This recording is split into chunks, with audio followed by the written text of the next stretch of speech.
Testing, testing.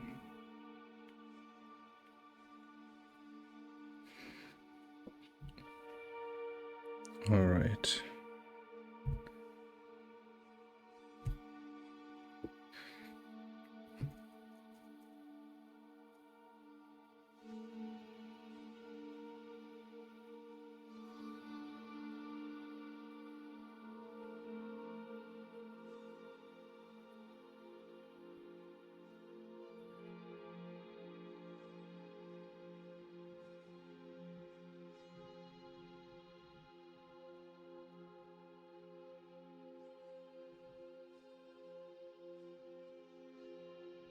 So today I had a look at the release list, and we are at 1 day left for the path generator, and I have added let me look at the file. I have added start flags to the program so that I can start the game immediately and also load a save file immediately and explicitly start the editor. And I did that because I needed the random seed. So the pathing now has a seeded random generator, which means the path generated should always be the same with the same seed. And I can with the -s flag, I can put in any number and the path is generated in that way. So if I look at the editor, in the bottom left, that is the path for the seed, which I, of course, oh, there it is. Well, I can't remember that. Let's use something more sensible. So seed is 1, 2, 3, 4. The path looks like this. And if I started with, well, you've seen that the other seed made a different path. But if I started again with this one, I get the same path every time I start the game. At least from this position. So if I move over here, I get a different path. But it should be the same for the seed number. So if I do this again, the normal random generation depends on the computer clock, so that is different every time. Okay, this looks the same, I believe. If I go over here, I have this one.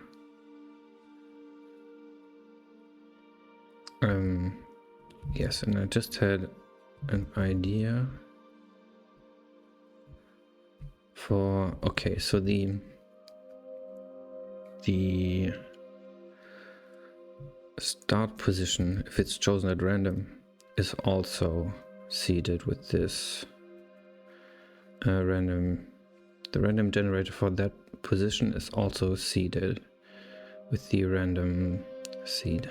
So I should be able to say take seed 1, 2, 3, 4 and enter the game. And well, that did load a save game, so let's remove that. With the R and seed 1, 2, 3, 4 and game. And it put me somewhere here. But that, I mean, the position was not great, but it should be the same, yes. So the game is repeatable now.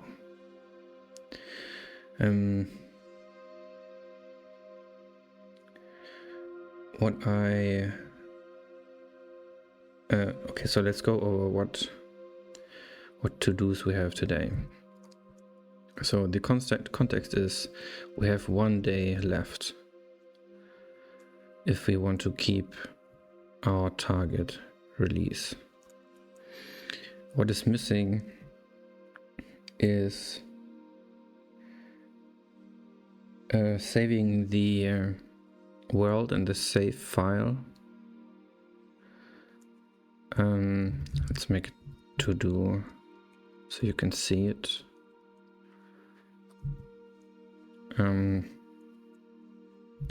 Save the generated world in the save game. I'll have to think about that one for a second before I make it. Then we need at a game win portal the end of the path.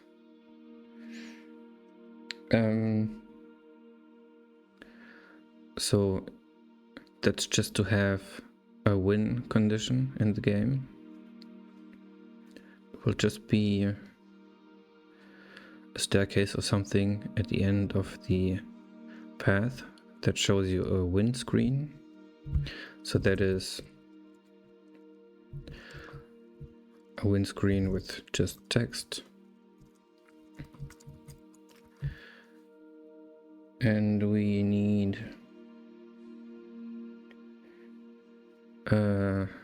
well, a death screen.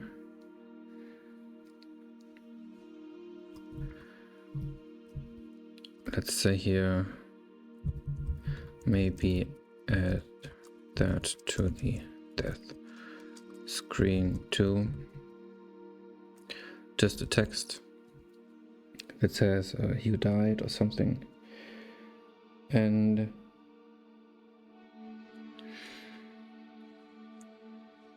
I think the most important one after the save game is make the path follow the binder attribute peril amplifier sequence. So these are feature types, and the path generator places features along the path, and it should place them in sequence. So one after the other, and then back from the start again. So to find out how important this one is, I've discussed it earlier in a previous stream. That's a while ago. So let's look at the, I mean, this is a mob marker. I have a fourth thing, but I don't think we'll have time. But that is wildlife and monsters. And that has a dependency on the path, which is mob markers. But that is maybe another time.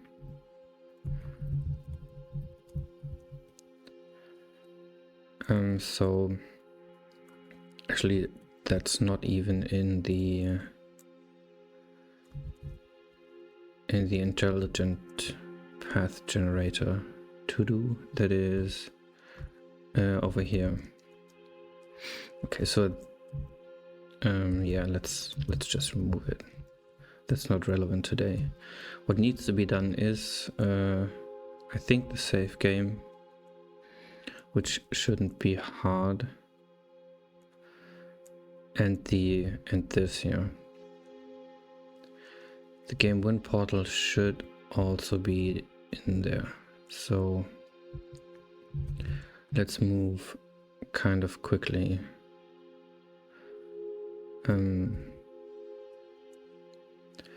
As quickly as I can, because this is kind of essential to the game. Let's look at the main function. There I have well, the game is set up in modes. There are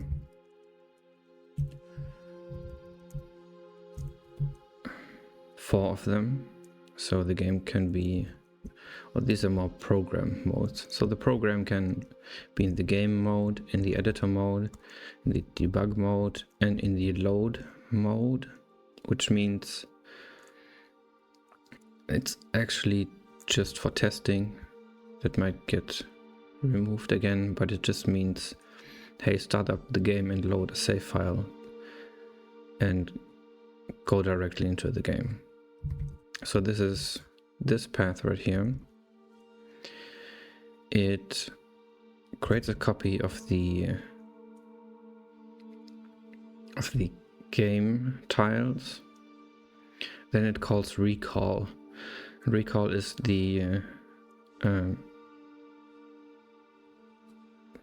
partner function of save game. So recall a save game and then initialize some stuff and start the game.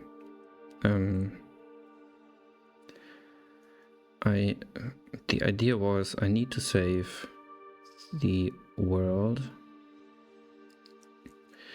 because, well, do I need this to save the world? Now I know I have the seeded random generator. Yes, I have to, because I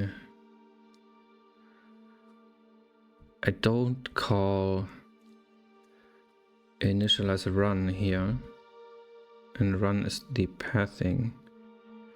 So let's just real quick test. If I start a game, create a save file, and then exit the game, load the game with the save file, then the pathing should be wrong. It should not be where it was. It should basically be a pristine map with no pathing on there.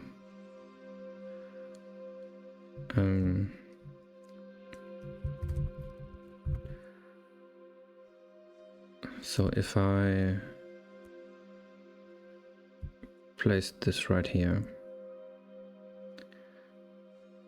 this created a save game. If I load this save game, yes, as you can see, all the exits are there, which is not correct. So the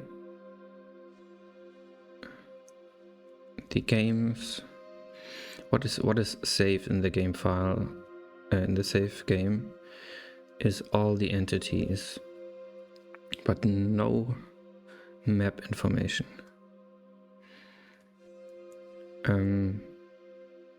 So yeah, I need to, in the recall, copy the whole map into these, and this is in tile.c. So I have these 3 tile pointers. The first 2 are actual data. One is the base tile data editor, and the other is the game tiles. This is destructively, so when the game starts, TSB is copied into TSG, tiles game and tiles base, tiles game. So it's basically just a copy of this one, but then the path generator runs on this and destructively edits it. That's why I have this second copy. For a year or so it was just one. It was just the base data, but now that I have an algorithm that places and removes things in the world, I need to have him do this not on the base tile data that I have in the editor, because it would mess things up that I've placed there by hand, and over time make this completely unrecognizable. So the generator runs on this extra copy, which gets not saved in the save game but thrown away.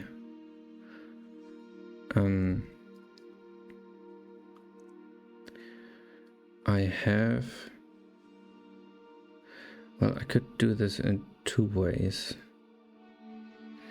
I could just simply save the whole map in this save game file, which is about 60 megabytes, which is pretty bad, but as I've seen, Minecraft save files can get up to 10 gigabytes in size, so that's comparably nothing, but still bad.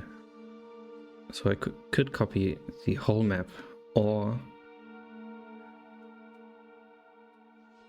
I could copy the start position of the player, save it in a save file, and run the algorithm again.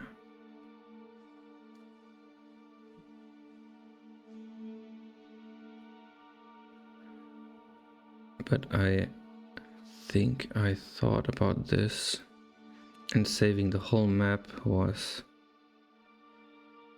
easier for other reasons. So if there's destructive editing, I think it was... No. So if there's further destructive editing of the world during gameplay, that would be covered by the game, by the save game.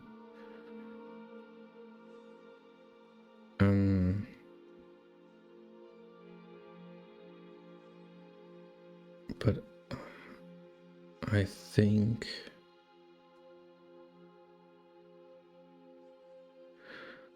there could be other problems.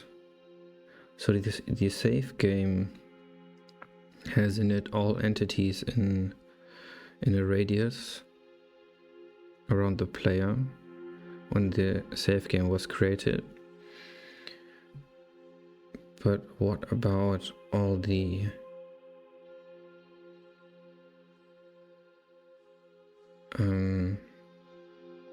what about those around it? I don't think that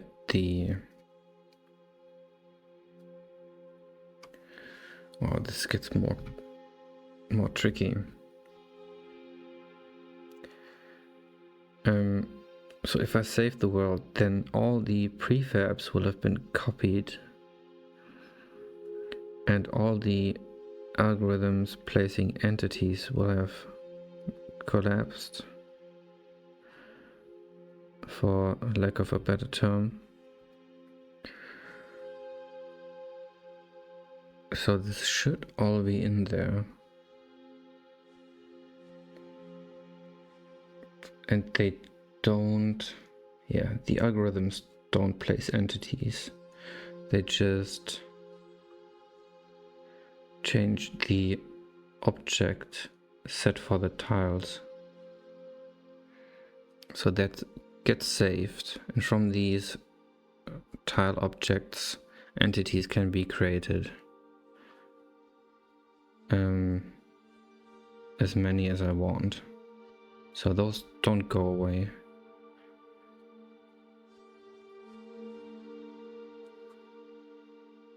So there shouldn't be a problem here. What I'm thinking about is the player creating a save file and then walking backwards the path.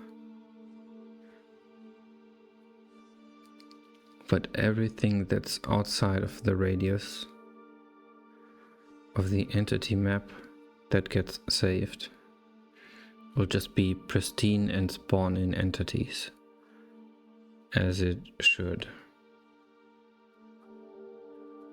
So now if I regenerate the path, instead of saving the whole world,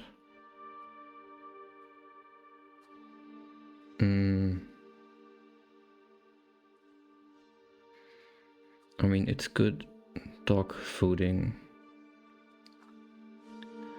for a shared seed contest or something, or high scores.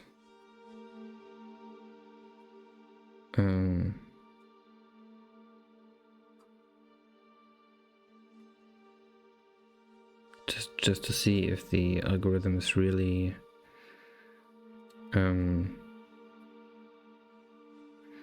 what's it called? Not declarative, not. Well, you know what I mean. The physics engine term.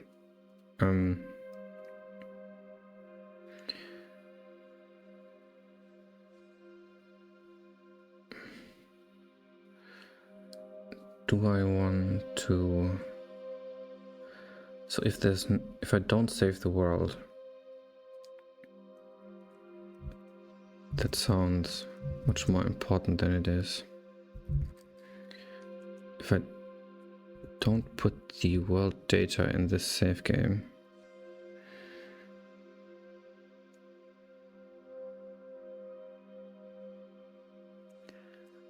then this gets recalled.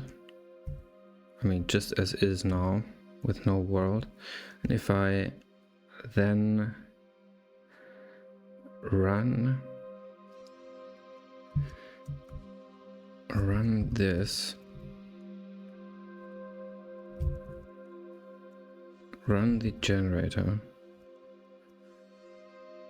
I can, right now I can only run it on the hero's position, because I have not saved the starting position. But if I don't move, that should be fine. So with the same example,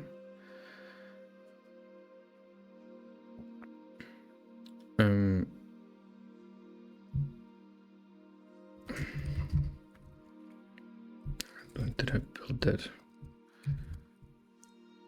Okay. So the same example, I go over here. As you can see, only the exit on the right, those 3 stripes, is there, and these stairs on the left. Hard to see, but they are there. So now if I start the game directly,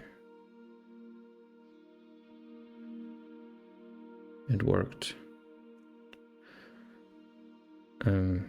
Was this cauldron here? Don't think so. Let's see that again. Starting the game here, so there's a zombie.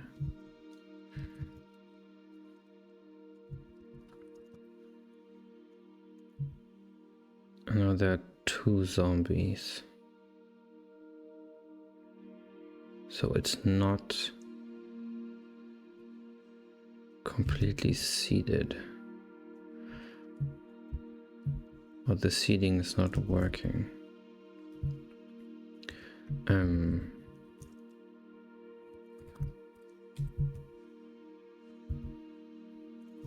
mean, I have this random function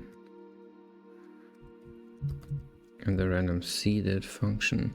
So this was in the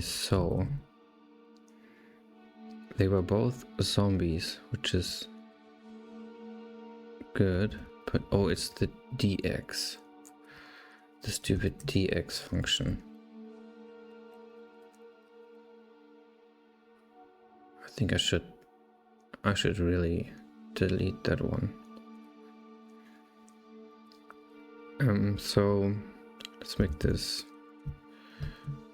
into a seeded random. So that's random 0 to D is equal 0.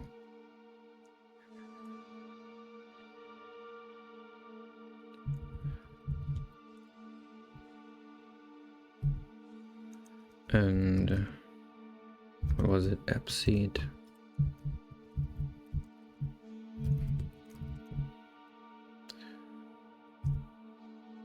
Yes. So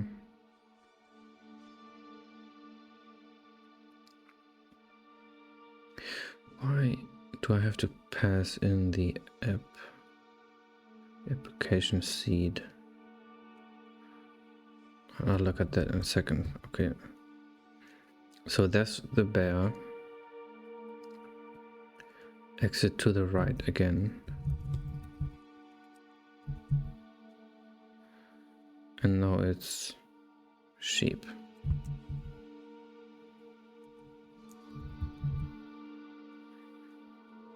So that's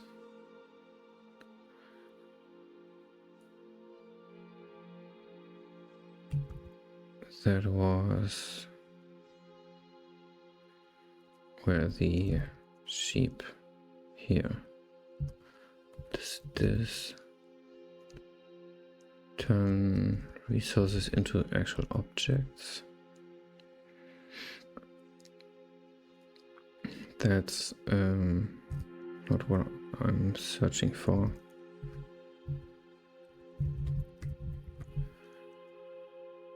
Yeah, that's not a resource marker. I'm looking for the copy prefab.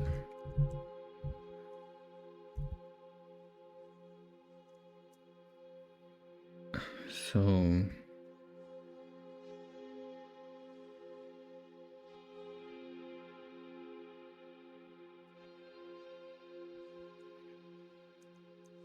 this should work.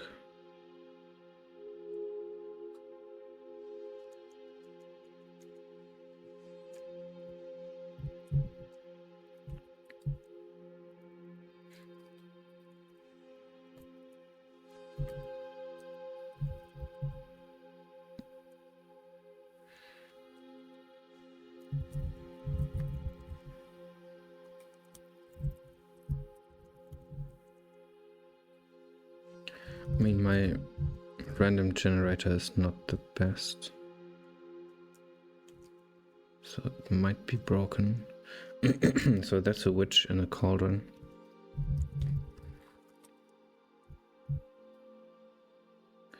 Oh, I'm not using the same seed.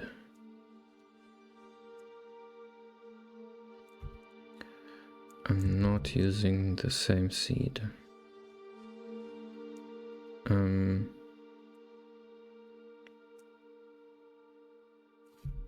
So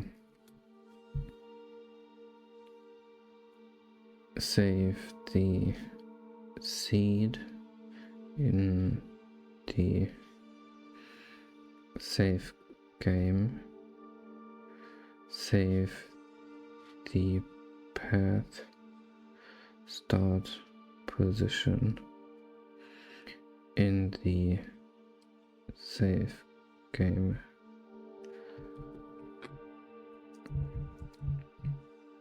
We can test this.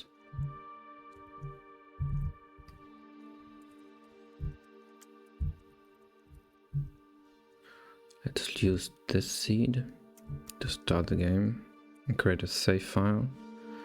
And now there's nothing here.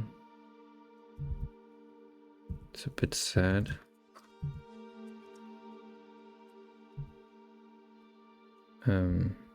That's not what I wanted. That's it. And there's nothing here. The exit is to the right. So that's good. Let's look at this location. Okay, there's a... Oh, there's a memorial. Okay, I have not used the seed.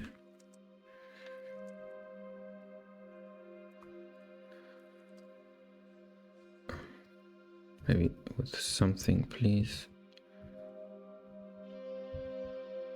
Oh, it does not regenerate because I hard-coded the seed? No.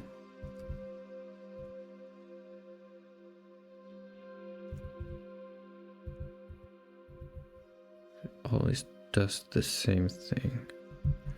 But I thought I... Okay, so edit... Yeah, the editor doesn't change the seed. It only resets the random counter. So let's make 1111.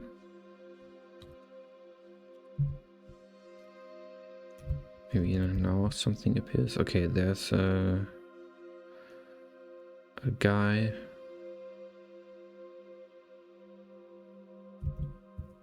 And if I... That was 1111. Started it again, then there's the same guy. So this seems to be working. I think the player faction is... Oh, this bug again.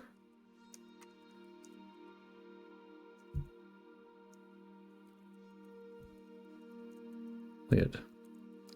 I mean, it doesn't crash the game, so I'll handle that later.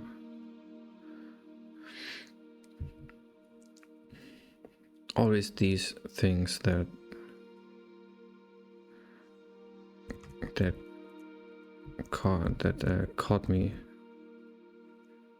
catch me in my train of thought. Yeah, the faction of the hero is... What was it? Game? I mean, I really have to be careful now with this randomness stuff.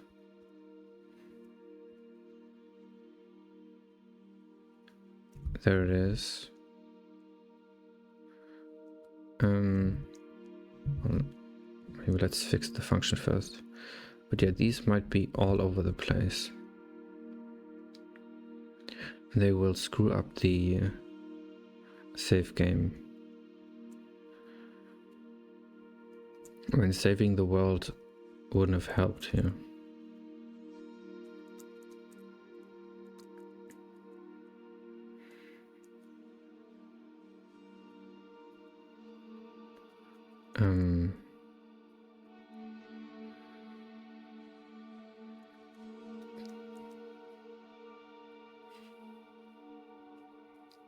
Well, actually, why do I initialize this here? Oh yeah, I have to. But do I have to? I mean, this initializes the entity map, which is used to store all the entities in the game, which is just a two-dimensional array for each layer. And the entities come from the save game. So, I mean, I don't even need to initialize the hero, do I? Let's leave that here. And see what happens. Maybe choose another spot. Maybe with a seed.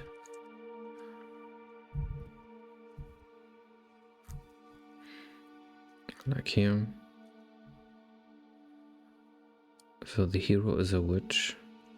I have this stuff. My inventory.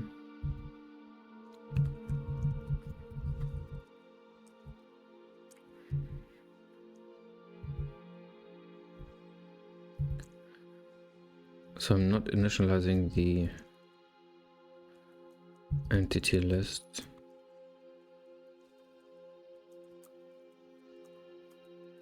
But it still seems to work.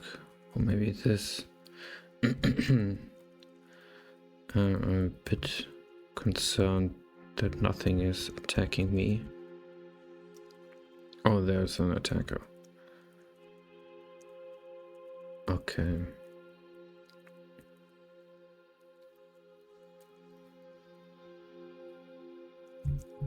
Okay. So this... I think this must not be here.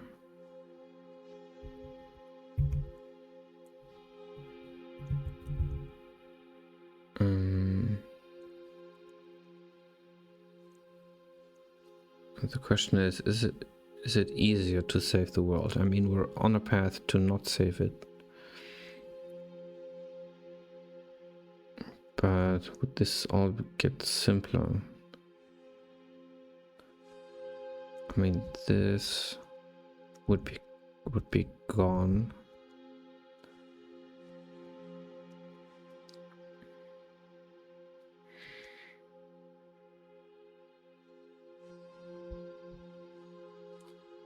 But that's about it.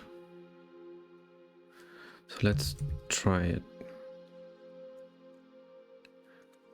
Let's go into the save functions.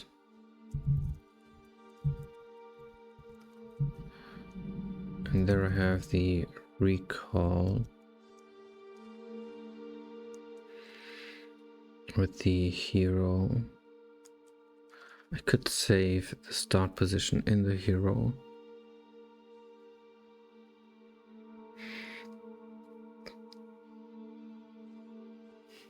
Which is maybe a good idea. I don't have a global game structure or something like that. I save it all in the hero struct.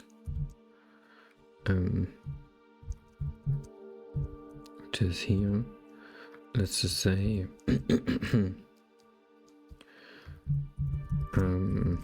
run start position.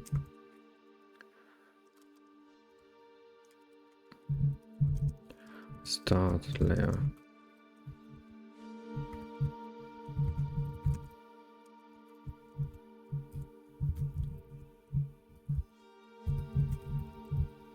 Let's see if there are any name collisions. No.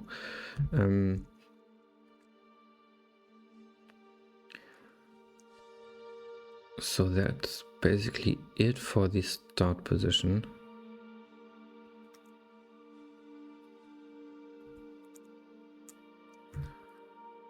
Read here. Let's look if no, it just reads the whole binary struct. And I hope there's a save hero. No. Write hero. Yes. Just writes the struct. So this is in the save game now, so I can go into main and use the start position here. And the start layer here.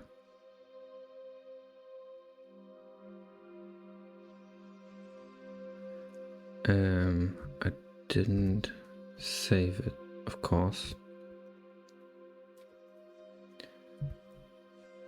And I should do this.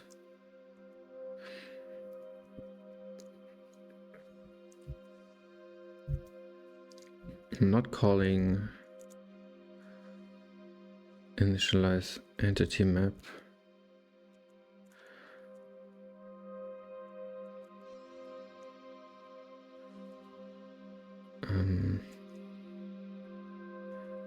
Where do I save this? Where do I write it into the hero struct? It gets defined here, which is I run. And I could just use that, but I think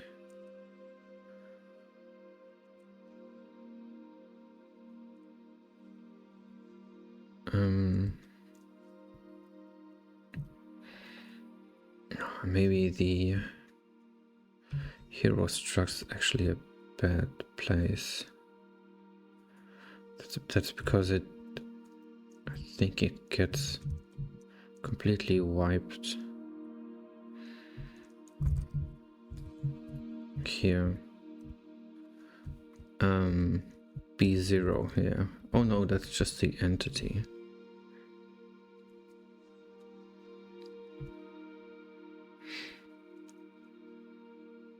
Initialize hero. So this is not called from the gameplay, from the save game loading.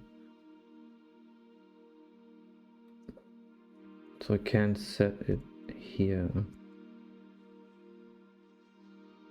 because this is only called once per game.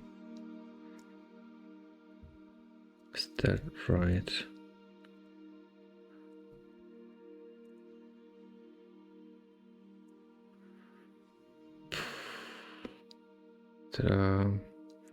Those are restrictions I'm not really comfortable with.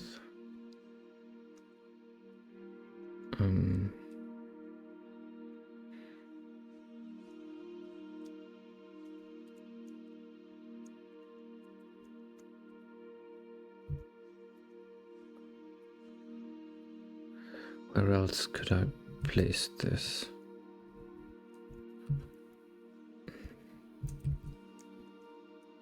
I mean, the only thing that gets put in the save game,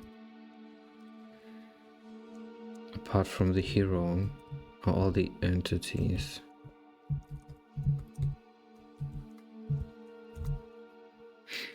So I write the version, the hero, the entities, and that's it.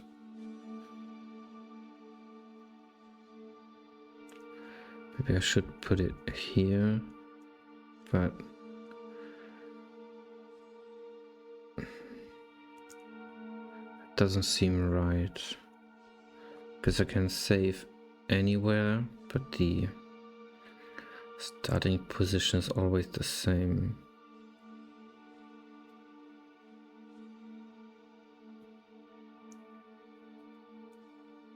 I mean, the version is always the same.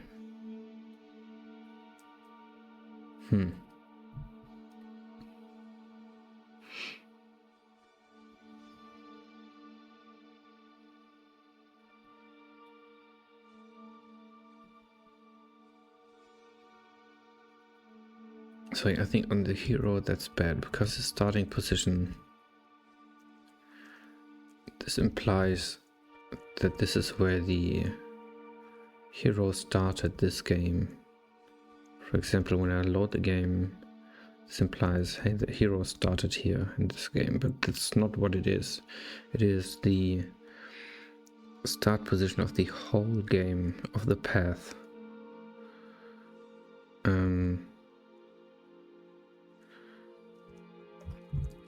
It's actually the path start position and start layer.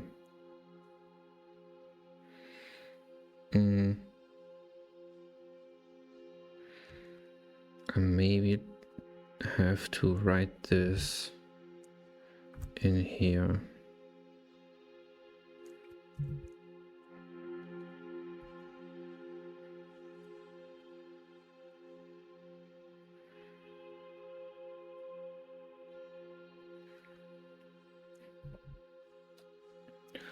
Or I could just save the whole world. That's still an option.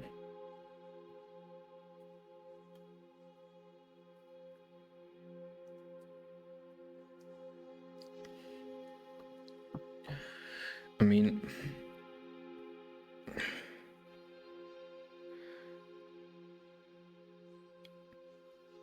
saving the whole world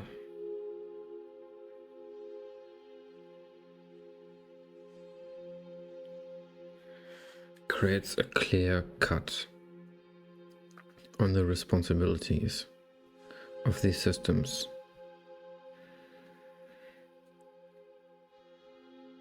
Because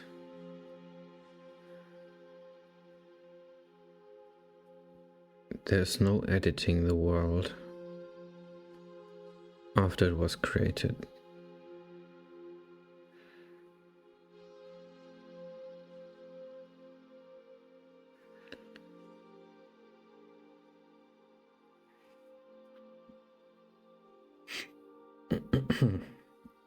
Well, that's not true.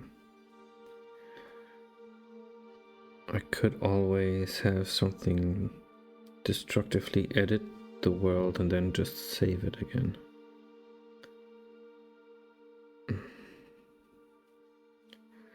But that's much better than recording all the changes and then reapplying them every time. So doing it destructively puts more constraints on this. Wow. I mean, let's try the other way, because this is I mean, it's not complicated, but it's flimsy.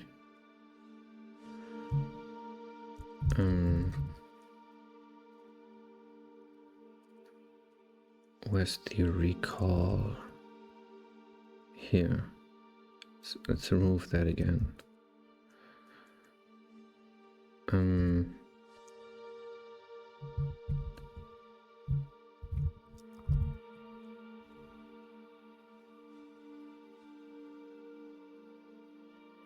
And the determinism of the algorithm is still important for sharing the random seeds.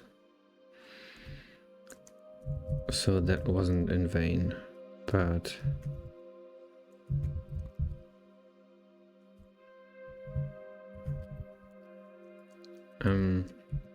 let's copy the world, right? Tiles. I think I have that function. Yeah. Should I?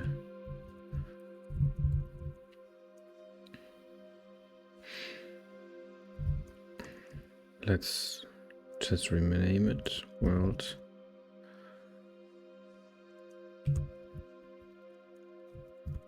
That void. Right, world, and it's a file. Oh god, file pointer, yeah,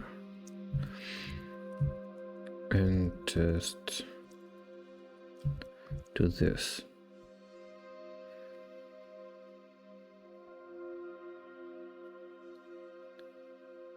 And don't close it.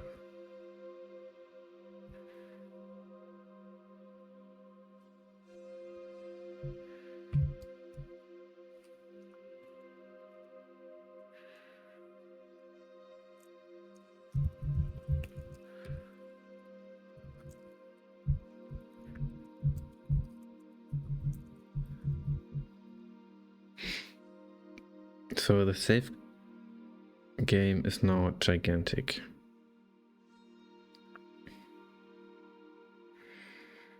But I mean, if I press save on the editor, it also writes 60 megabytes to disk, and that's instantaneous. So that's fine.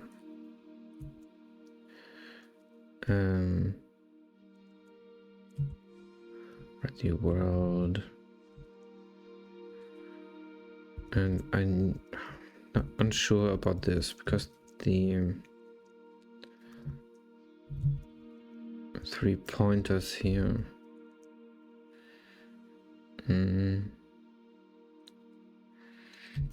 mean, the save function only gets called from the game. Everything else would be implausible. So let's just leave it at TS. Or do I put TSG here? Let's do it that way. Seems safer for some reason. And then I of course need read world.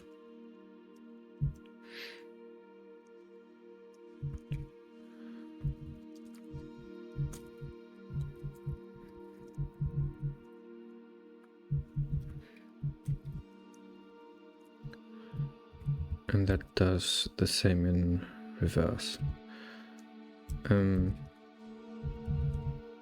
Let's move this up to where it belongs, to the other read functions. And read version, entities, read world, and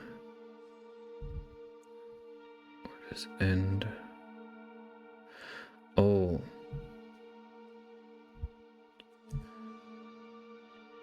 that's fun. So the read entities, I don't know how many entities there are, so this reads until the end of the file.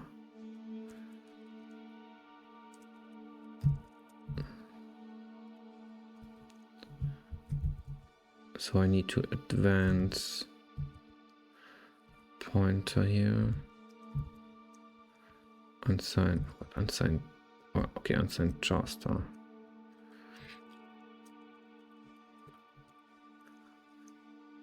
Almost thought it returned a size in unsigned jar. Would be strange. Okay, data. Unsigned jar data.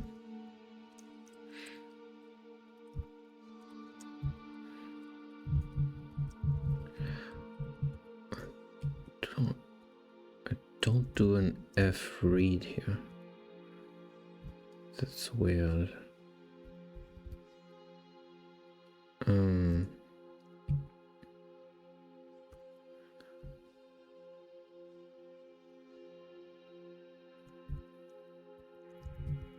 Okay.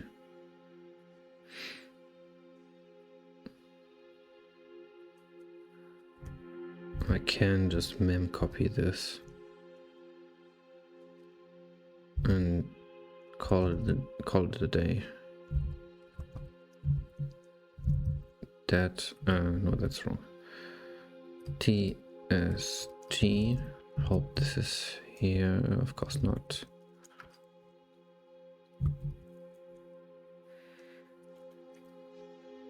I think this one's enough.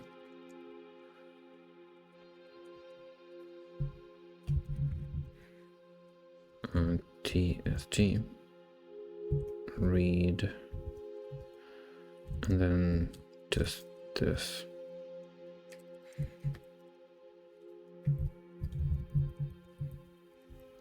And then this again.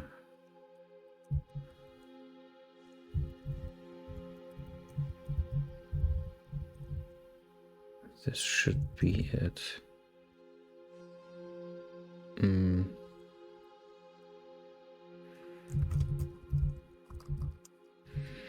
Checking the arguments.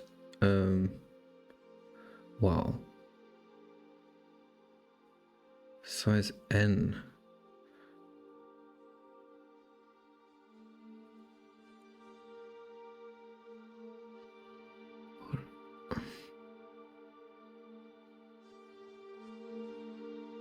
Is N bytes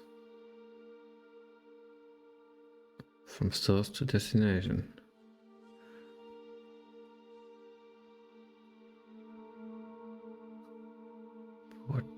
What is this formatting? Memory area must not overlap.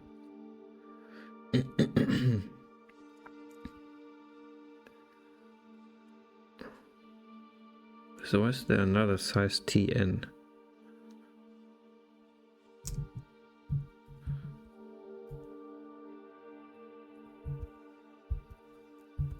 What is happening?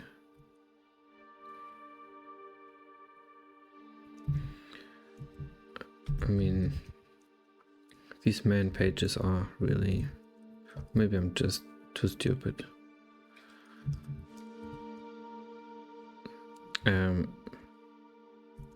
Hello. Call... I think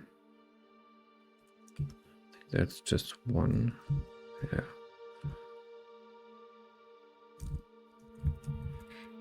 Reads tile data world.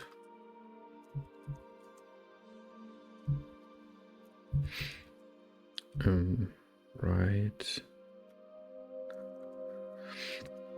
Where did I screw up? Wrong one. Unknown type file. What is going on? Include.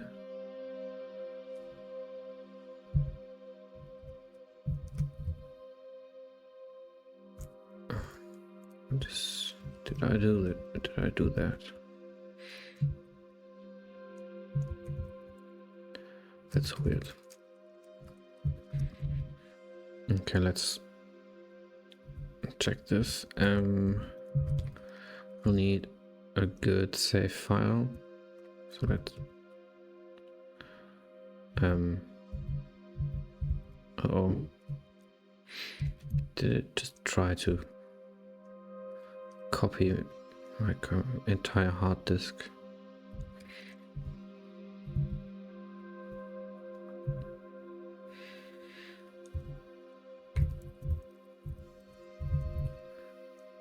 One megabyte. Well, it didn't get far.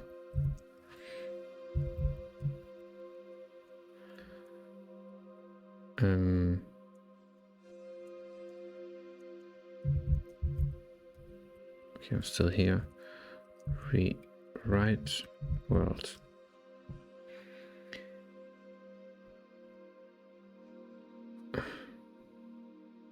Yeah, I mean, that's it, isn't it? Oh, I need to write this beforehand. Of course. Okay. So we should have a save file now. 62 megabytes. That's correct. And that I can... Let's look at main one more time. What is happening here? Recall. So this loads the world now. I swapped the pointers, but I don't actually... I think there's a mem copy here. Yes, I don't need the mem copy in this case. But...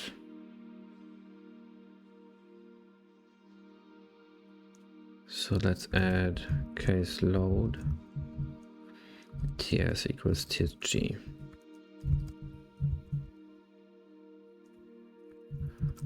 Don't mem copy as data comes from, say, from save game.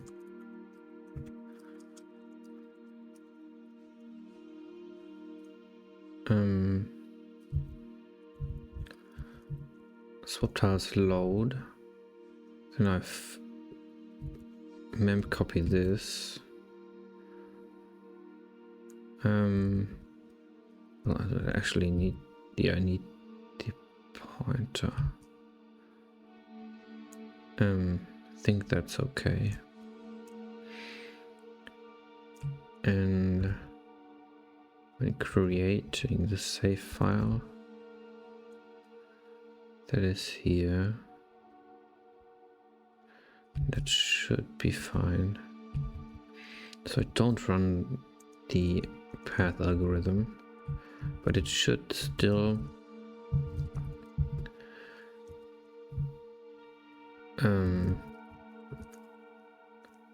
it should still show up.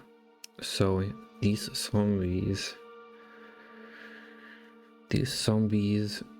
should be there when I load the game from the save file, as is the exit on the right, but not the top and bottom. So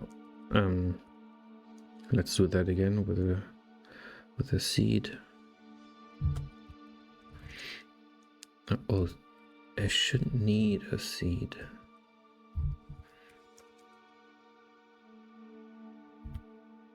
I should not need a seed. Yeah, so that worked.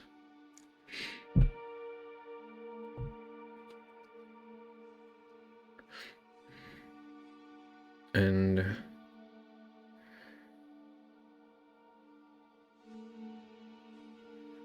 did this? Yes, this loaded. I mean, that was instant. And it just loaded 120 megabytes from disk in an instant. So that's awesome. Let's see if it crashes when I walk around for some reason. I don't think so. So there are sheeps. Now if I create a new save, exit,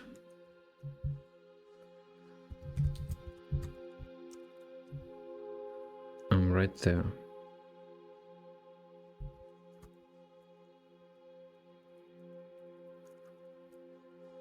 That's beautiful. Why are they attacking each other? And why is it the first time the first time that they actually hit each other? That's weird. Okay, so saving the whole world is the way to go for now.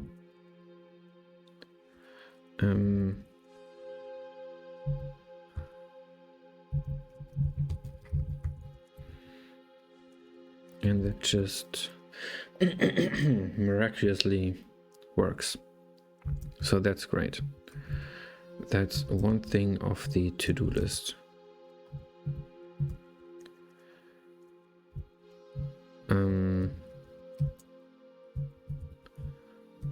Let's quit this and check this in.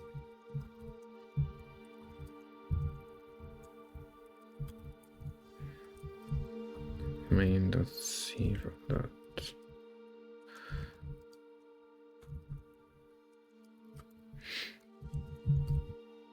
Okay. So that's very good. Now this one. Make the path follow the sequence.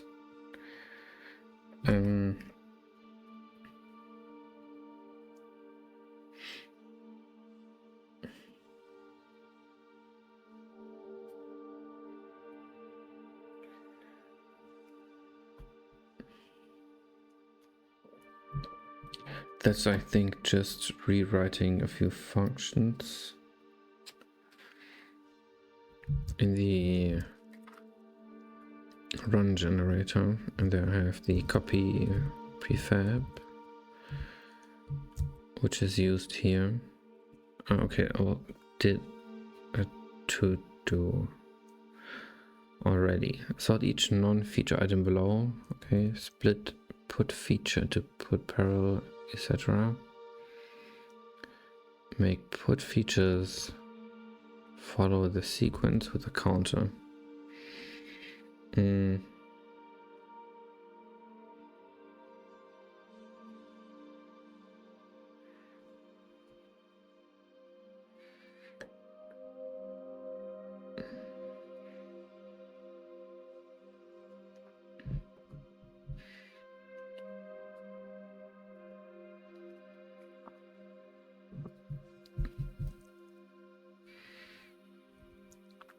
So yeah, as I think I explained earlier, these feature categories, there are not many representatives of them right here. I think this is a binder, these 5. This is apparel, and this is apparel. So they are made in a way that keeps following a path more interesting. So it's not always just monsters, but also mysteries and little scenes of well, color, as a writer would call it, I guess. And right now they are just picked randomly to be placed along the path, but I want them to come in a specific order, and that's yeah, that's the whole idea behind the different feature types, is that they complement each other.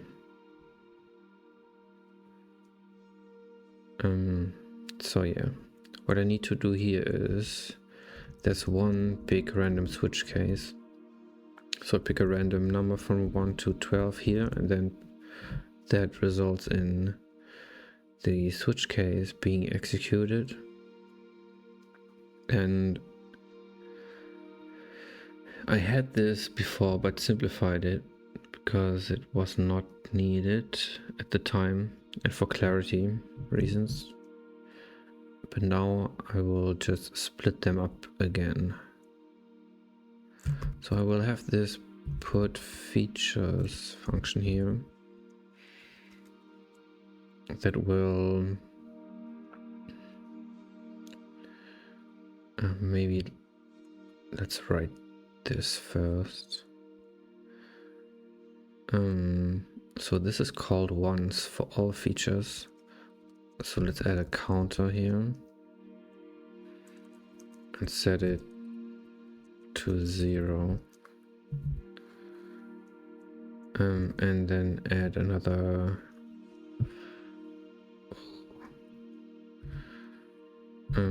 how do I do this?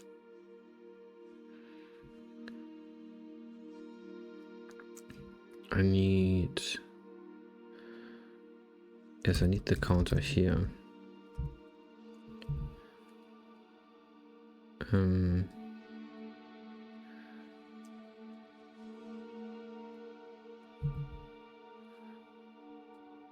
Counter equals counter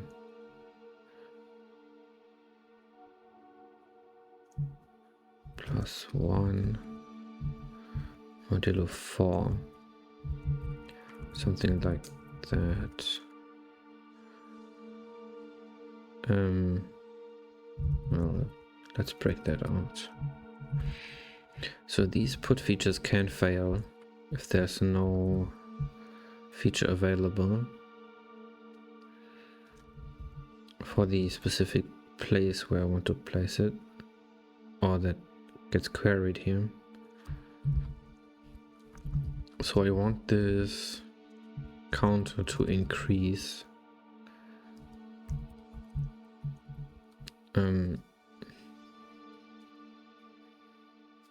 even if it failed, so that I don't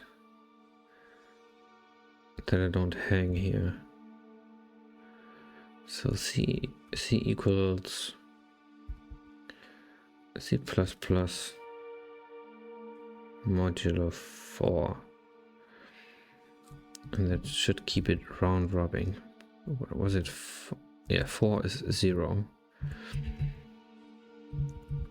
Hello.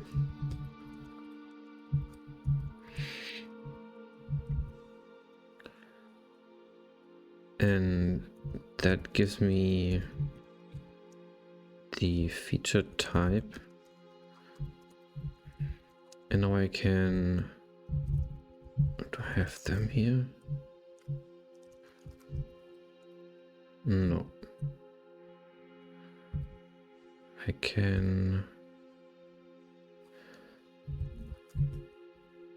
Oh, okay. That's also ugly. But let's just define them here. Bind is 0. We also have attractor is 1. Parallel is 2. The amplifier is 3.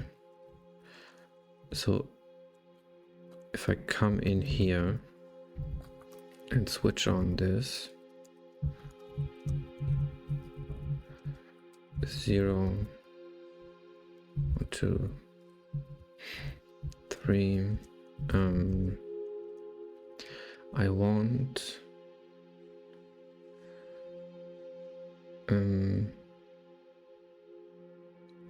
I could just nest this.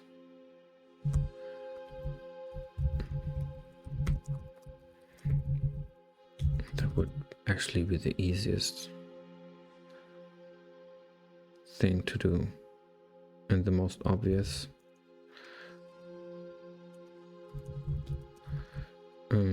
Parallel amplifier. Let's break these. And then I can cut these up. So this is a parallel. And I do the random switch here. 0, I think it's 0, 1.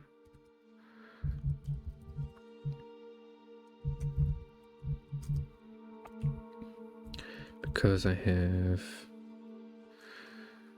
another one that is this one.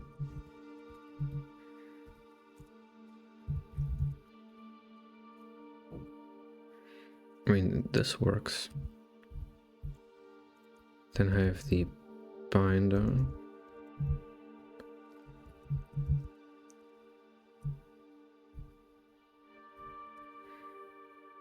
One, 2, 3, 4, 5, 6, 7, 8, 9, 10. And let's just steal this. And I'm not sure why I have this as an argument here still. Because that's... I mean, there's another one that's invisible already in this function, so I'll just make both of them opaque. I mean, this function gets called so often that it really doesn't matter.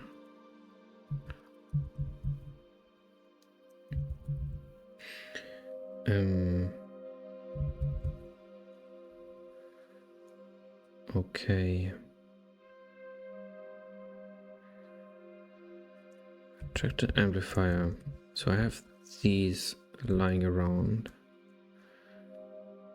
And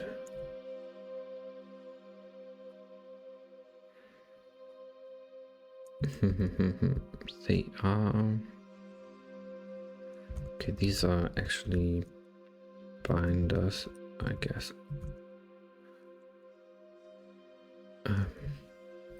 Yeah, let's put them with the others.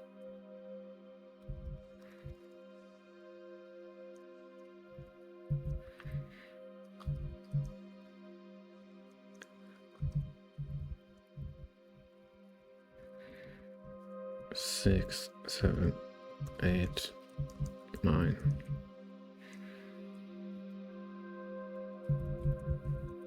And I have these undead, which are actually matched this.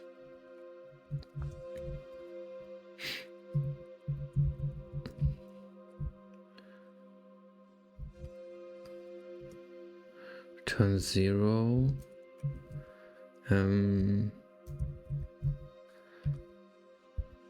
Okay, I think this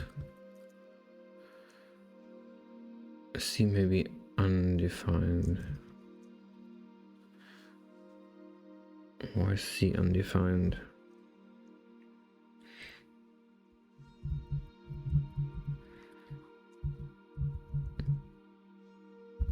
I mean, that works too.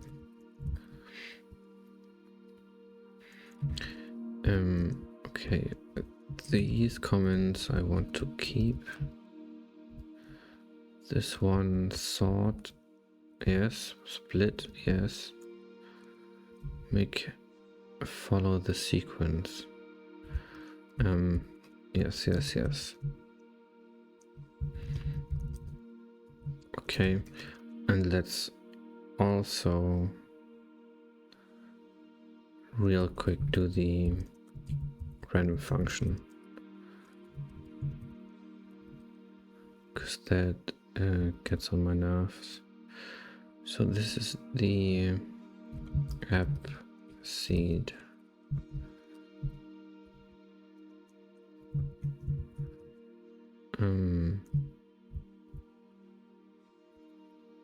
Yes.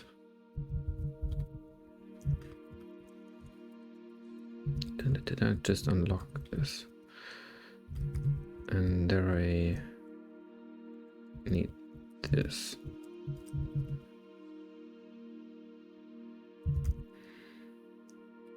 And the RIS random integer seeded. And let's fix the errors. That's in main.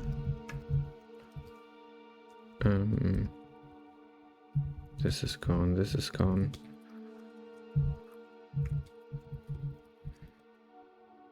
And in another main.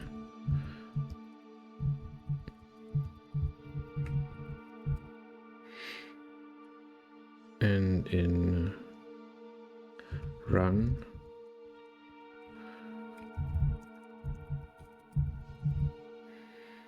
Oh, it's already there.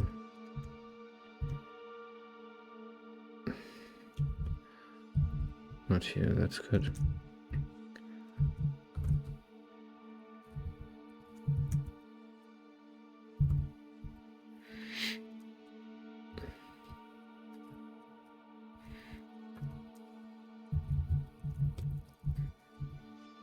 Okay.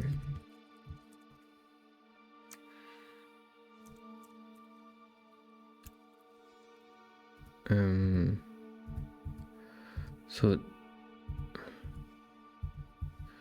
oh, that's sad. I cannot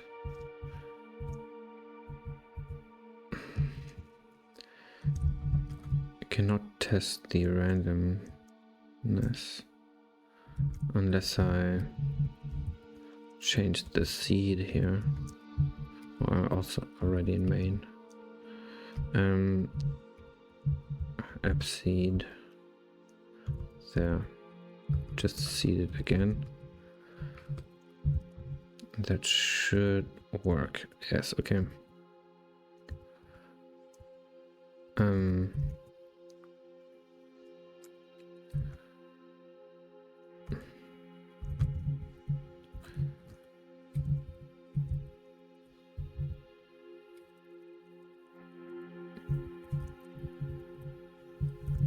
Does that work?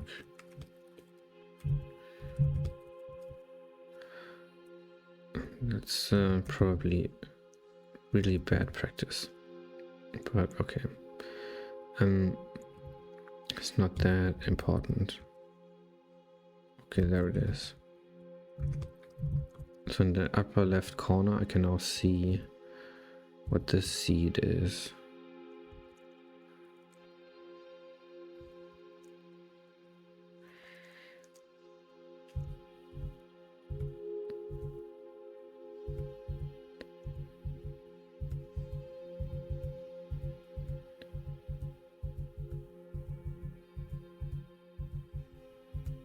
Just testing the routes in the bottom right.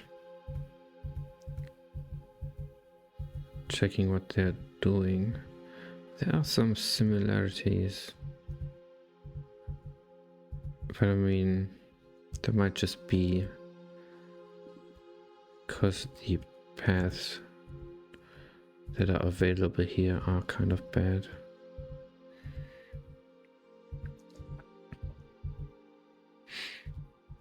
But I think they work.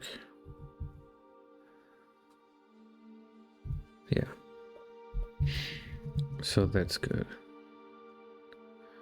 And now for checking if this worked with the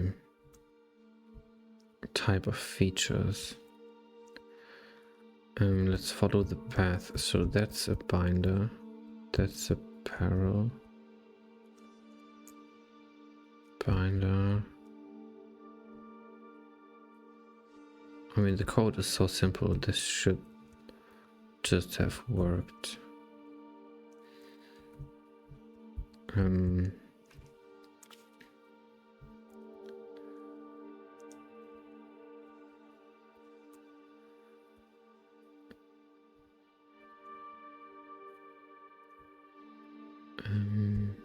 Where's the path?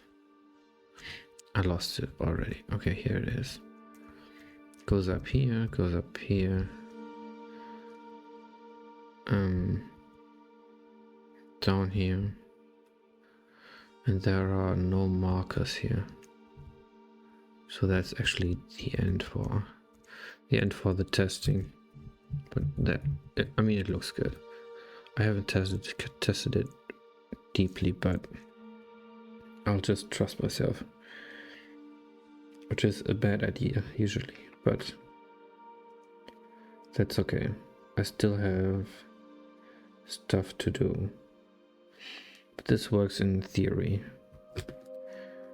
and wasn't that bad. There was actually implementing these features often is about seeing how badly they affect all the other code and what clashes with what, and thinking about systems. But this is super easy because the system is already there, so I won't bother further. So but the next one, which is let's look at the list. There it is. So this is done, and then add a game win portal at the end of the path. So in the actual game there will be, that is the plan right now, there will be a kind of end game. So you reach the end of the path and you enter a new region, maybe a fixed one, maybe a completely randomized one, and there's another challenge, or maybe just dialogue could also be it. But to end the game, to make this game as I have now officially completable, at least in theory, I want this portal at the end of the path, because right now there's nothing at the end, it just stops. So this, so I have this where we just put in the sequence the put features function. I have the knowledge of if this is the last patch in the path, so I can just say, hey, if this is the end, then do this instead.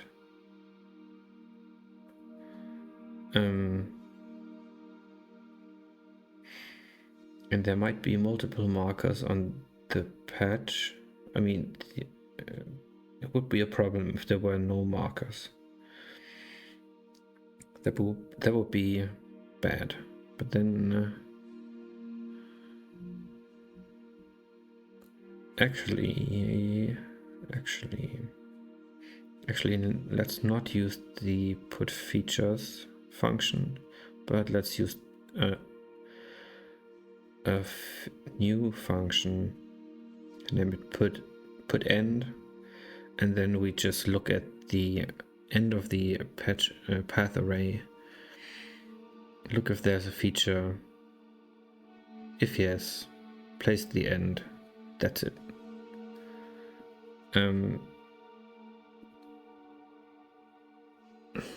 But how do I know that there?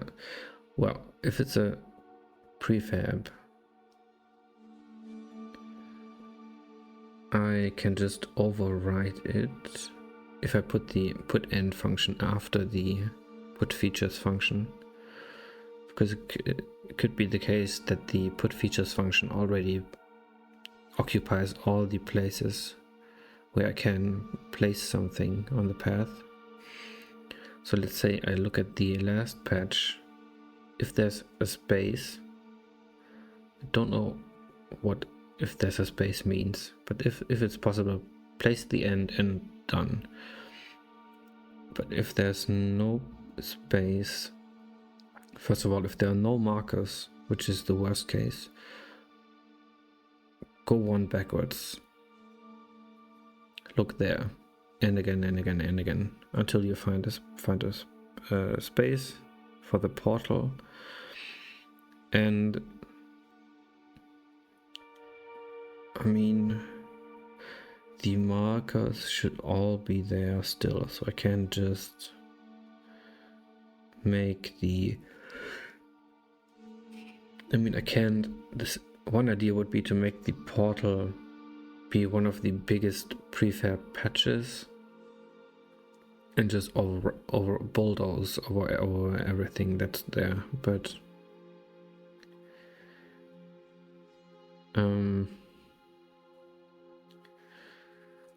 I don't know. I mean, I could just mark it.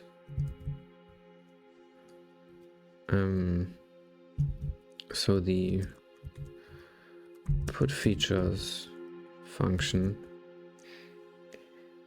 it could just leave a patch untouched.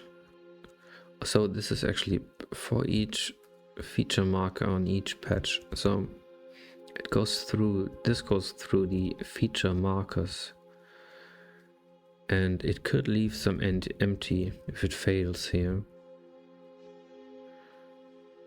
So that's fine.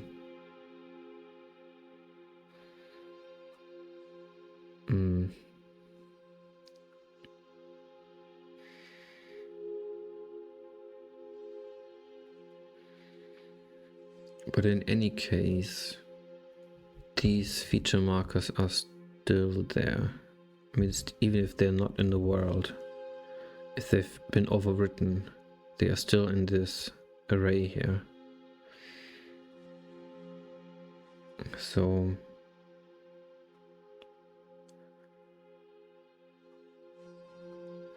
I can't actually bulldoze any one of these.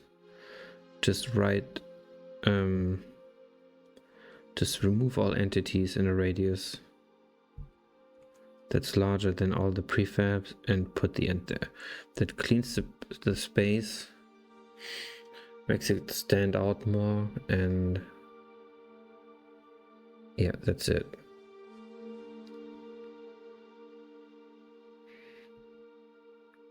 So in portal, yeah, come on, okay, in portal,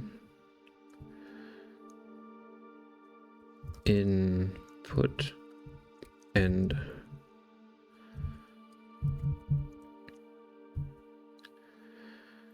walk patches backwards.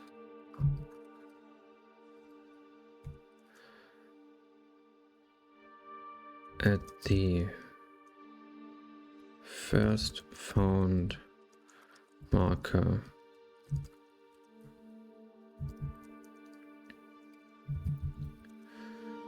clear 7 by 7 entities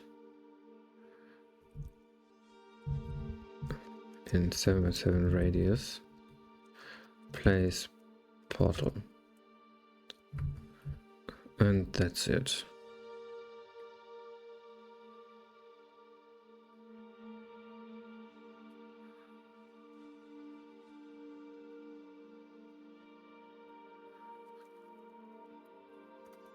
So, end game, what do I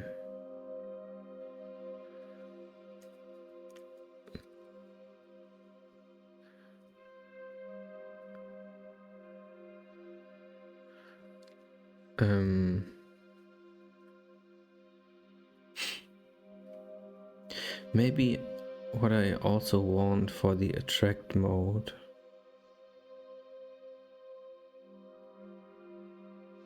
is a slow panning over the world. So maybe how do it, I mean, I can just make a really bad cinematic by using one timer or something and saying, okay, hide the hero, indicating that the hero went in the portal but you stay there. I mean, I have 3 hours, maybe I can do an attract mode. That would be super fun. Hide the hero, and I mean, I could fade to black. This is plan B. Fade to black. Show win text. That's good enough. And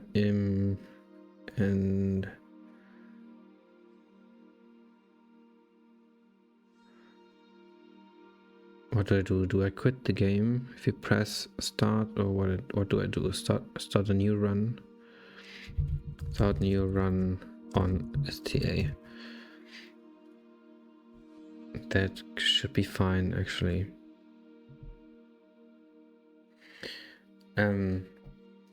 So I need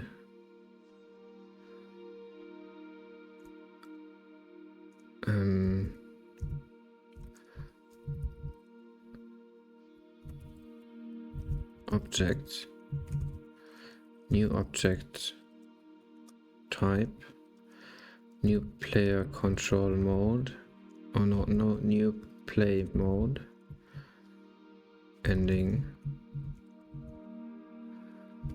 done,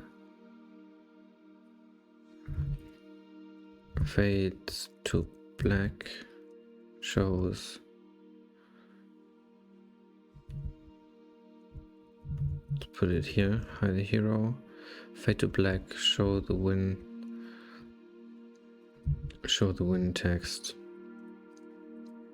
and that's it. Put text also into dead.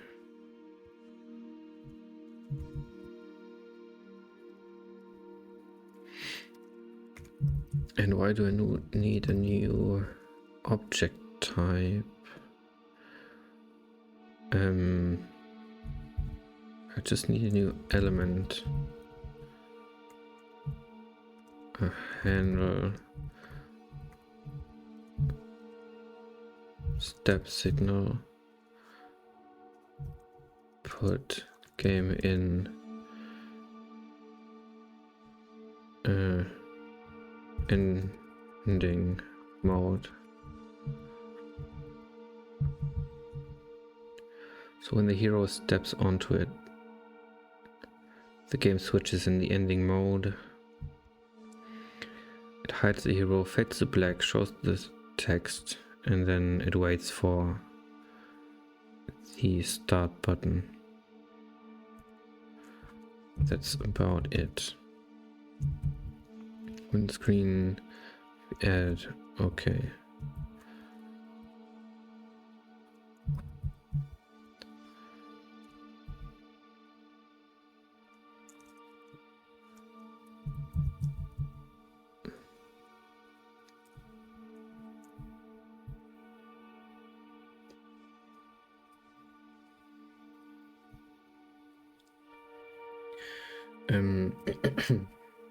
Let's see if that's actually everything.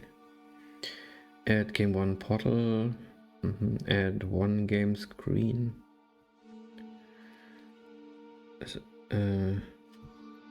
Oh, telemetry. Okay. That's for another day. Add start game to editor.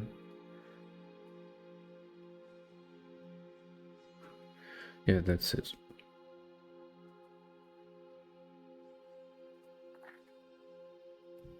Okay, I'll take a quick break and then we'll start. Be right back.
Okay.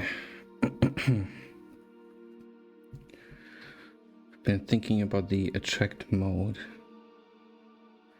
So that would actually be fun.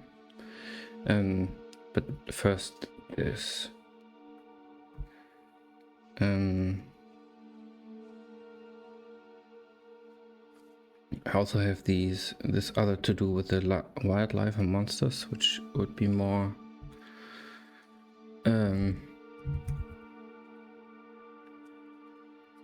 what do you call it? More present, but yeah, attract mode would be more fun. Okay, so put in and what is the correct sequence here? Walk the patches backwards.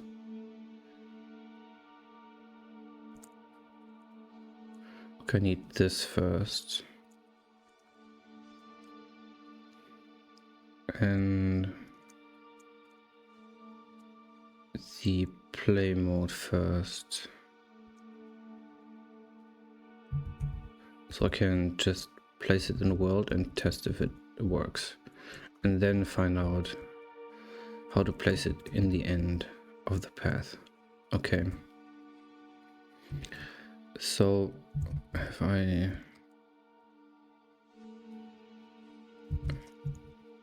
check this in? No. And that was the make paths follow, bind, etc. sequence. Func main run till let's see. Okay. So we need the objects. And let's see, can I make this an element? I'm pretty sure. Then we need the structs, feature,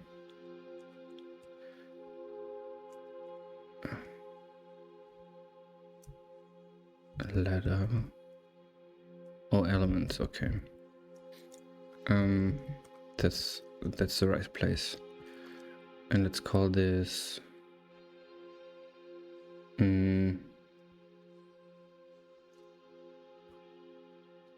ending.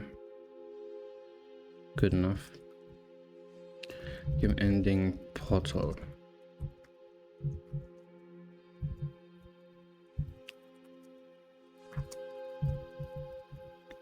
I just check this out. What did I do? And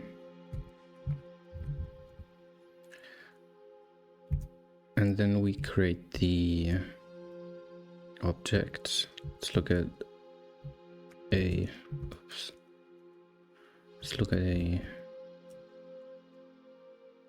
new index 634.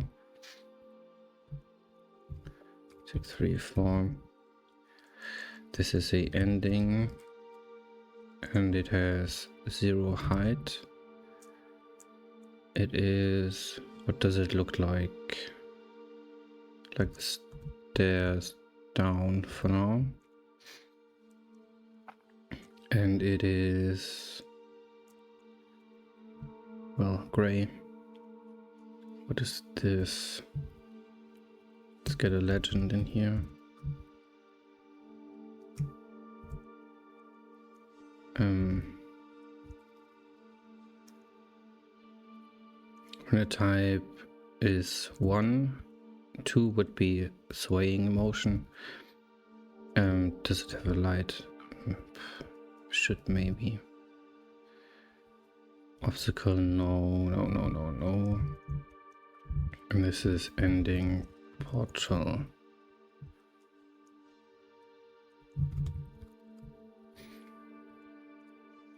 Let's see if we can place it. This in the elements, ending portal, and it works. So let's leave it right there. Let's go into the signal handler, into the, is there an element? Don't think so. But there is a no, there's no feature. But there is, can make one ending signal, place it under the quick.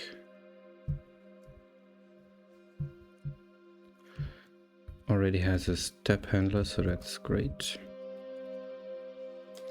Ending portal signal handler, paralyzed entity above. Nope, don't want that. I want, if the entity is the hero entity, if it's not, then break.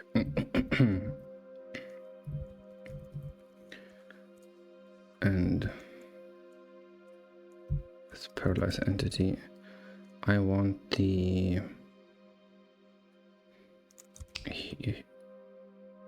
what is it? Hero. I want. This is the game mode, I believe. Yes. So I want to add another one here. Oh wait, no, this is the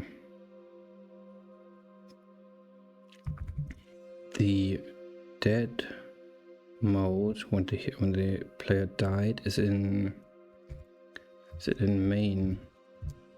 No, it is in edit game. What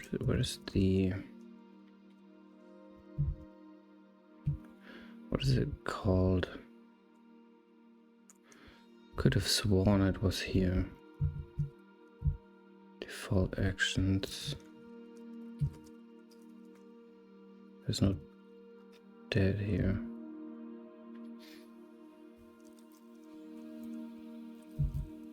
Why is there no dead? Over, it's called over. Great.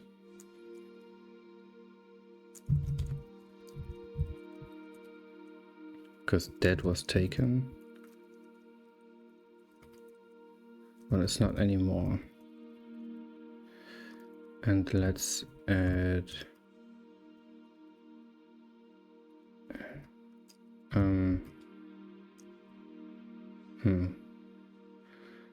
I mean, I already called it ending everywhere.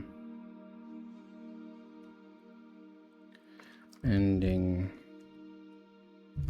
credits.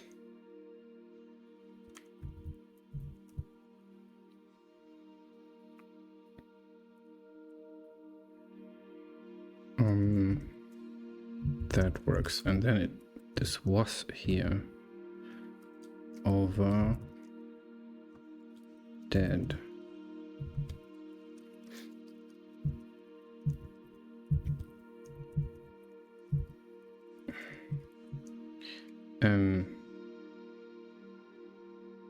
Over. And this is in signal.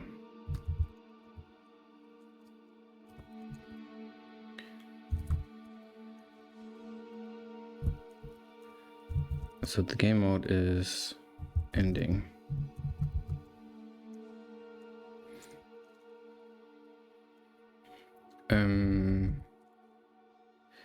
Start ending if player steps on it.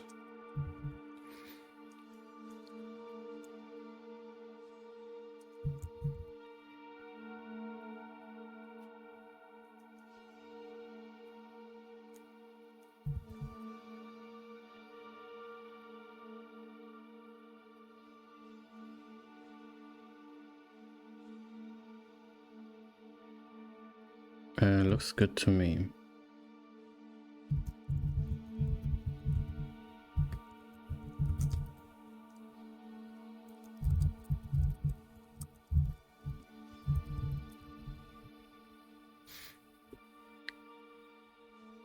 Are you serious? Okay, that makes sense. Do I call this?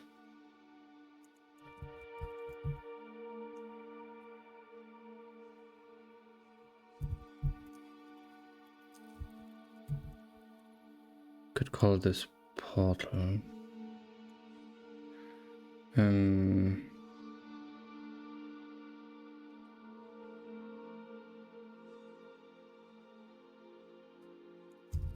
Let's call it portal.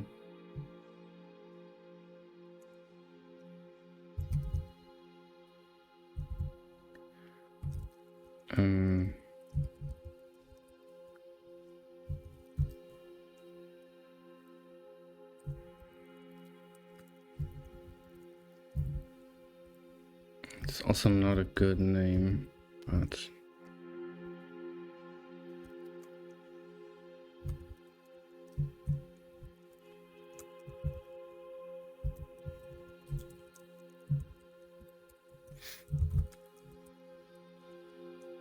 it should be pretty apparent what happens with this thing.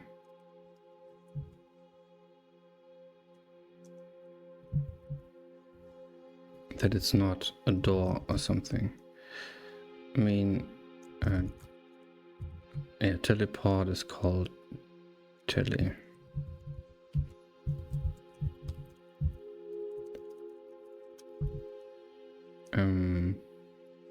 Okay, that works. Now we have to create the new mode. Oh, this is input. Okay. So if we press start after winning the game, it should... Can I just start a new game?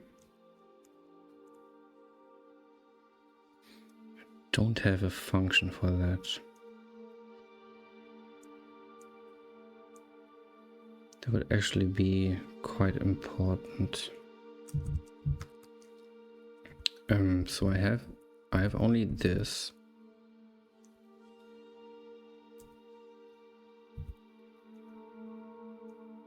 And this swap mode function is static.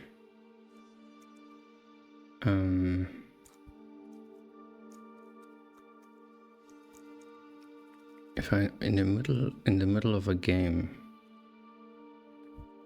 and I call this,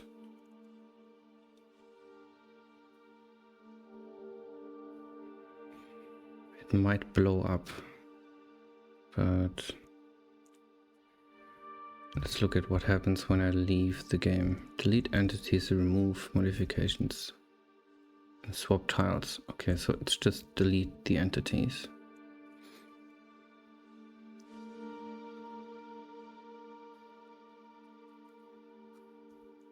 And that should be enough to start a new game.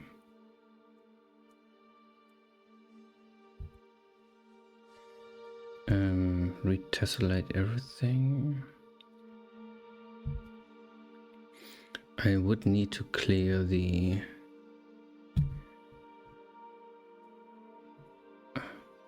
Well, no, that should already be... I don't need to clear the patches because they get regenerated every call to initialize a run.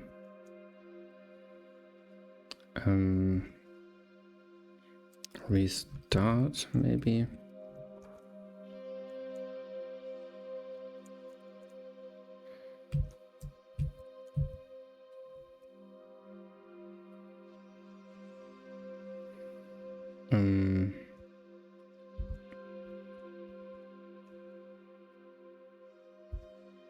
I mean, it would be easier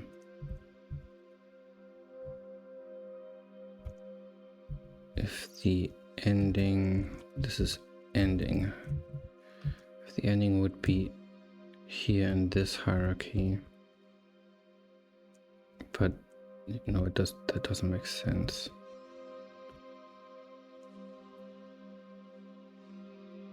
It is in the game.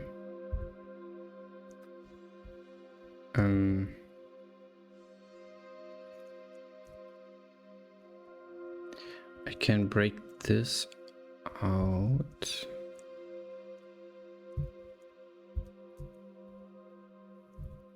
Into a function that I can call. That should be possible.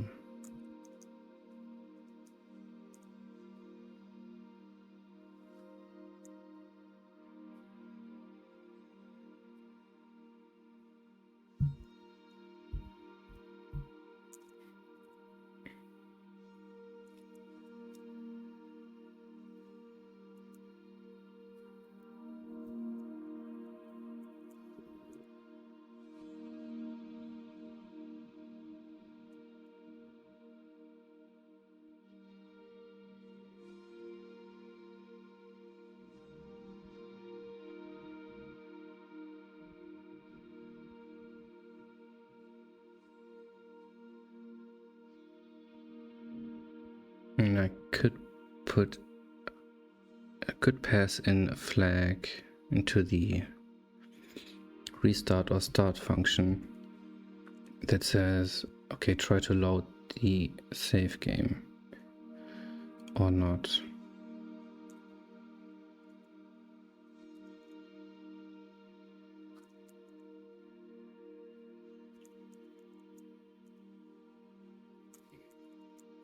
Because starting a new game should also save. So this is actually just a start game function. Well, it's missing the delete entities, but I can just make a end game function that does that.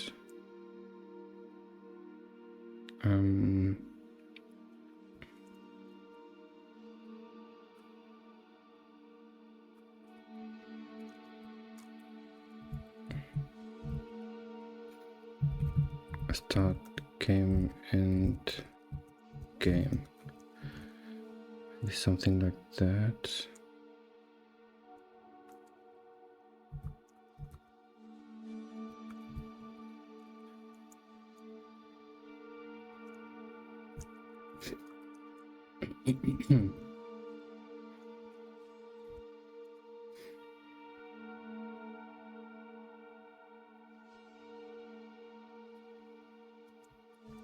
That makes sense to me. Making it two functions. And I am already in the game.c. So let's put them right here. And well, don't think that's recoverable.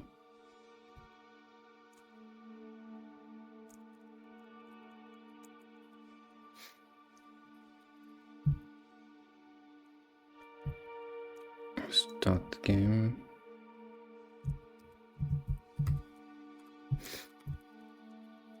And do I pass in the position and the layer? Maybe.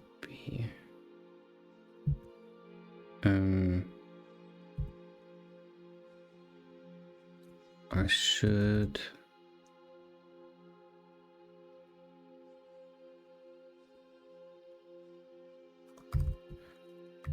make it like this. Start at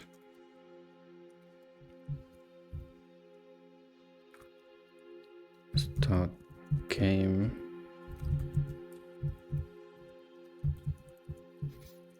and then use this.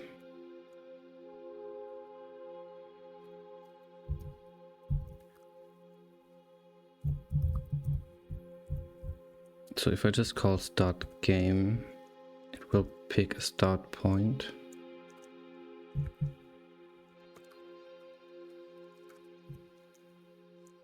But if I say start at, and this will then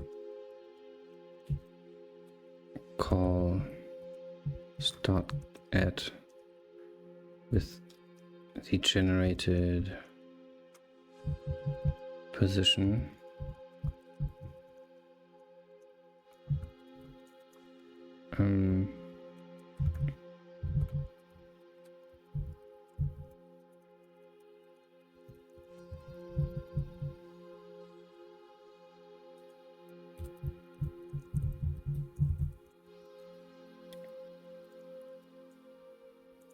And this reset RNG, that's an editor thing. And this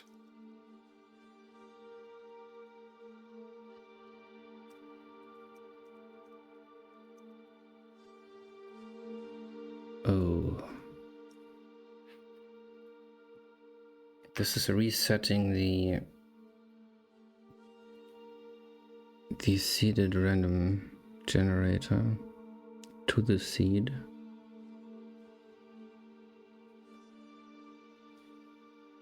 I should do that here, yes. That should happen. But not this. This will be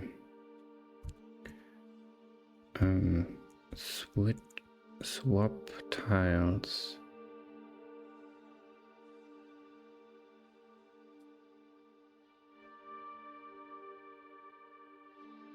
Yeah, I mean, this call should probably be in here.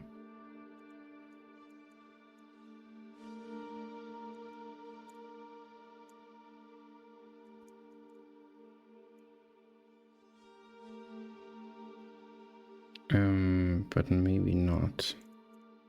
Because if I restart the game, this should happen because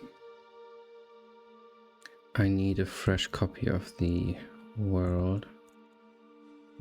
So this is p.x, p.y. And this is L.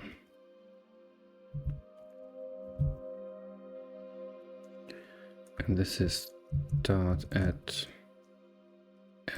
tc edl.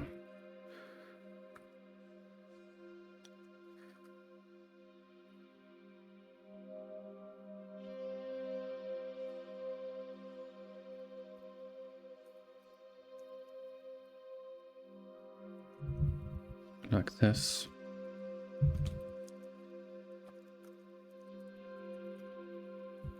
And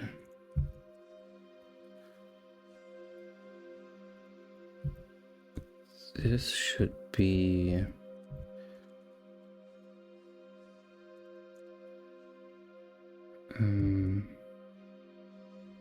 okay, there's no recall here. This is start game, and then I have start loaded.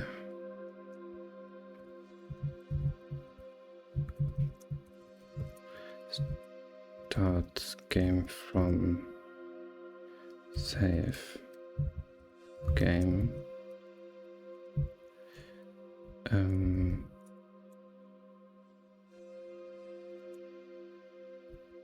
Yeah, that should work. And then I have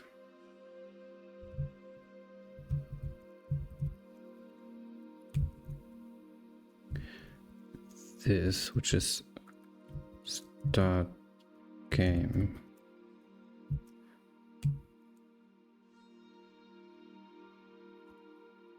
It swaps in the tiles, yes.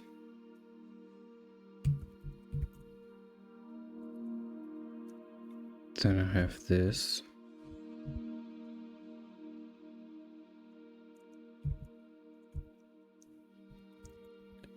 Initialize the run.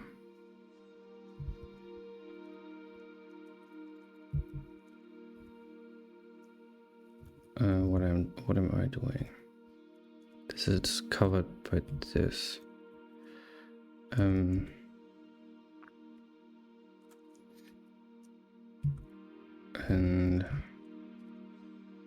that is the same minus the set cam.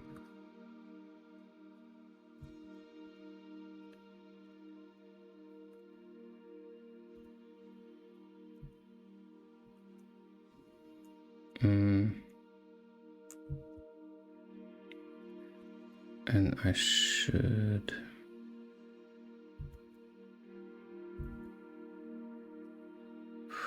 this should actually be in here too.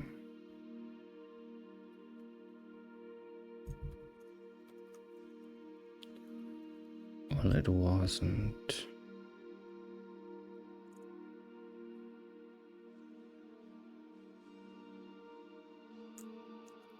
I don't think it's good to reset it again.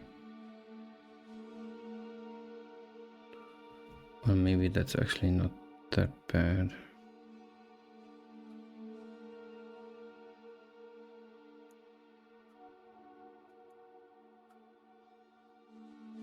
But I need it before this.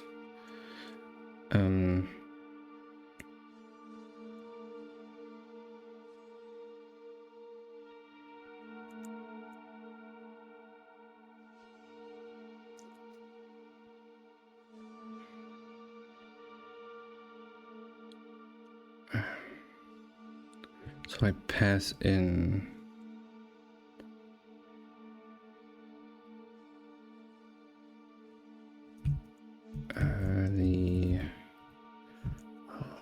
do I have to?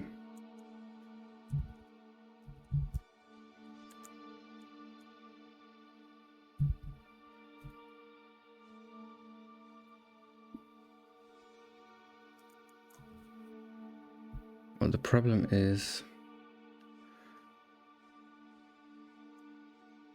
one time I want to start at the editor position. The other time I want to start at a random position. And the third time I want to start at the hero's position in the save game. Which is best solved with just passing it in here.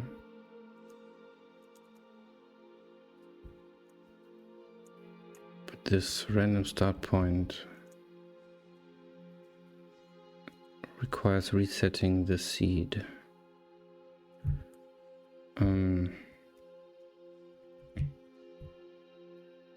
That's annoying.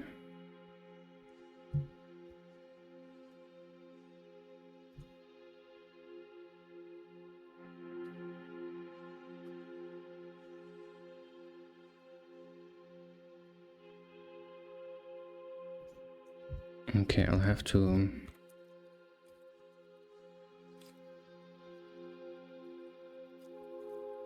pass it in here.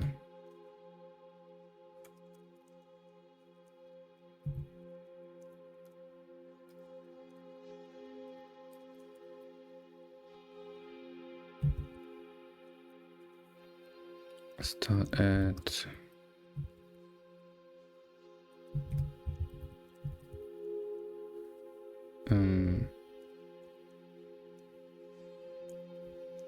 yeah, that should work.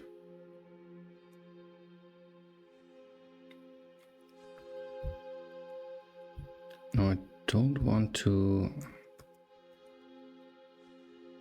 Okay, I don't need to swap the tiles here, so that's good. Let's look at the. I mean, I can actually remove this and this because it was the same. Wow, this looks clean.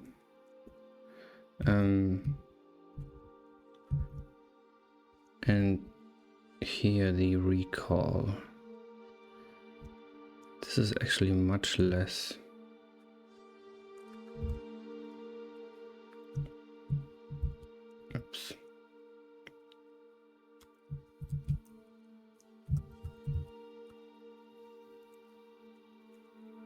So I swap the tile pointers without memcopy, and then I recall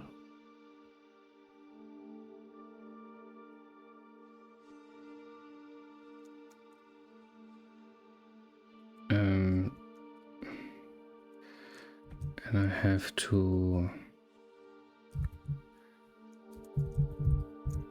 if 0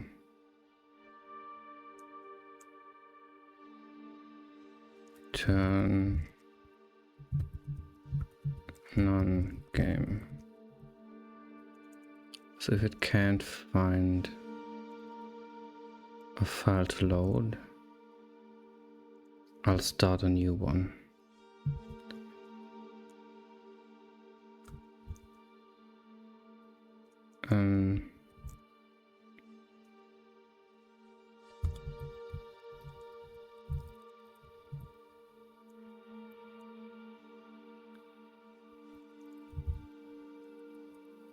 Let's put this here.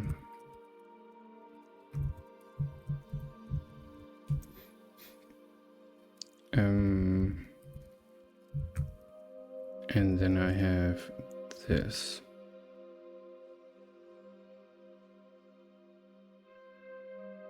And that's it.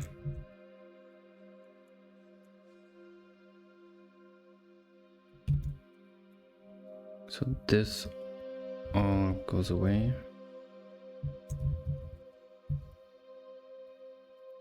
And I only have this.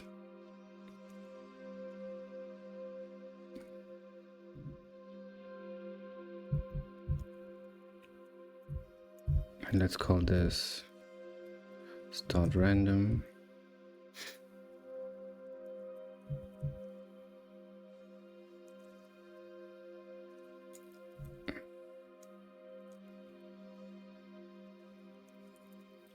Maybe write this out because it's such an important function.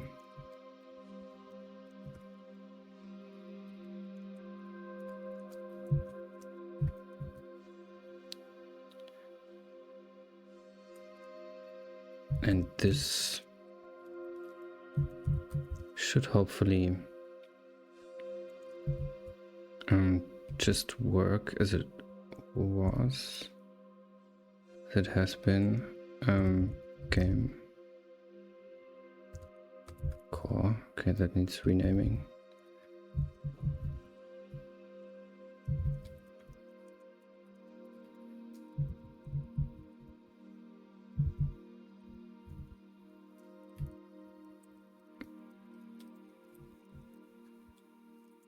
Game. Then I have starts game at random location. So it's new game. Starts new game at. Starts new game. Starts game from. Continues game from. Save game.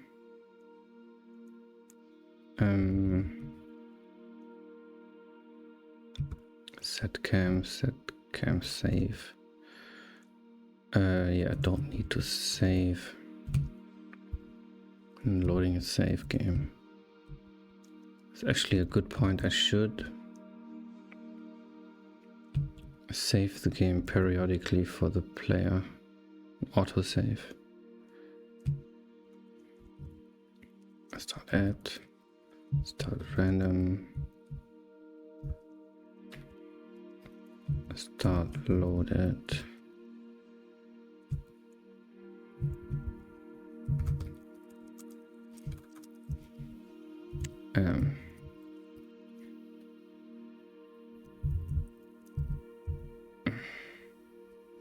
The keyboard gods are not with me today.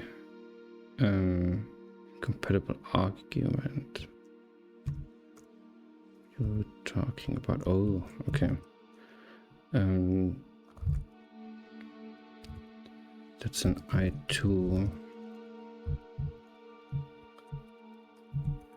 Because the So it's a vector of 2, because the editor tile cursor is a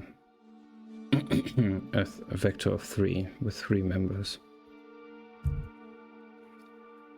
Void value not ignored. That's very reasonable. Thank you, GCC. I should also tell you that that's okay. Use variables. Okay. Or was it 37? Yeah.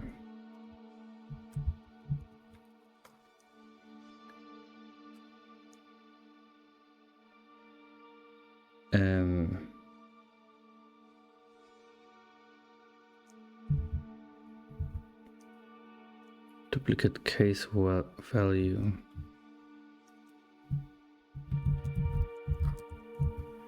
I mean, I did leave this switch case behind. Oh, end game. Not put in the end game function.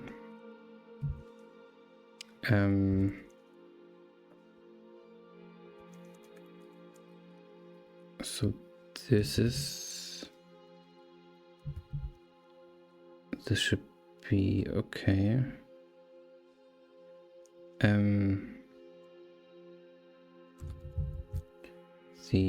Oh, no wonder it complains.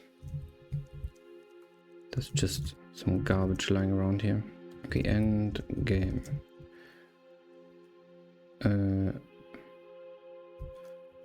And clean up. 2, 3, 4, 5. Let's make it 4.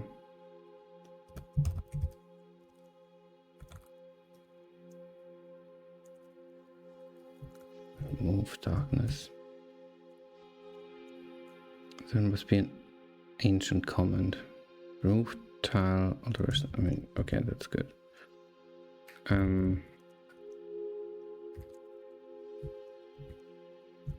Put this here. And then I have the end game here. And these swap tiles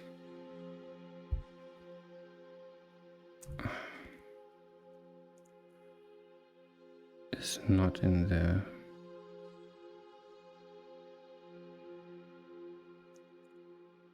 But I could put it in there. No, I don't want. Do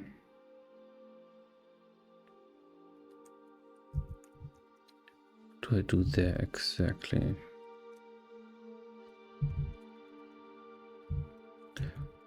Swapping the tiles.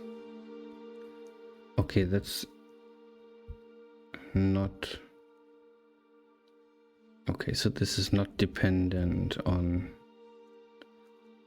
what the current mode is. It just does as it's told. So this might just do nothing.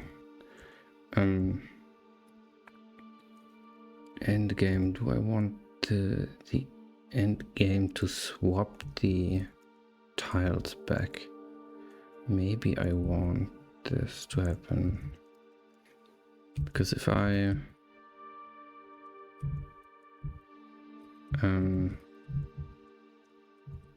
mean, this is just more consistent. The other functions have this in there.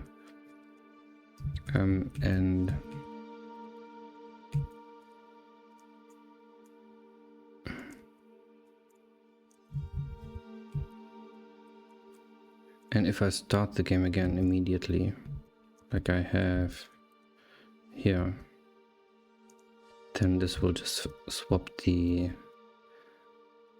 pointer back, which is just one pointer right.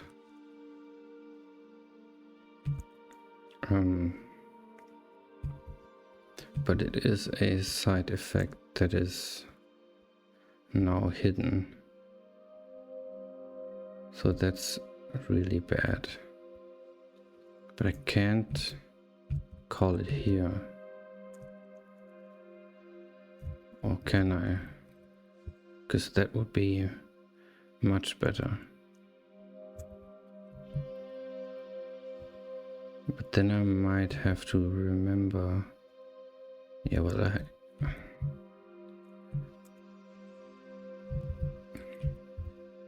have to remember to call this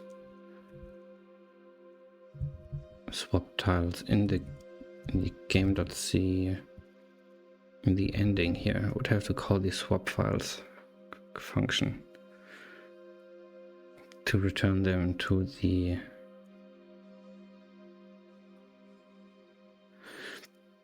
well, actually I wouldn't have to.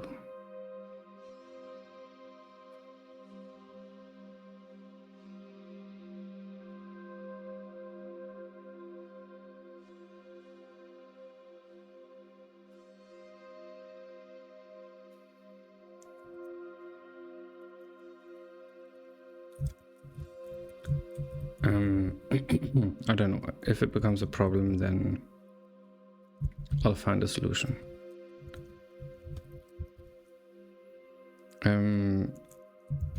Why is this exploding? Duplicate. Where's the duplicate case value?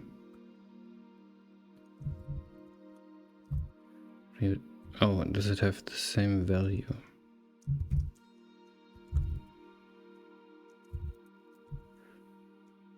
Yes.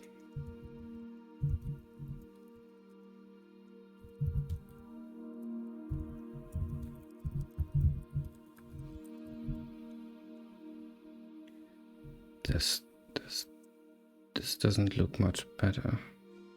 Let's see, undeclared. Where am I?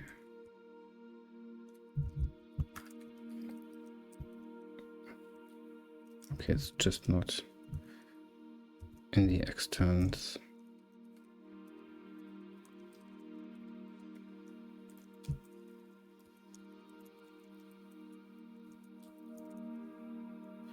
And then I have returning null from void, which is this. I run 0. Implicit declaration start at. That makes sense. Control reaches. Return 1. And it builds. So let's clean one more time. Just to be safe. Okay, and hopefully. Okay, this looks not bad. Still works. Oh, I have this. That's super annoying, the snap effect.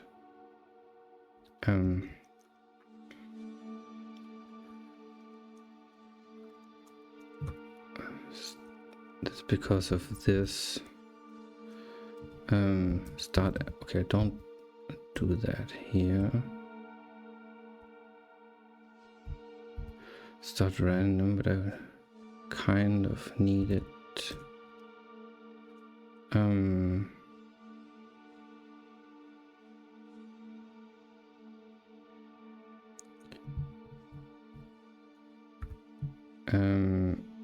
If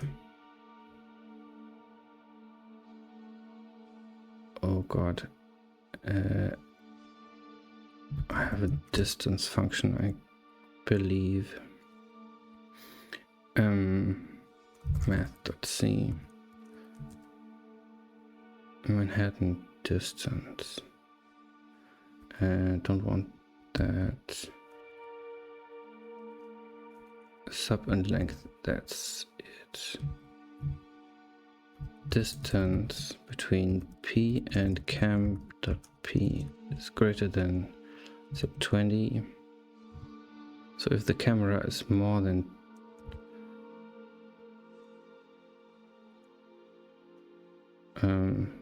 more than 20 tiles away, then snap it.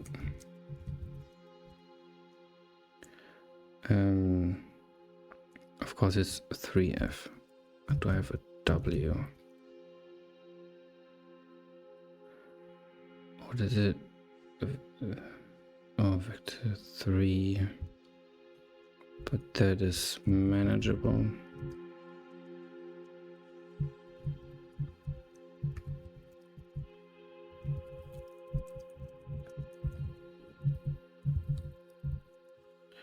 So this should, the camera should now smoothly zoom in. I mean, kind of smoothly. There's a hiccup because of the processing, but that's much better. Okay, and if I so this still works, that's good.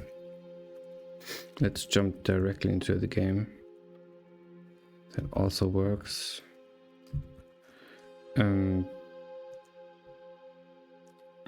Let's reset. Again, that dies because last time it got stuck here.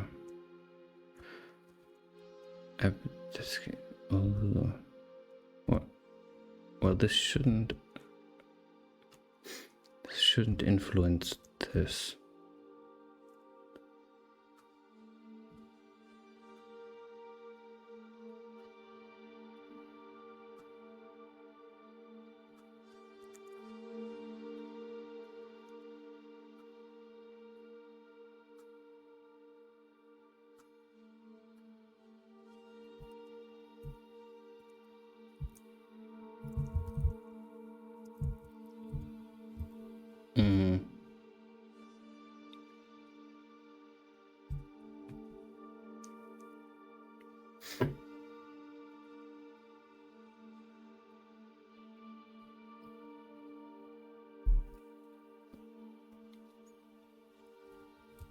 So there's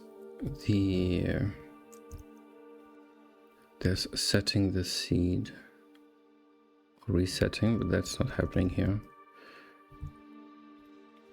For the direct to game, it happens here.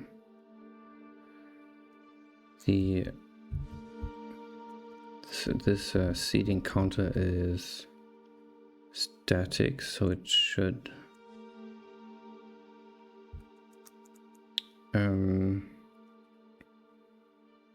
be 0 initially, so I don't think this is why this hangs.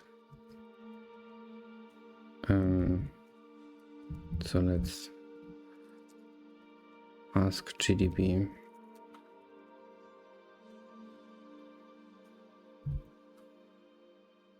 Okay, that worked. Minus R, run minus RG. There it hangs. So let's check out. It is in the start random function. It is here. But why? Why does it hang here?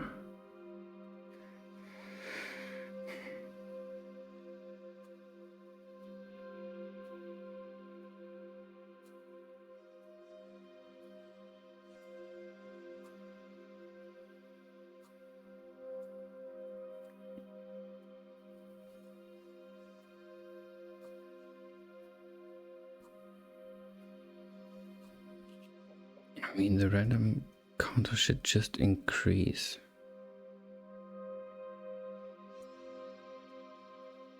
Are there no tiles? There would also be improbable.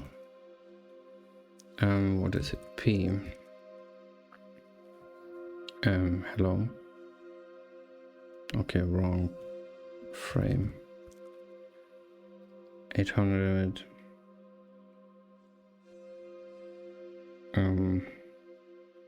828 and 730. Can I? No, I can't. What is the layer 2? Oh, that makes sense. There's not much going on in... Well, there is much going on in the second layer. That's also weird.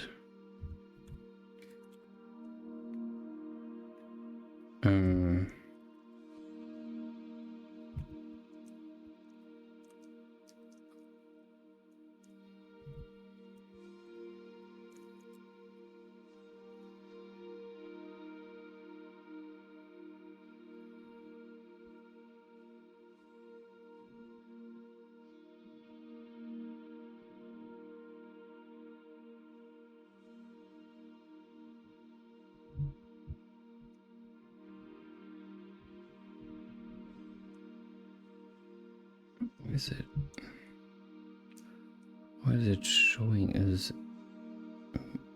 Z? What? That Z parameter. Oh, it's one down. Okay. That's not actually the function I call. That is this one. Print app Z. Okay, that's sure. Have I really screwed up the random function again? Pass in the global seed into RFS, which is this one.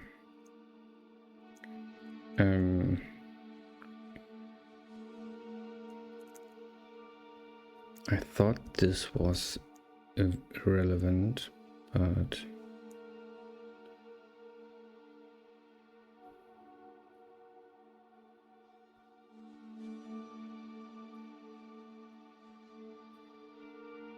I'm not so sure anymore.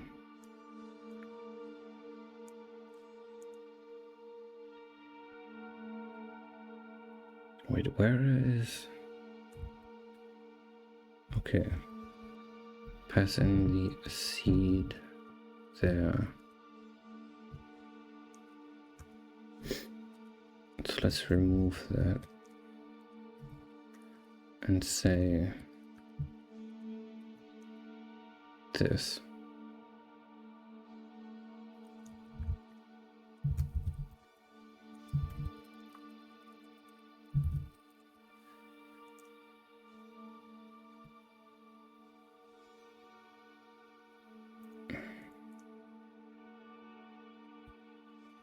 Not sure if that changes anything, but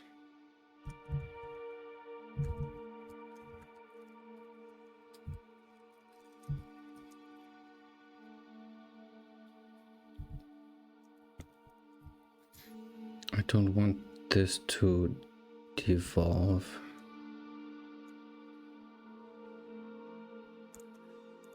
Why do I? Is this the same?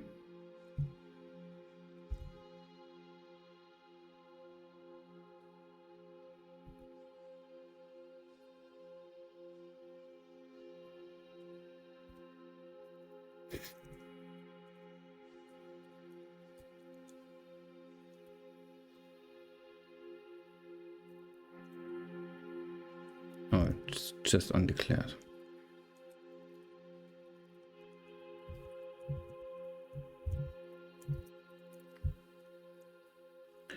Too many arguments.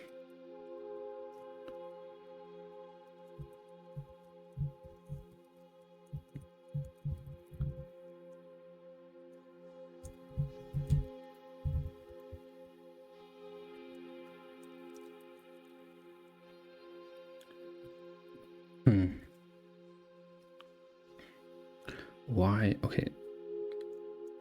This is really weird.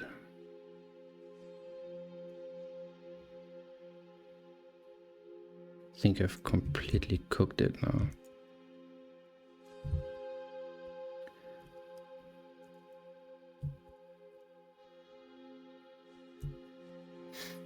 Hey Andre, how's it going?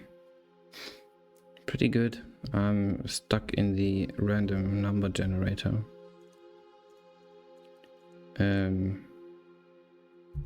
Which is not where I want to be, but that's how it turns out sometimes.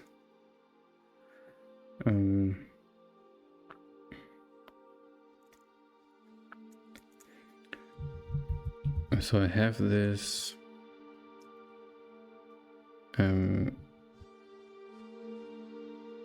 what do I have?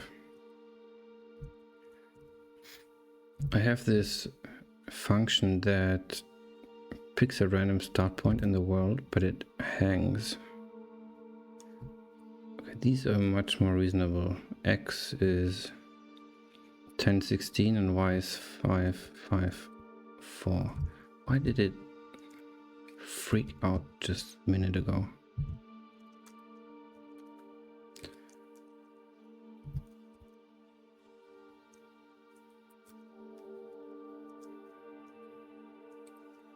I mean, these are good values.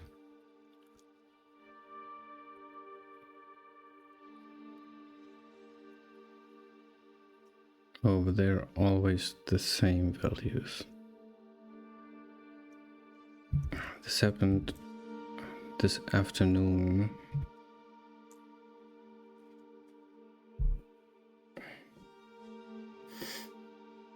I'm not sure how I fixed it, but it should be simple. So I have this random float function. It has a static scalar. If that is 0, which is in the very beginning, it is set to some time, and from then on I get this C from S plus some gigantic value, which makes it overflow, I believe.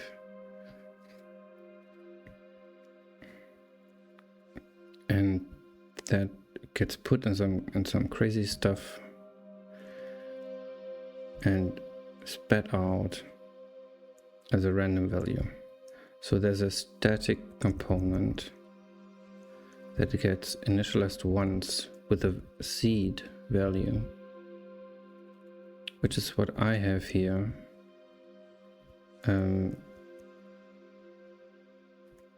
Yes, I have this, the app SEDC.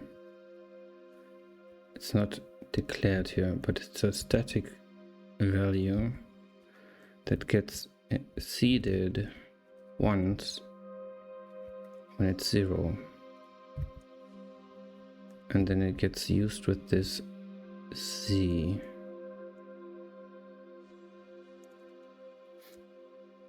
It's basically the same. The times used as entropy for a random number. Yes. Yes, exactly. So for these are two different types. This is the random float, and this is the random float seeded. So where you can provide the seed yourself. But this uses just time and is good for almost anything.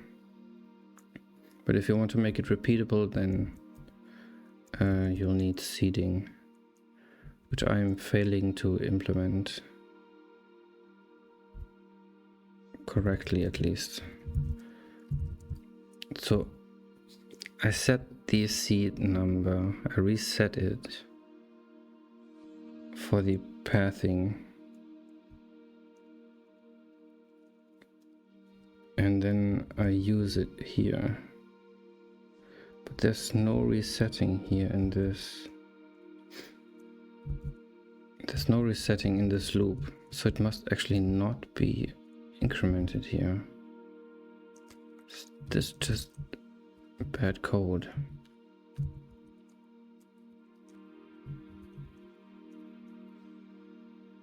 Because this gets only called once.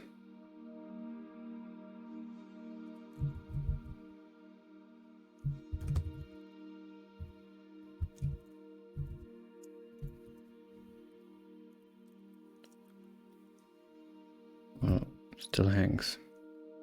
Still on the same numbers.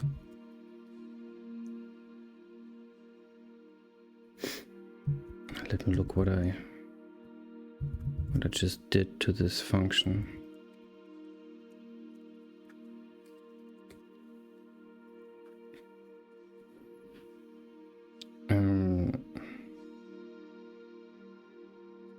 Okay, I just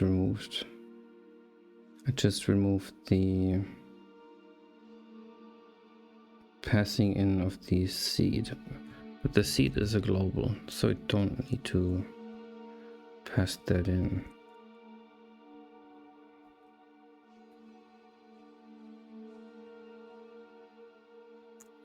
And even if this was 0, this should still work. Well, it would be stupid because they would update every call, but like this.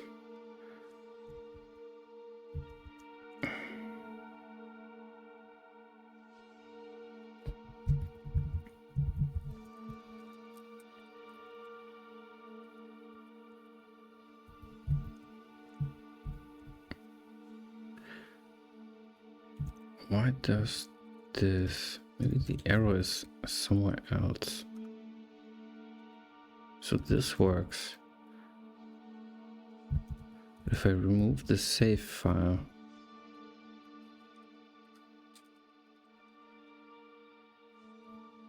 then it hangs. Okay, so it is consistent.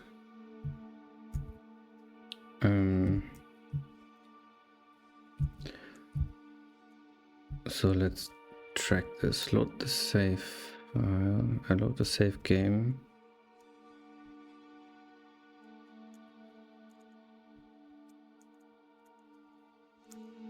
Wait.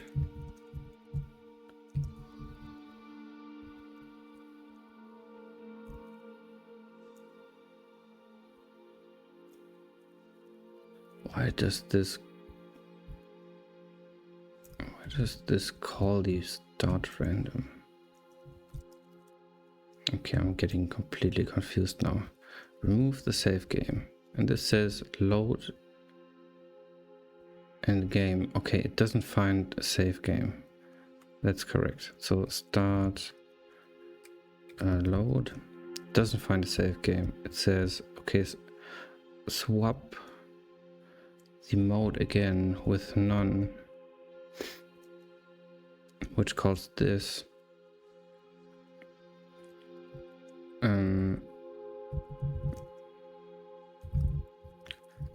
which calls the loop. Why can't this be easy? So let's swap this out for the unseeded function and see if that works. But I mean, it'd be really strange if it didn't. Okay, it doesn't. Are you serious?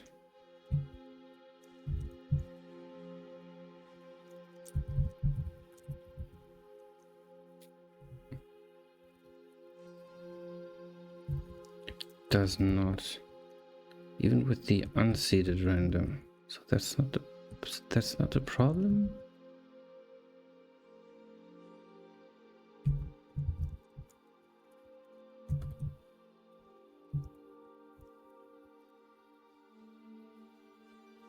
I don't get it.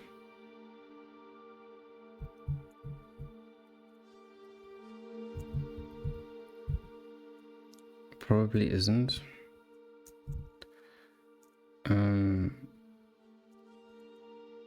Let's turn unsigned long. Yeah, change that maybe.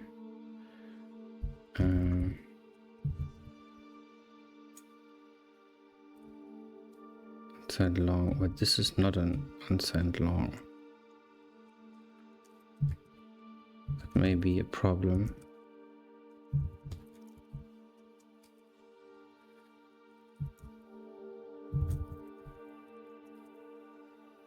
Nope. If the changes to the seeded function don't change anything, the problem must be elsewhere, I think. Yeah, but the thing is, it hangs in this loop. Did I just make a typo somewhere? I get being Captain Obvious here, but it's easy to get lost trying to fix the wrong thing. Oh yes. Oh yes.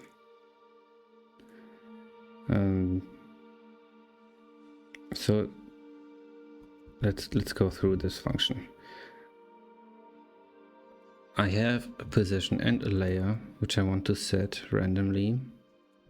I reset the seeded random status to have a fresh start because the path generation runs after this, and this position has to be consistent with the seeding, so it gets reset. Then I make an integer vector with these two random calls between this value and this value and this value and this value. Do the same with the layer, and then I check with the position and the layer if there's a tile there. So the problem is probably with this function. The problem is probably with the tiles.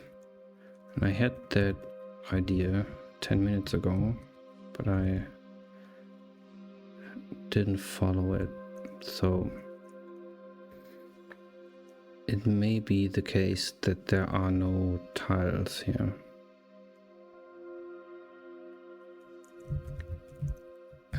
How do I check this? Why would there not be no tiles? It would be the where does the editor get its tiles? From the read tiles function. I mean, this jumps straight into the game, bypasses the editor, so it might be that the tiles are just not loaded, but I don't think so, because I think they're wrong function, wrong file here, initialize tiles.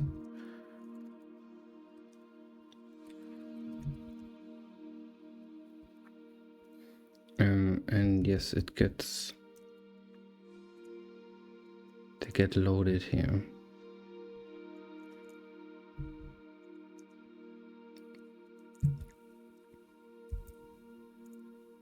So the tiles are there, unless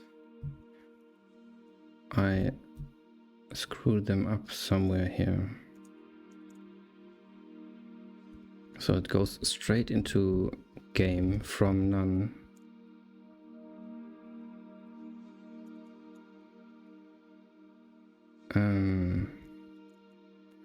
Well, I think I'll have to look at the function.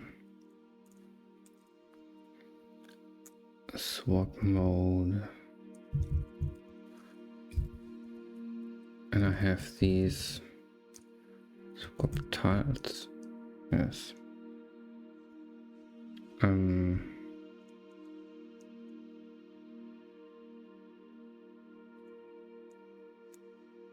Start random.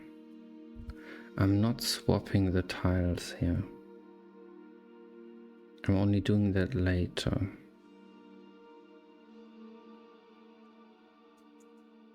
Here. Is that too late? And this function should access the editor tiles, which are there because they're loaded.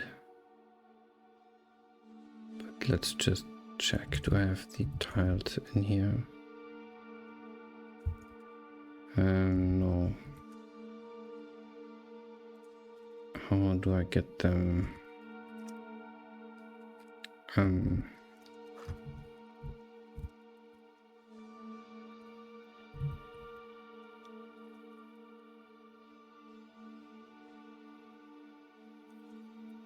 Frame 1.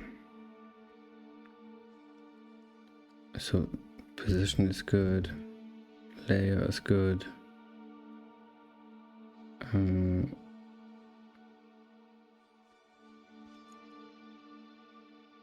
I have tiles.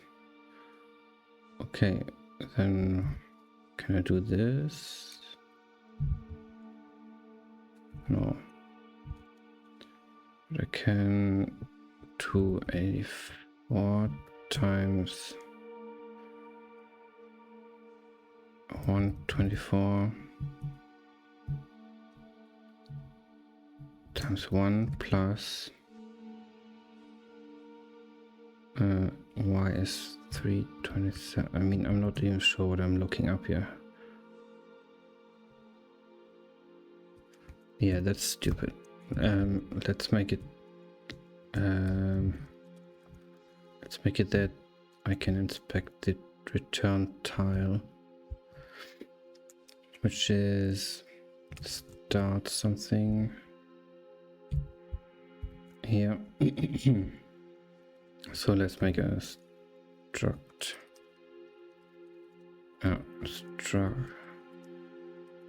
tile t equals, so now I should be able to check for the t.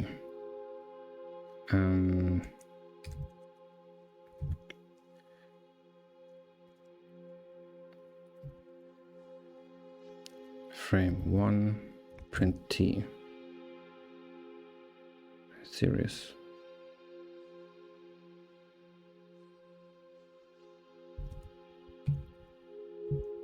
Not compiled this.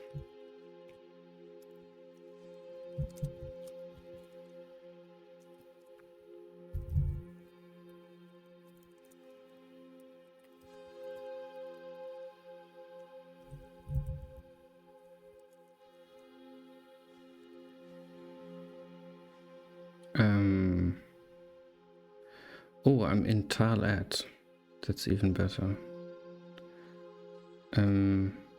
What is... Okay, I was just there.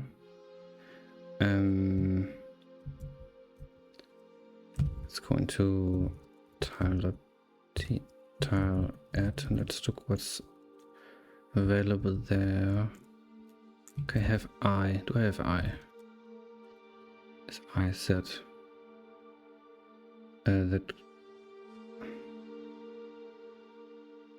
could be anything.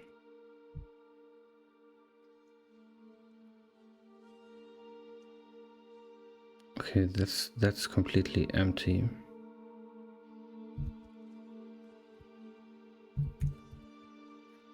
That's empty. I mean, it looks like they are all empty.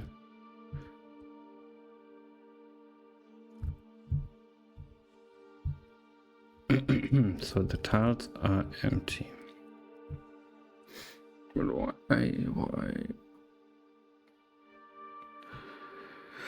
What did I do? What did I do? Why are they empty? Is this some global variable stuff? Because then I'm gonna cry. But I think this is just stupidity. So I have the tiles here, and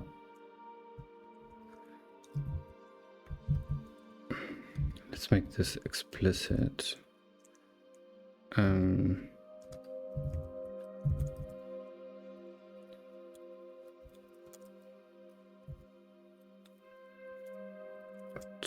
Struct tile ts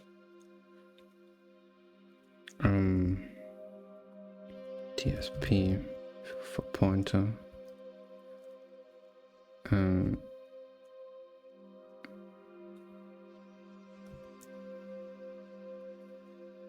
Yeah, that should be enough.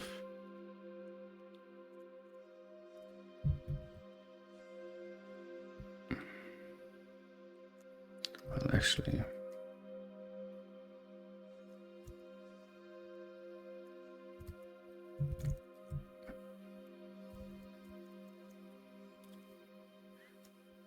did I kill my tile file?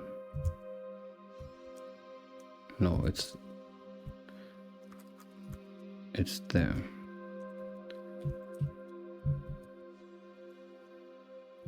Okay, let's just follow the trail. Follow the trail. Oh, let me follow the trail. Okay, I come in here. Tiles get loaded here. I set the random stuff.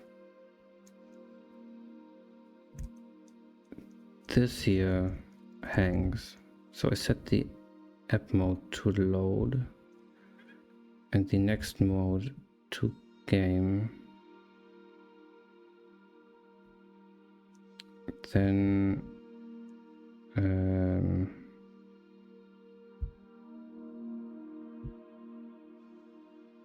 that doesn't change the tile pointer. I go down here and here I swap the mode. So this jumps to here. I am in app mode. So the original mode is, what did I call it? App mode. App mode. Yeah, okay. So I'm switching to a new mode, which is game. I'm coming from none.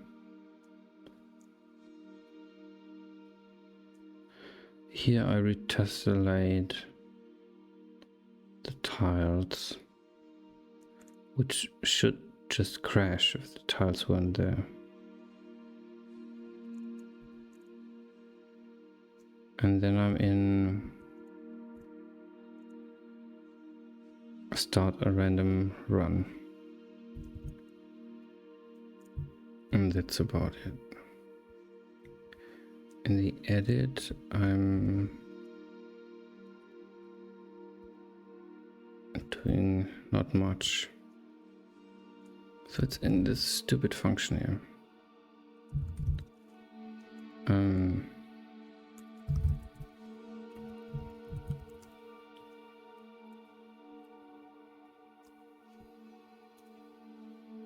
What can I do to test this?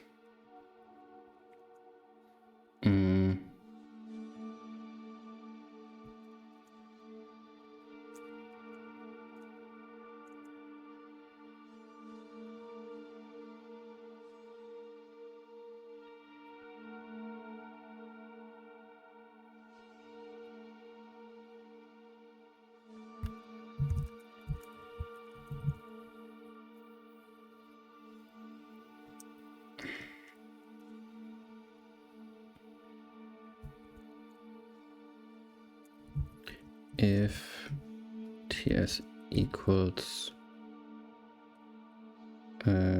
ts g. Oh my god, is it just the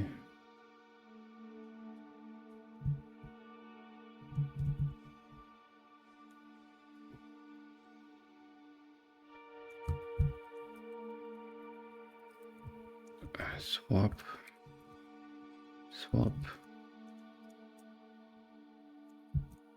Where's the swap? There's no swap. There has been no swap. So of course everything is 0. I'm bamboozled by my own creation.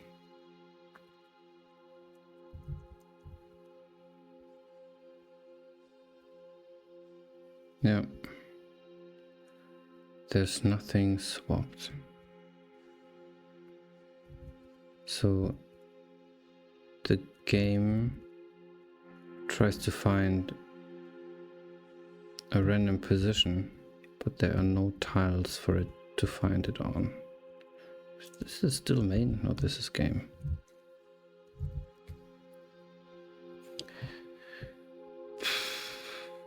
And I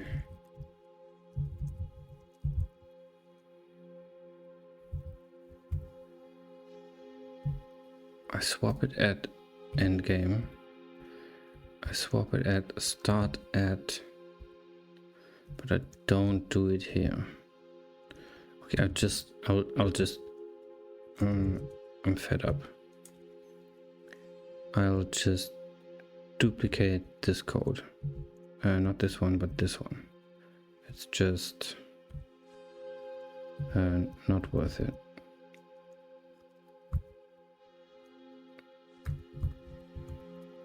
So all this gets duplicated.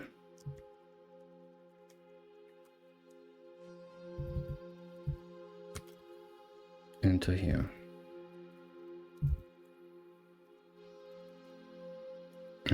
And I want this to be itself.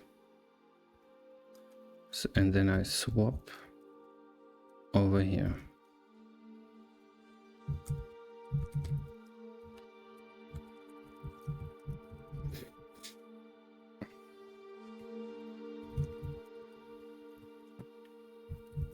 Okay, and let's try the actual problem. And it works. Hallelujah.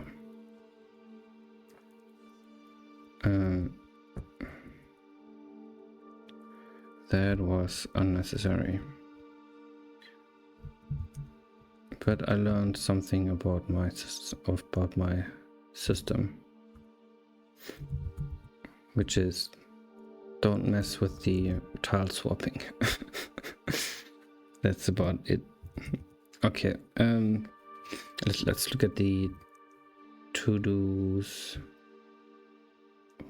and what I was even doing. Okay, I think I faintly remember that this was about ending the game. And so I have these functions now, and in the game code, well, I have the signal, the end game's signal, which should jump into here, which ends the game and starts a new run when I press the start button.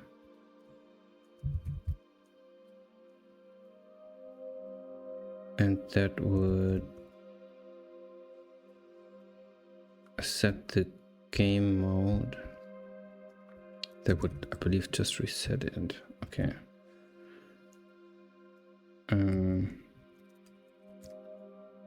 So if I walk onto this,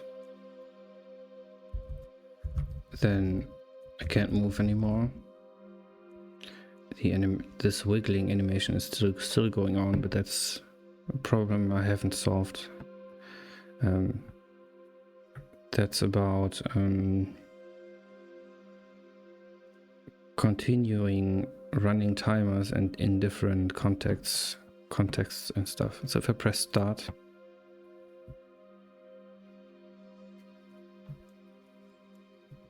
I think this worked.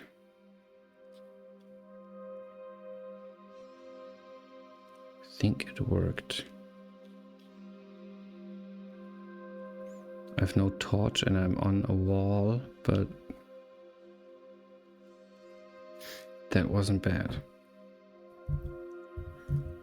So one more time. Oh, that's cool. It even remembered.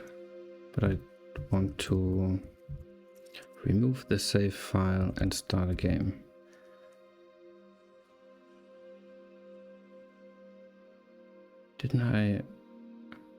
Wasn't I just here?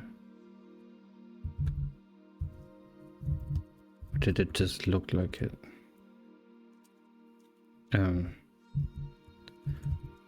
Wrong options.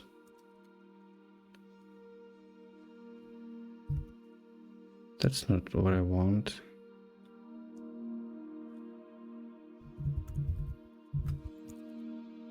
Okay, a small victory and then a bug again. So this is, I believe, the seed. A seeding problem. Does this always get set to the same seed? Or often to the same one?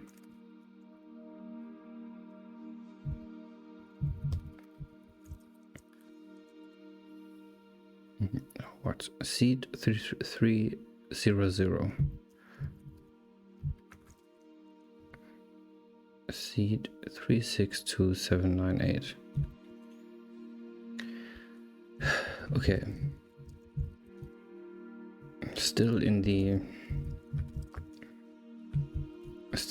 random function.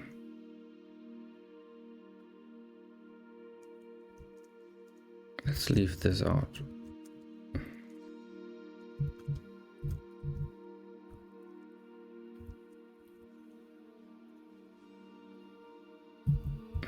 What?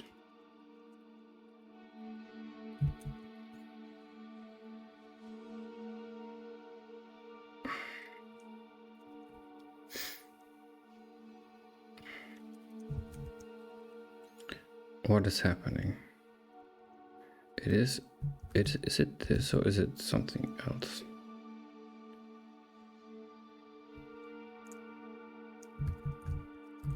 Let's start from the beginning again. I give it a G. Didn't I remove the save file? I have a save file. But it's still there.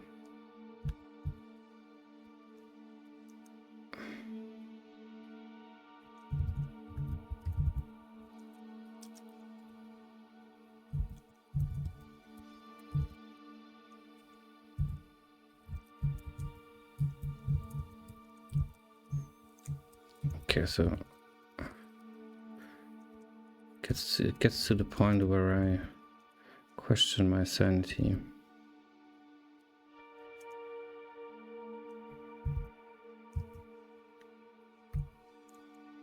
I mean, it should create a save file when it starts the game. Okay, let's try another seed.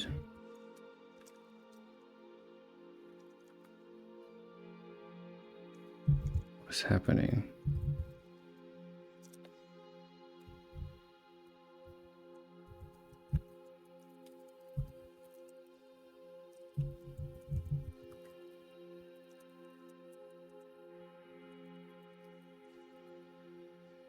I land here.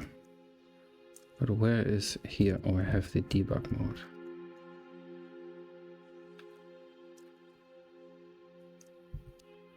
Where is here? 690673.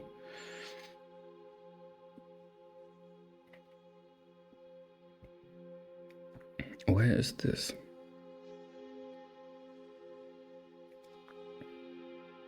Why am I here?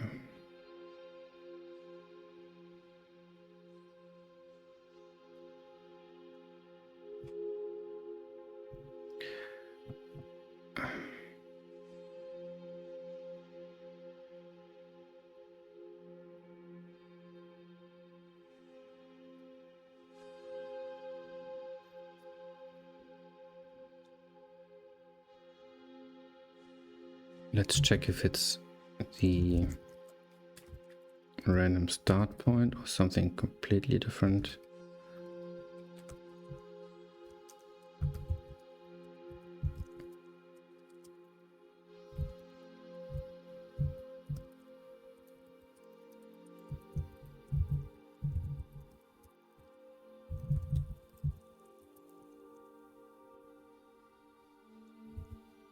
It's not.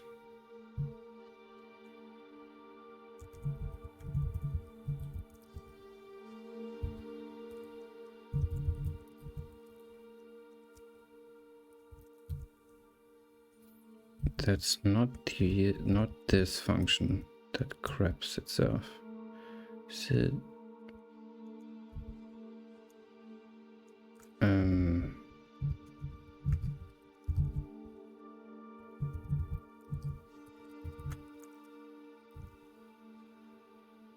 Also not this one. What? That is a save file.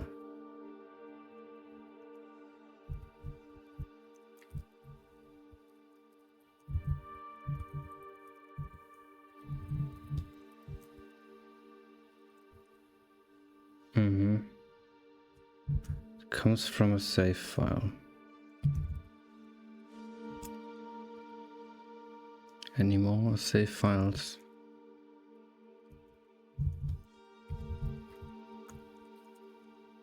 Where does it? It says no save file. But then it still goes to the place. And it's there again. And the H. du minus H. Thank you. Is there? Do I save a save file?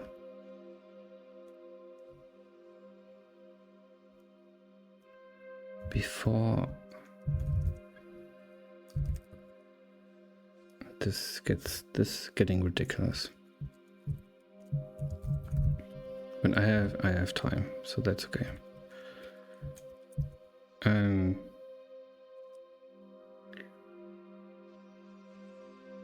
Why does it use the load?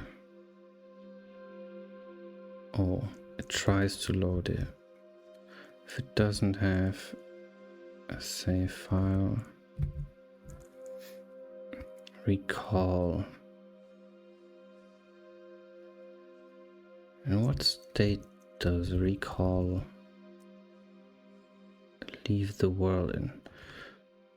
And so,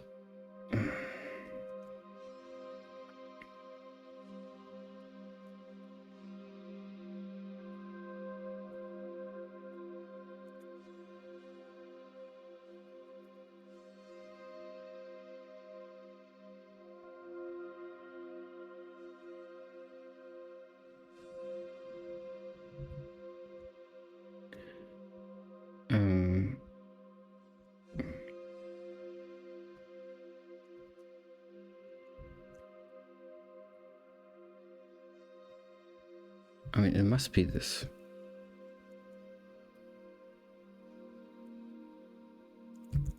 The recall function is screwed up.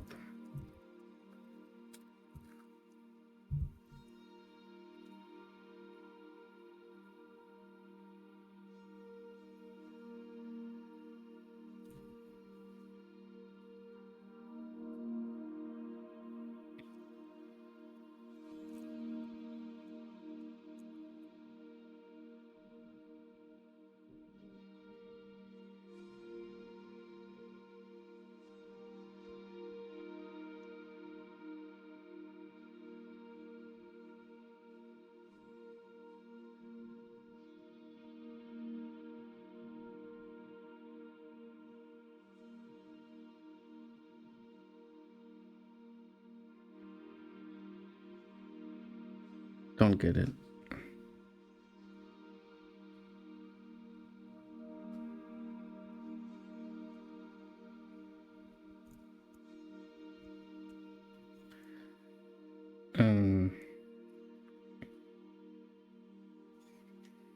create some kind of crazy save file.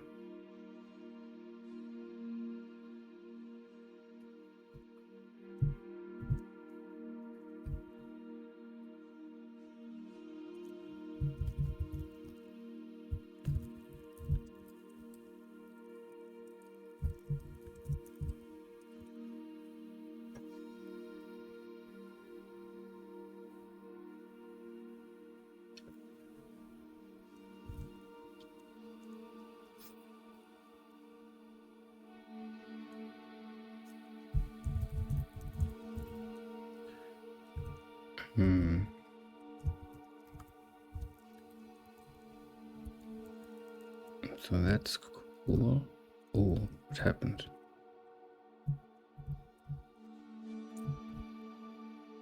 What was that? Gets spookier.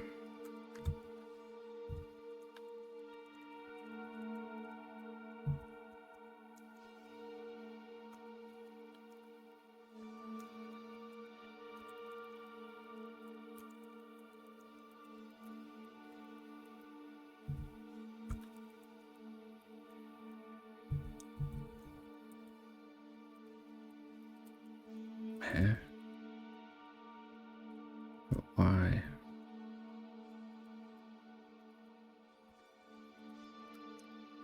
Was that just me, or was there a black screen there?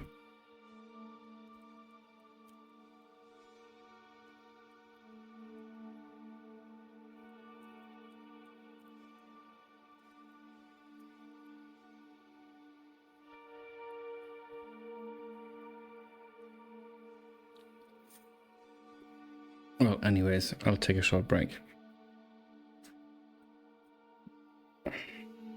Be right back.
Okay, so I hate that these are not in main. So let's move them there. That might make it easier.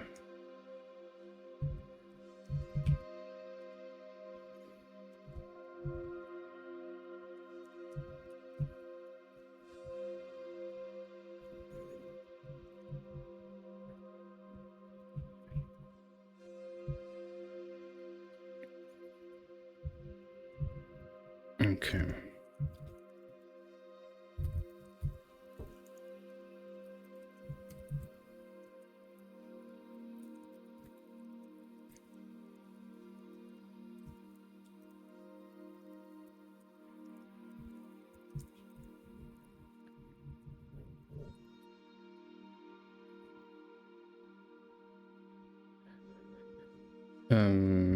Of course. I need end game.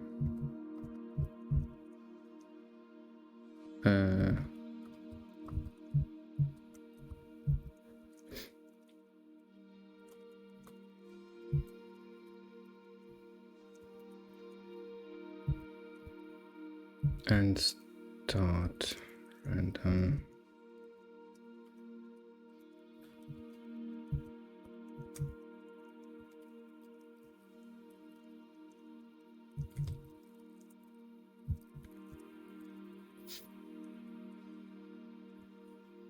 Okay. So one more time.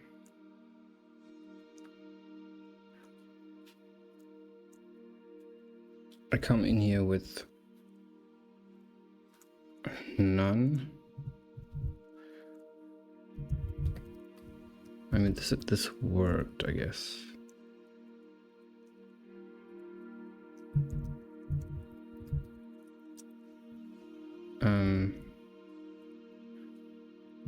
No, I always land there.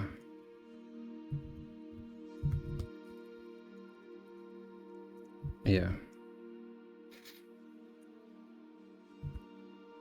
So,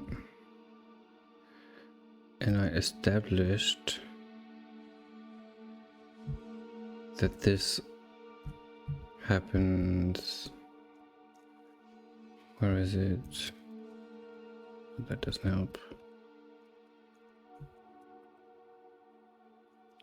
This happens in start loading.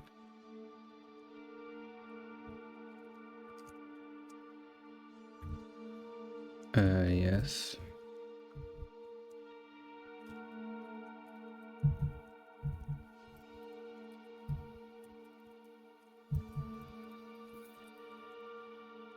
Loading. If I tell it to delete the save file,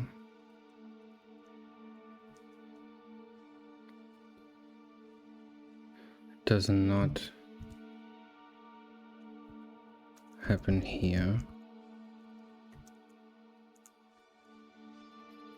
But it still lands on the same spot. So is it really the random now?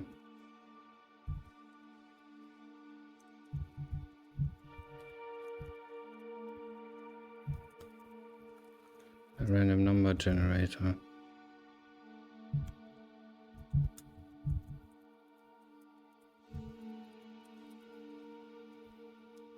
Okay, this looks better.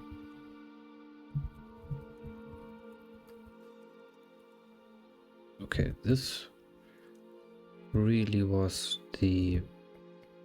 is a problem with the random number generator.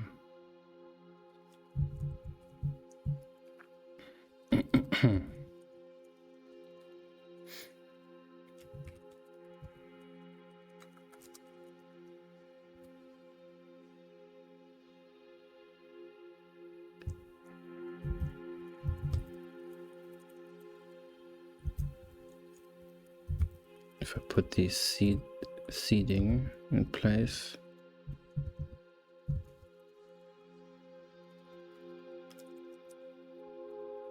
I'm here.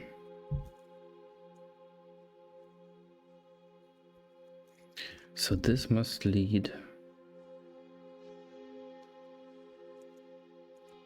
to the same thing, but why? Okay, let's first fix this.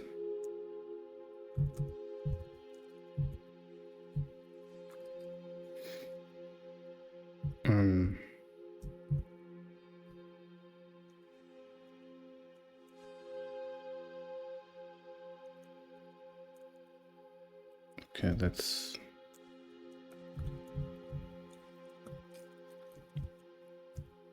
just my own stupidity, I believe.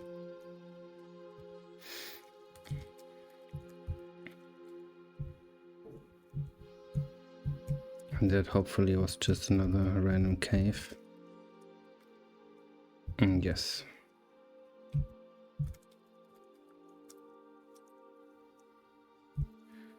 Okay, that works. I need to test for walkable terrain.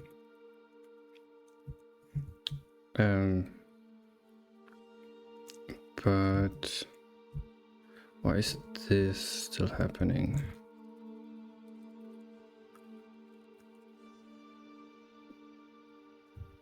Well, it's also solved.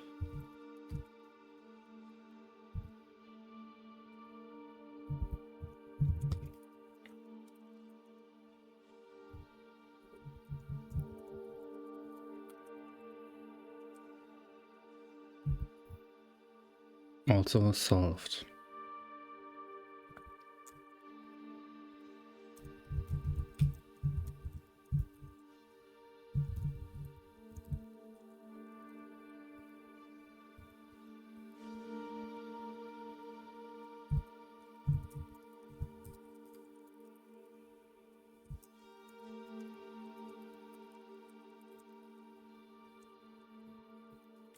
I can't believe it. It's actually working.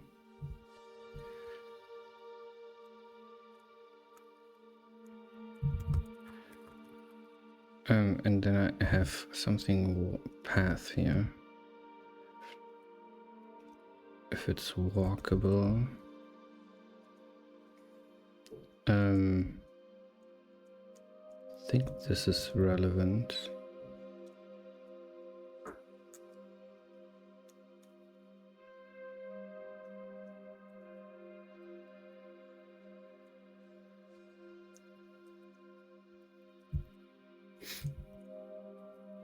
I can just test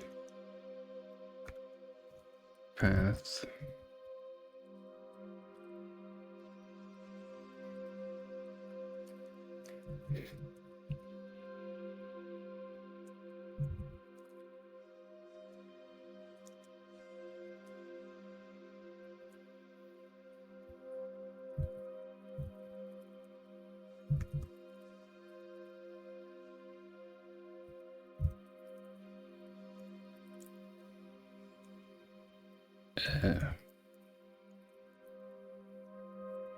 Hello?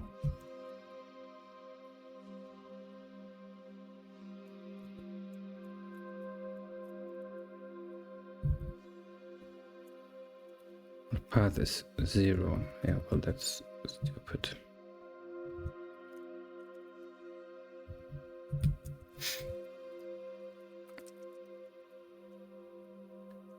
Okay.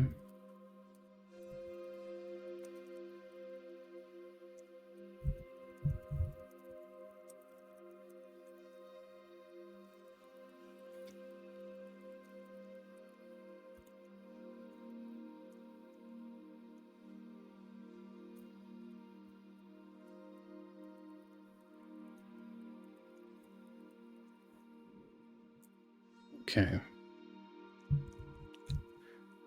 Thank God. But I actually should I commit this? But what have I?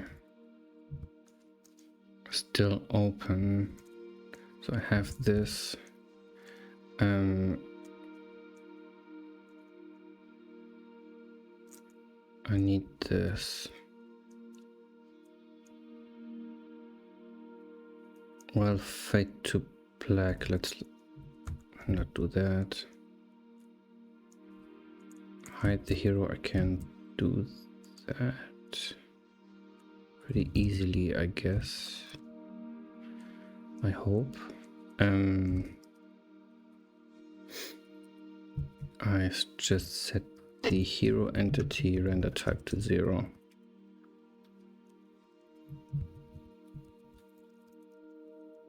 And that should make the hero disappear. Yeah. Okay.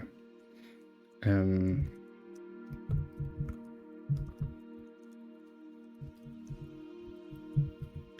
mean, it's pretty self-explanatory. This comment, I think it's okay. Hide the hero, show the text.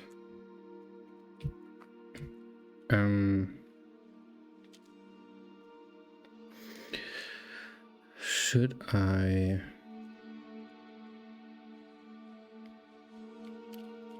No, let's just wing it. Render string. Steal this from here. Oh, this is not a render function. What is rendering? Where is it here? Render UI.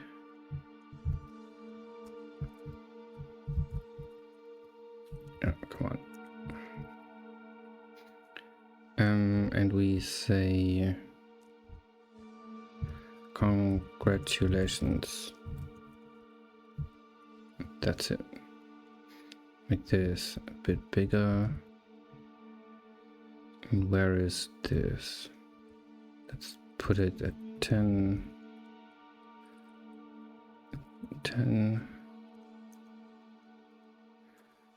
Maybe 5.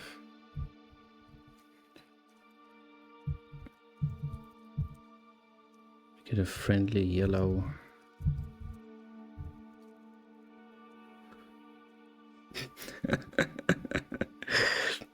Oh man, okay. That's so bad, it's funny.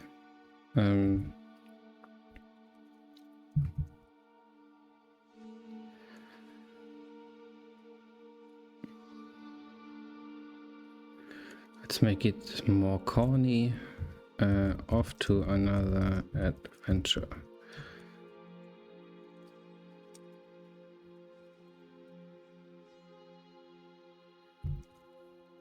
Maybe 1.5. And this should be, let's try 20, which will be maybe too much. Then I can hone it in. That's not the color, but this one.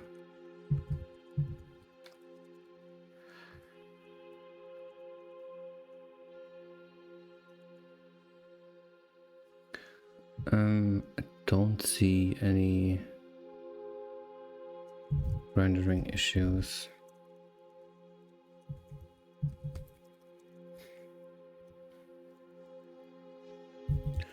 I've noticed if I make the size of these strings a floating point number, they sometimes get slanted slightly. There's some kind of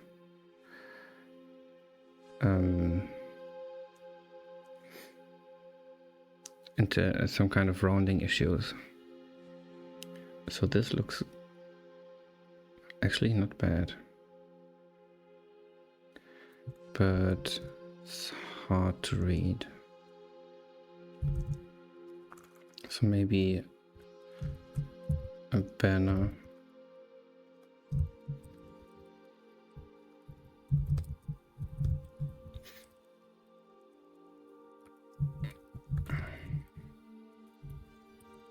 And that's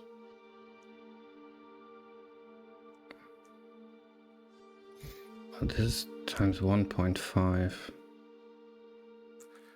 Oh, this can get messy.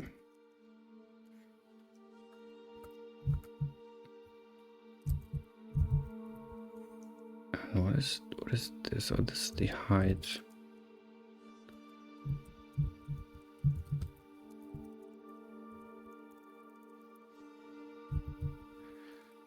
Okay, that's completely off.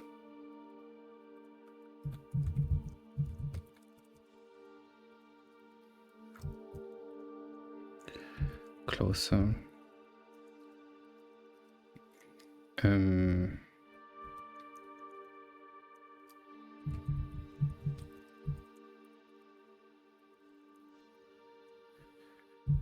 Closer still. Yeah, I want this.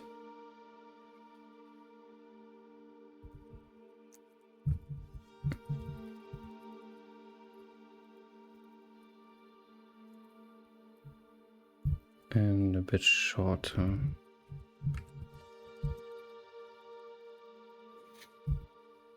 Still one. I think I can make it one less.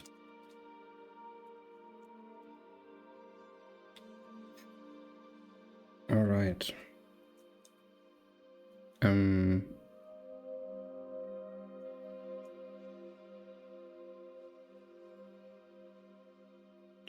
And then, okay, let's move this up to 7 maybe. That's -3, so that's 8. Oh, this is X. So 2 and 3. And below this, I'll display some telemetry.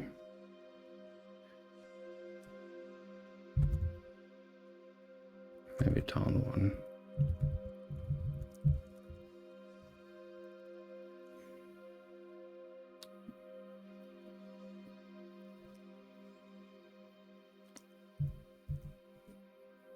Okay, and these are just placeholders, so it might get much more involved when I have an actual ending. But for now, that's fine. So let's see where the... Still have dead, don't I? Yes. Let's put this in the...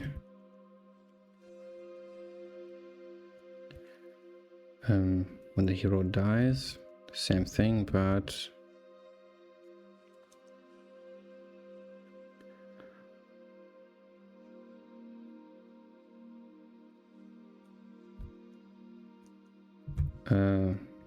the hero has met his fate or something. It's almost the same amount of characters.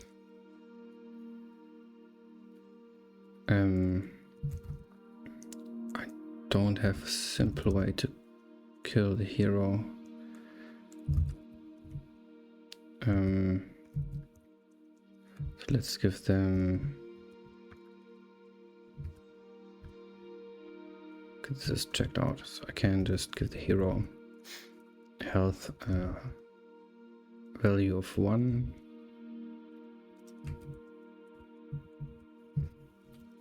And I know it's not as wide, it is 1 wider. So let's make this.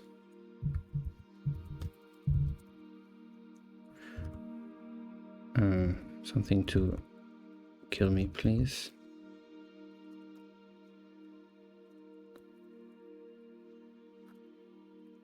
There, hit me.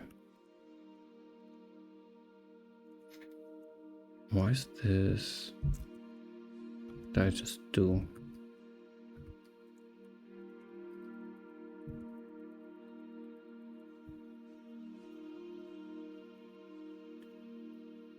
Isn't this the exact same?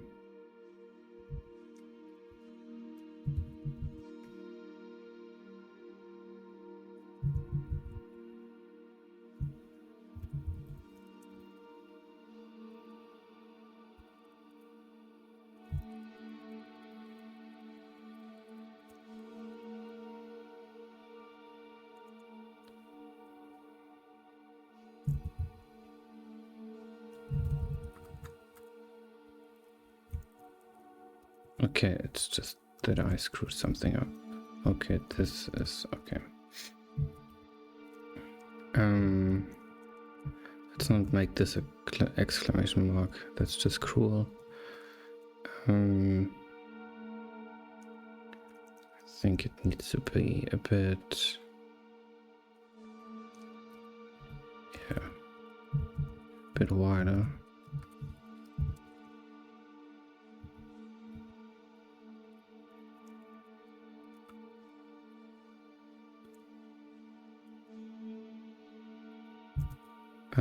Let's make it, our hero has met their fate.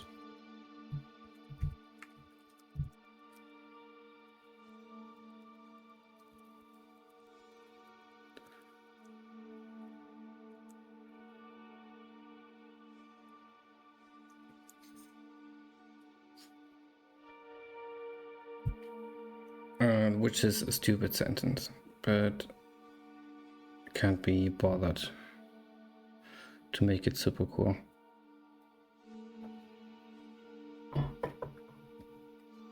But this is one ending.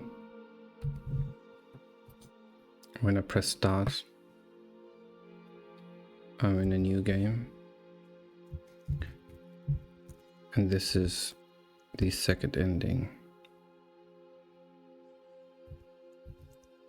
If I press start, I'm somewhere else.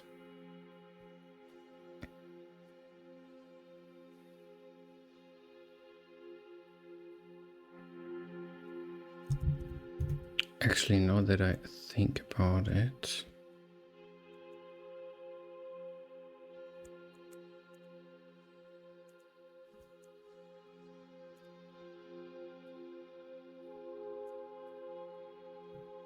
the player should maybe start on one of the feature markers.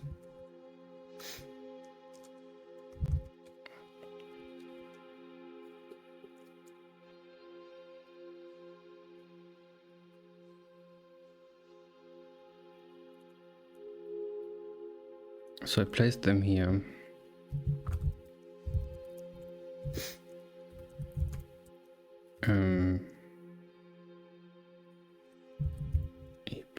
Find object. And then I look around.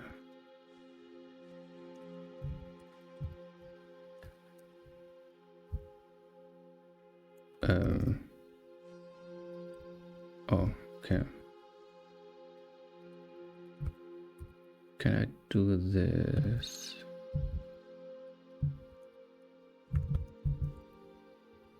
Can I pass in what I pass out? I think so. Yes.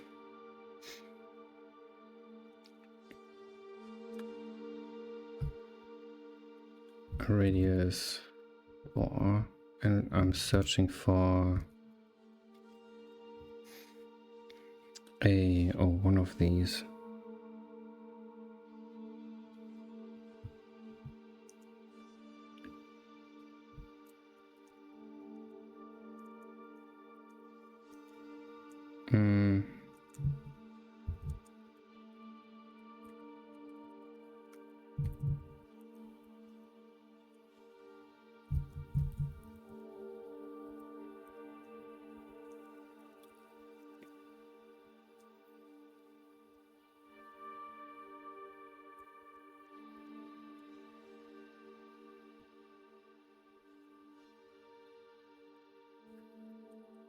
So these are types, roles. Okay. So I need this function.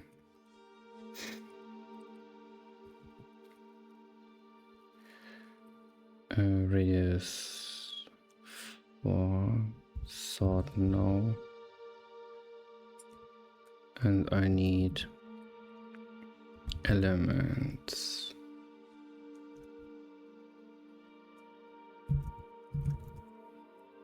Do I use this? Yes, here.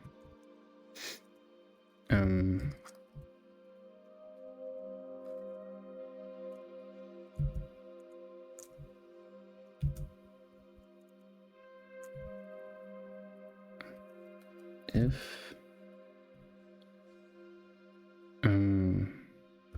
n equals 0, continue, else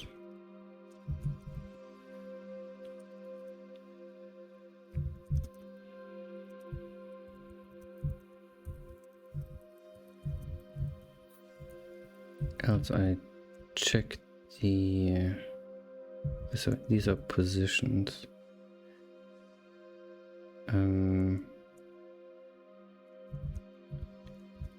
So I need this.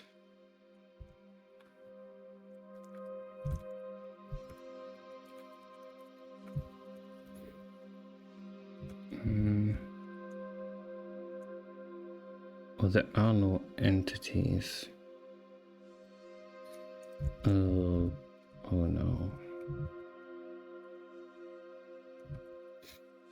This is not in the game. So there are no entities.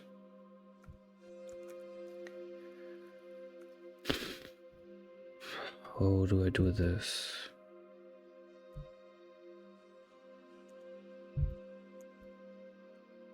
Okay, let's do it differently. But still,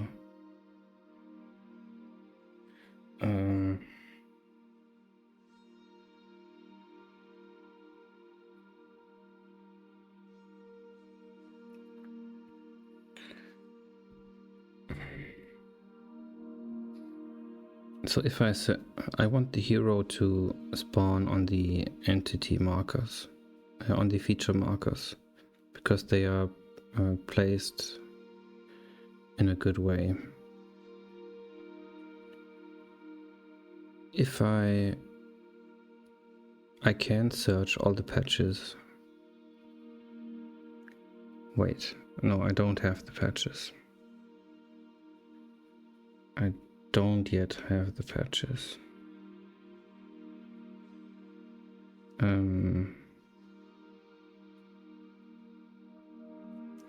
Oh.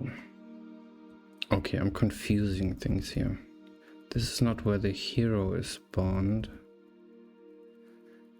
This is the start position of the path. So that's okay if it's somewhere in the world.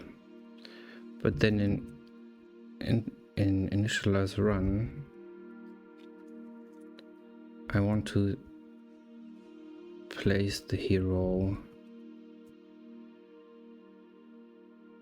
in the first patch on a random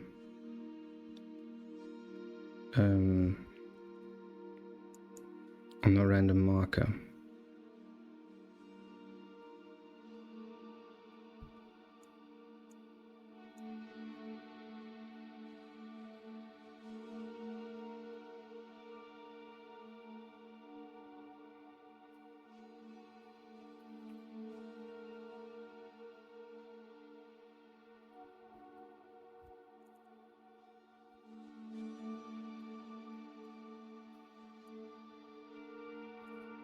Where do I set this?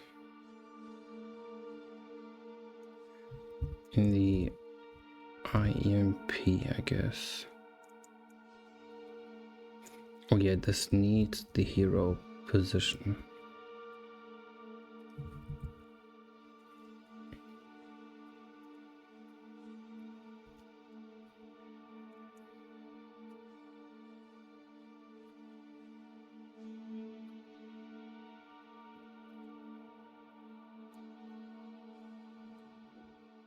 So let's call it this. Start position. Initialize the run at this start position, but then find a position for the hero here. If I start from a loading,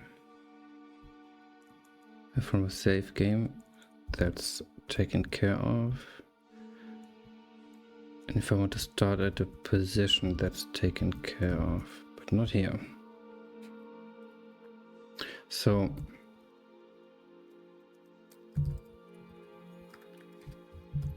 Find the hero position. Find a better hero position. So this would be, I'm after the I run.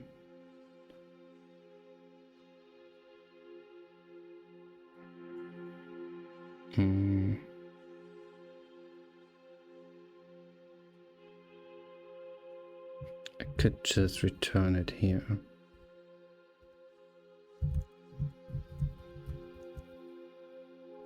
That's maybe better.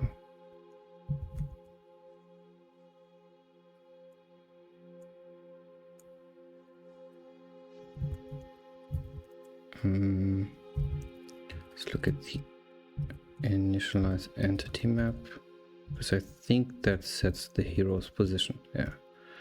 So if I pass the position in here,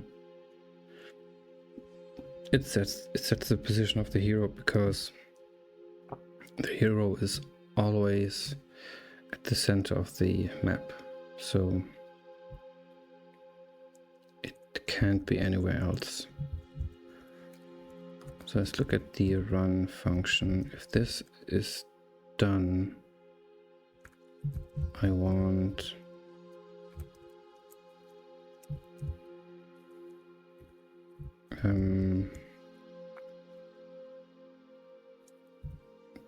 to set the hero position to something nice.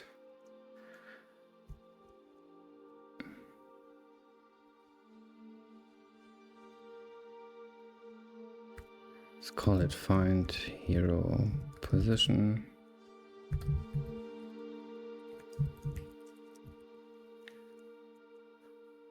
And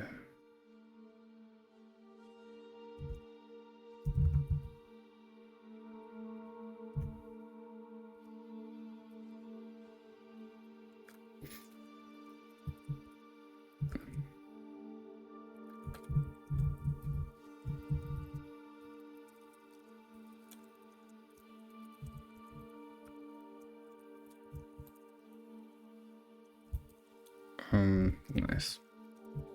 Okay. I want to check the first patch. I maybe need to do this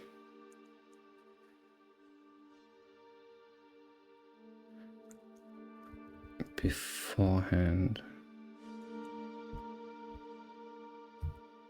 Oh no, I need the path, but I need to do this before putting down features, because this way I can remove the marker that's there, so it doesn't replace where the hero is.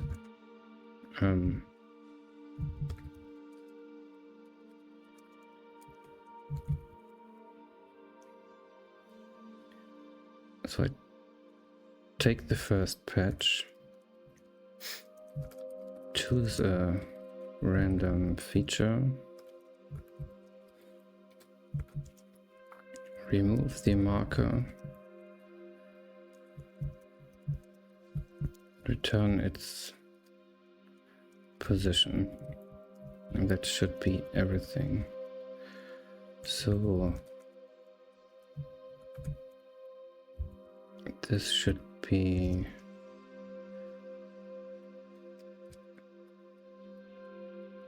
this. Let's assert this. That's the number of nodes in the path. Let's assert that there are nodes.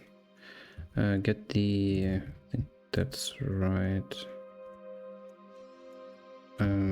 Yes, yeah.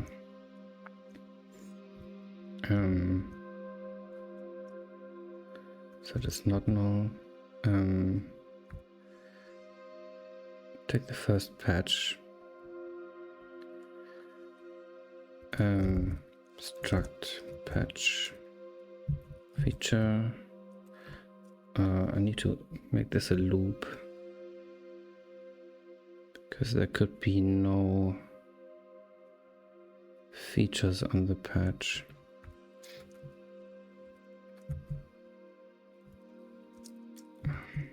Or if there are none.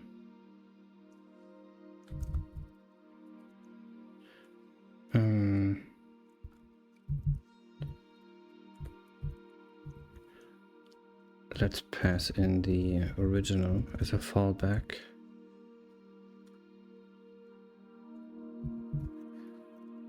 And if the first patch has no features, then we just return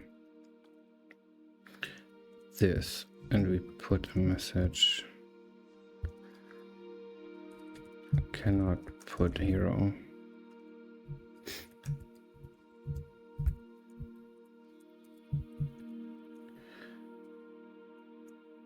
Well, that's not right. Bad hero placement.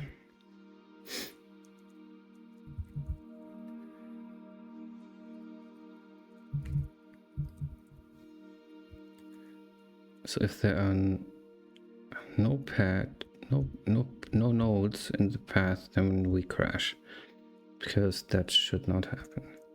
If there are no features, that's also pretty bad, but we can survive.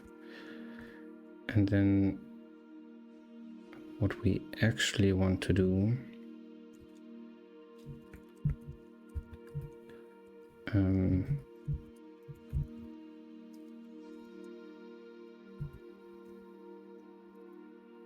where are the features? Is 0 RIS, and then 0 to the number of features minus 1. So we get a random feature.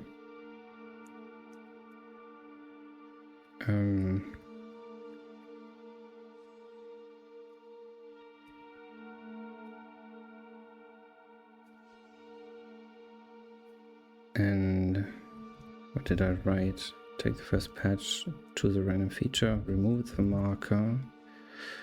So that is, we need to get the tile.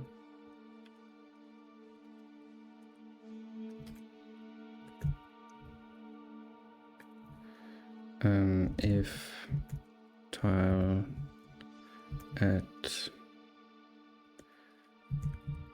feature, I hope has a position. Yep. What is that? I think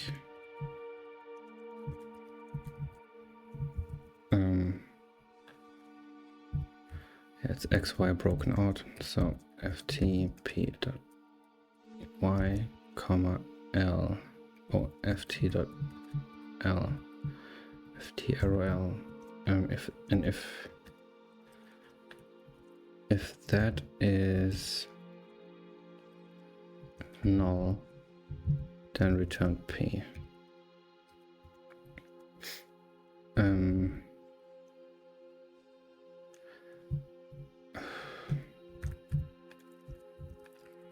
Let's do it this way.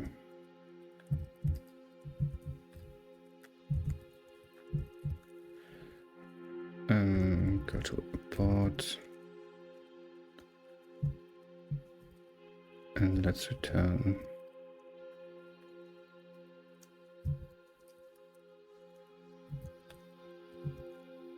What's my keyboard doing?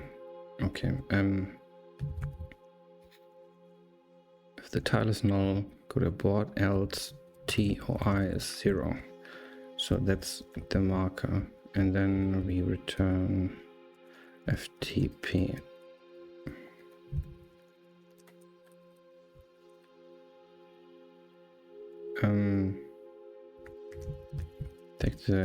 Take the first patch. Let's call it node clear a random feature marker, turn its position. Okay.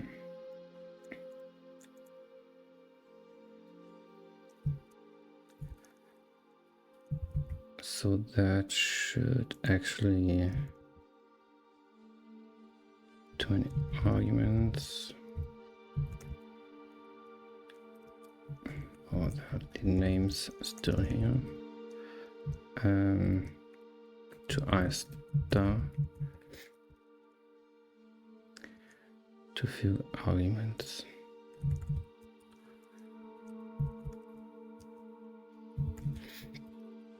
That is in main. Start at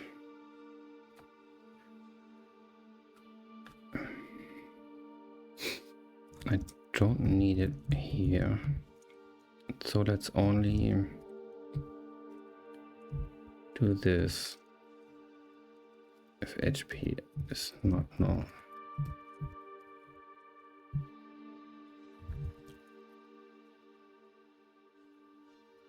Too many arguments. Oh, that's in the wrong spot.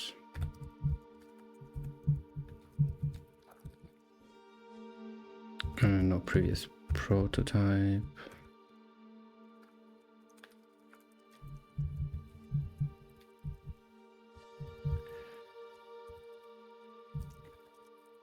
Okay. So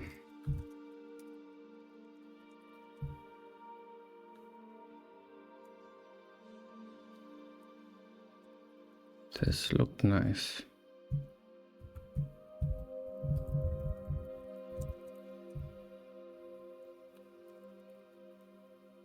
That not so much. But there was no marker there. So there are not, the markers are not placed all over the world. Okay, that should not happen. Another crash to investigate. PMA core. And that was in, oh, that wasn't a third.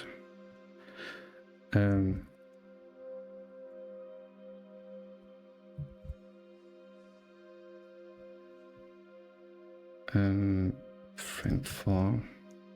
Yeah. So the path was null. Maybe I should. Well, this shouldn't. I should catch this earlier. And that is. Why did that happen? Oh, okay, this is the catch. But it's commented out. I mean, the game would have crashed anyway.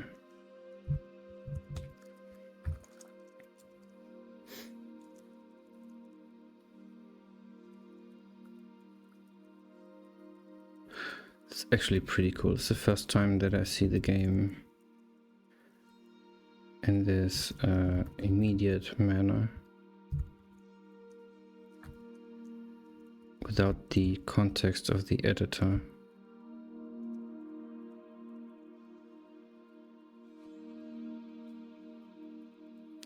Maybe we should make these raindrops also disappear like the leaves do.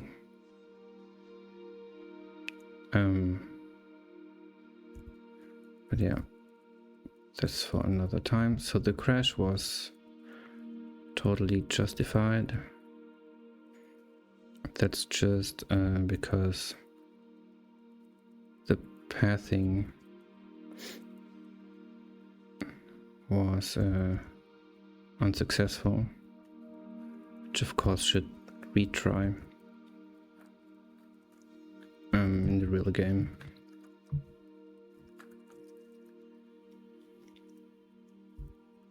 And I somehow have to prevent it from landing on the, what's it called? The underground walls, but actually that's not a problem with the start point.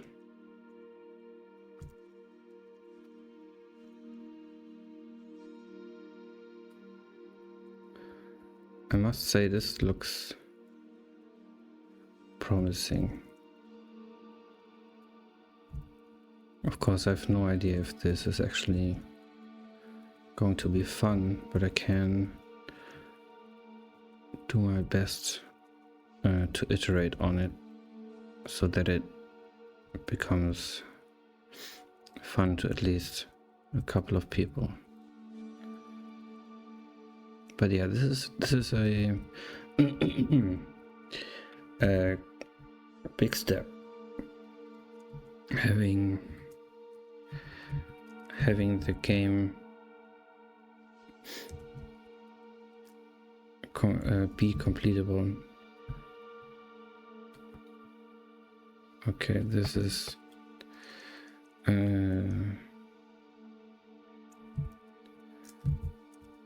another bug, but I know how to fix it.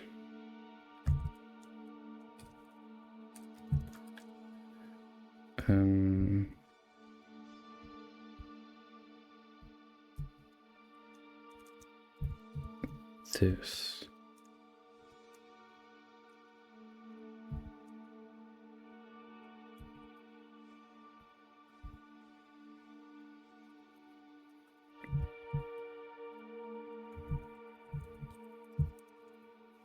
So if I walk over here, press start, then yeah. I should add a editor function so that I can start a random game.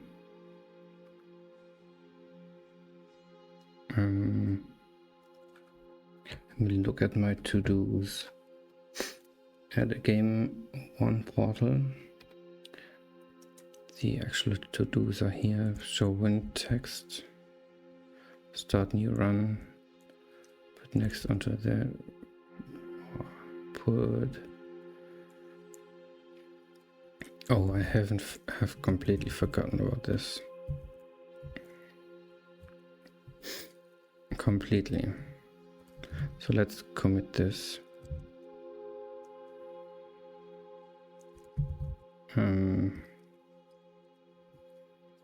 Add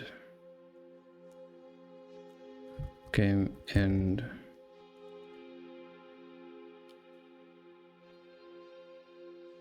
portal.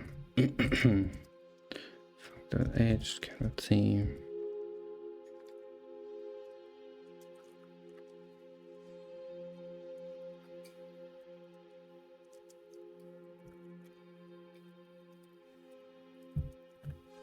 Okay.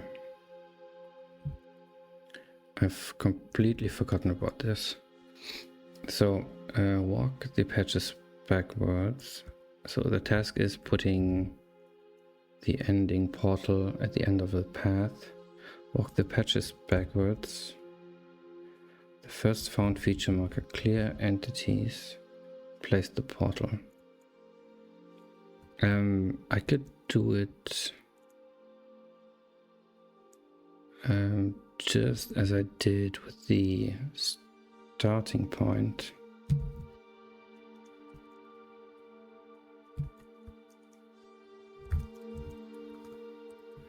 And just place it on a feature marker so that clears the entities by itself.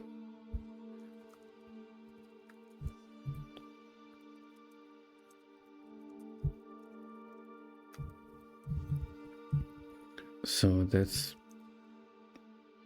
essentially the same code.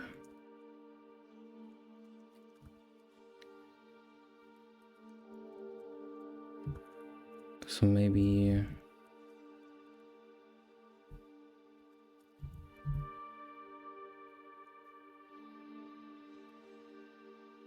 find start and find end.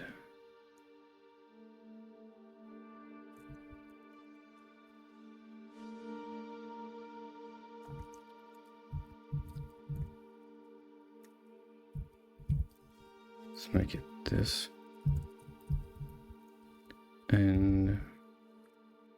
And position.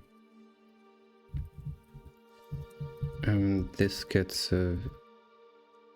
Well, there's no real fallback here.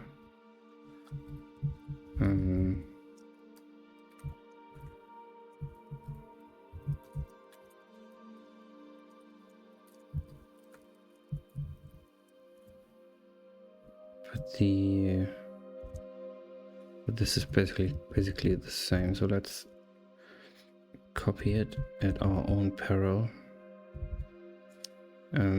Patch feature. That's correct. Take the first. I don't want the first. I want the last one. Oh, that's an NDS -1. If it has 0, let's collapse this. If it has 0 features, then that's goodbye. Clear a random feature marker. Yes. And that's it.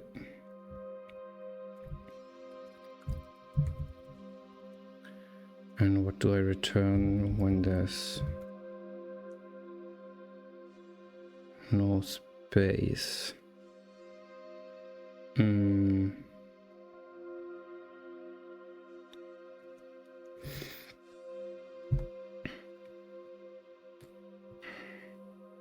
Yeah, I should walk backwards. So int I for I equals NNDS -1. I is greater equal than 0, I minus. And this is I do I want to do it like this? I think so.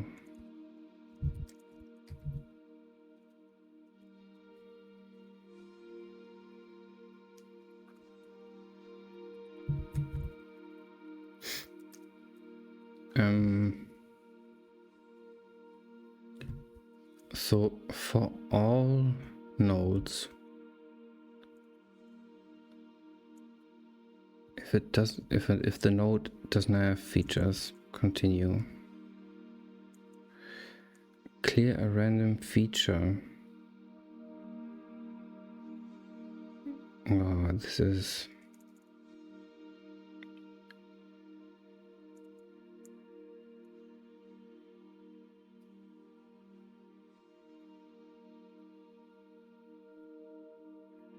I mean, this is fine. It just takes the first one it finds. This is totally fine. It only aborts the patch if there are no features on it.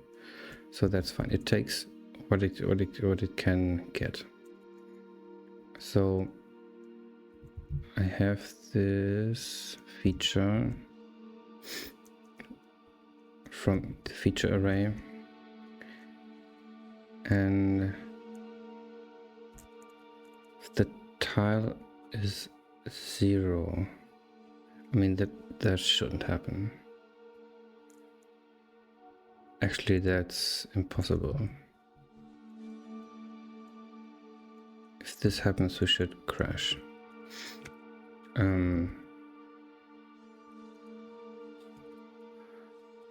Said that this is not null. Oh, this I can't do that because asserts might get compiled out.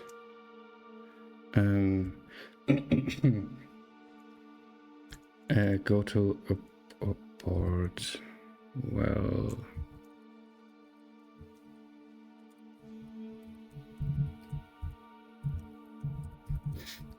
you can crash in that way. Okay, so clear the marker and return the position. So this is bailing out. There is no well, there should be. I mean, this goes through the whole path. Let's say we stop at an NDS minus 5.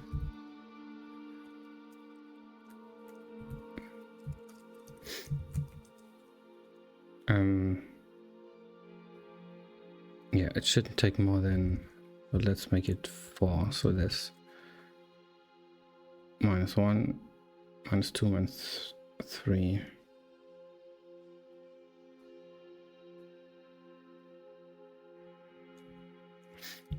Shouldn't take more than 3 patches. And that's still acceptable, I guess. Not good, but acceptable. But otherwise we crash. Or set the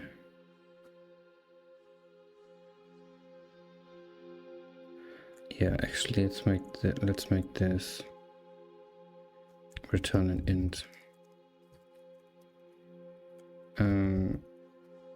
Sets p with a nice and portal position, or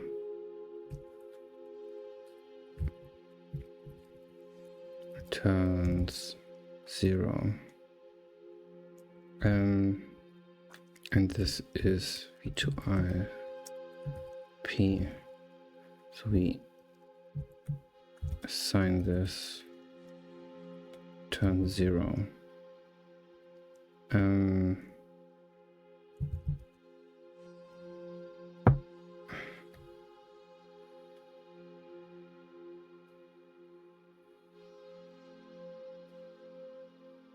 Okay.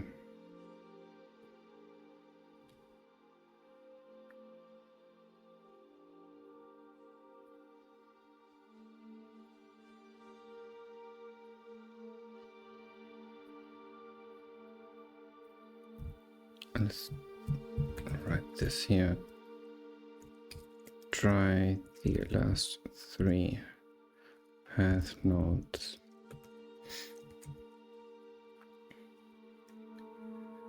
And P such wrapped, okay. If and P, well,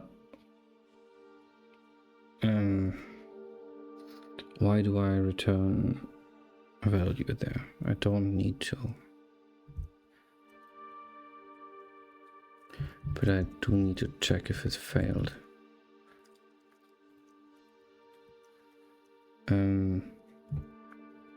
So I don't need to return anything here.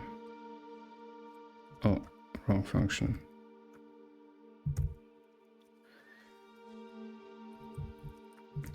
But I need to place the object here. And actually it should maybe be a prefab. It should be. Not that more complicated. Copy this to FTP. And then the coordinates of the or what is PI? PI is patch I. So I have all this. Let's set it to 0 just in case. And can this fail? No.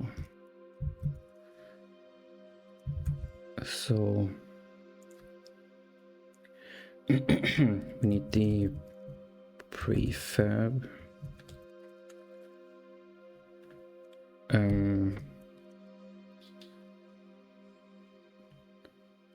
Let's put it somewhere more prominent.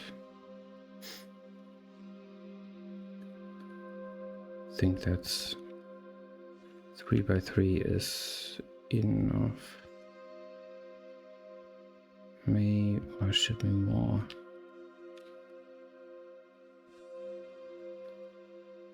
Five by 5. Sorry.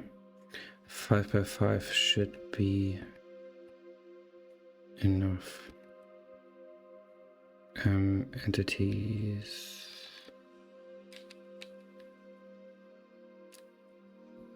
Okay, that's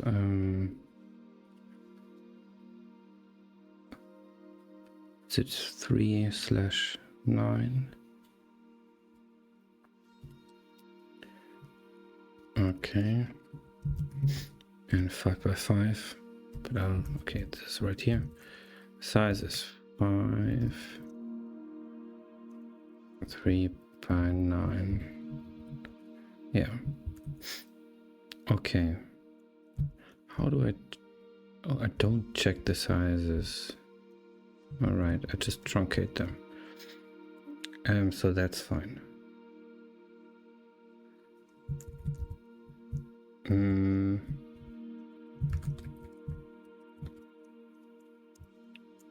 Maybe I'll place some...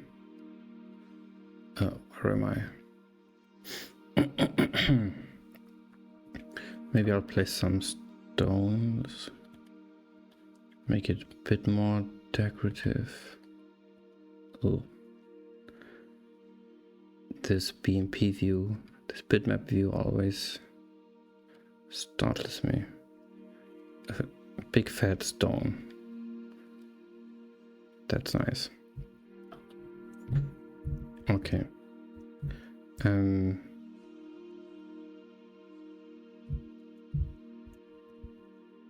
So let's do the same thing here. And return int.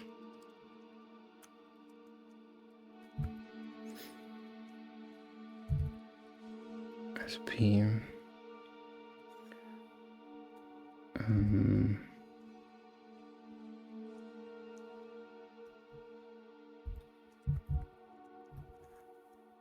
And return 1. And here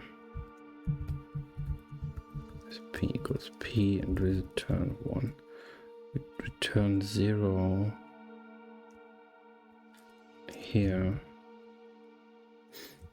And well, do we actually... No, this can't fail. So that's not...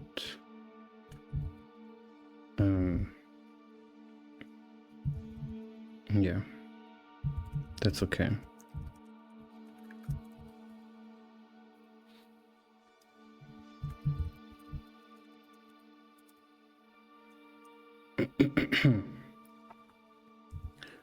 But it can crash apparently. So this is done.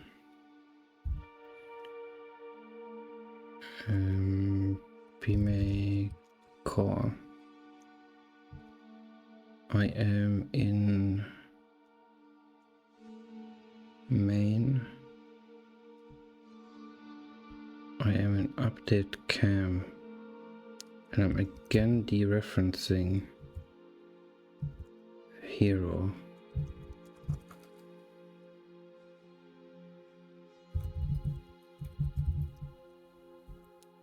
view cam.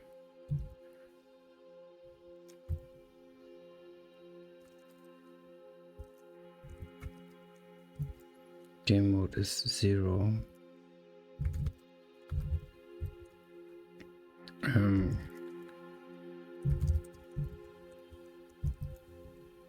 Which is none. Then why does this... Why does it crash when it's 0? Oh, it's... I'm checking the wrong one. I want APM. So that's game. It comes in here and it crashes on the cam.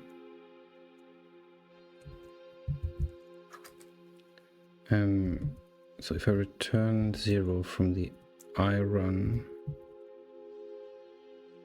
it just returns. This should be a crash.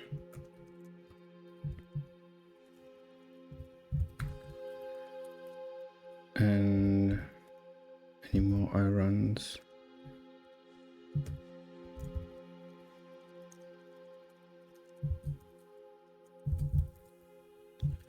Oh, come on.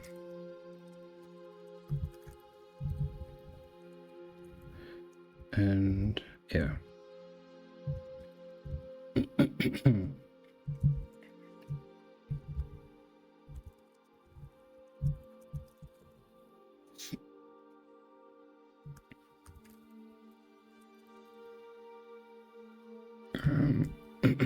So it crashes on the start run.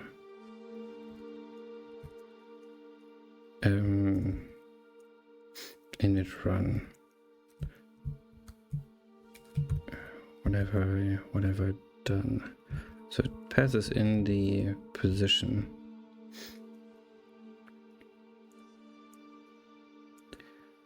And well, the question is what crashes? Let's crash here first.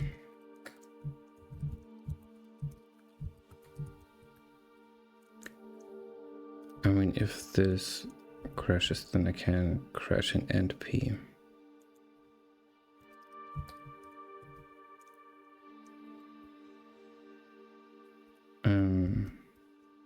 Let's do it here.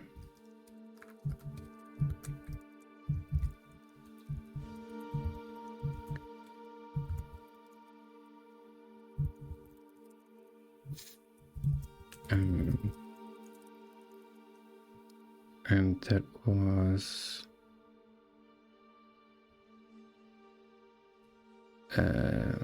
and a P. Okay.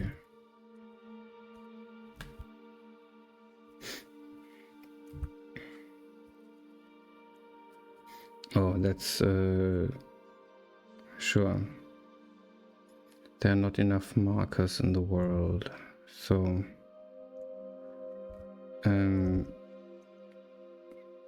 that makes sense.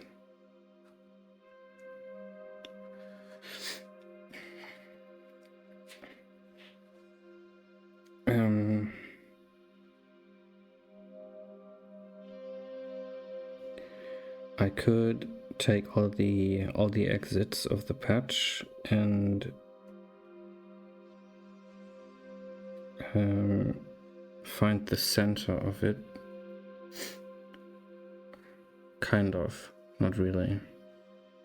To place the end, but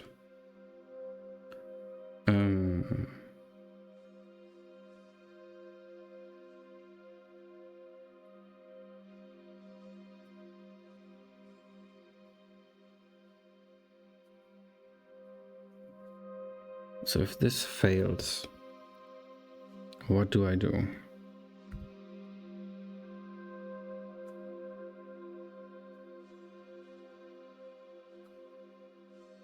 I go to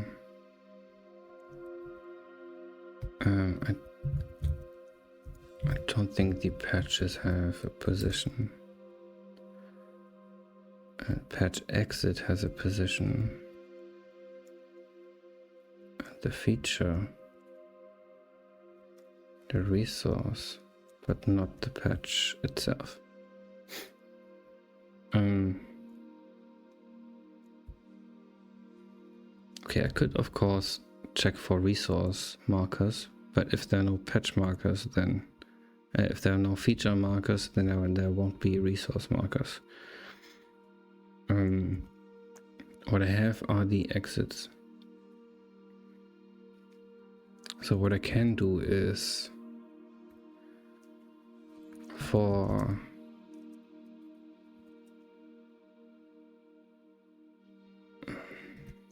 well, this is more of a last resort.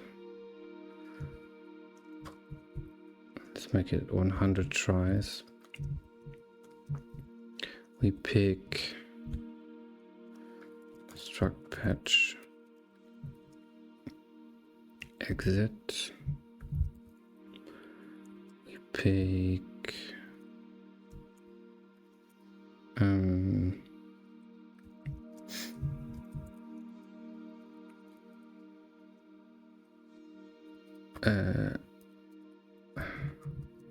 do I have the, oh no I don't. Take the last 3 path nodes. Okay, so we take the last.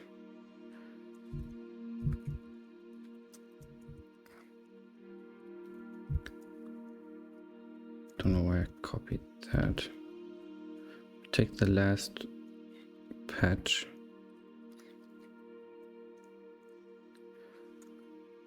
We take the exit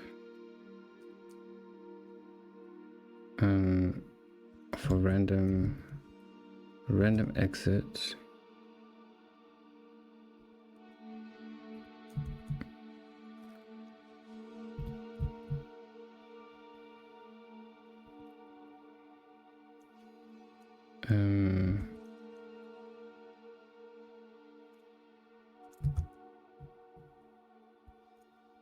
Okay, I'm guarded against this, but I'm not against this.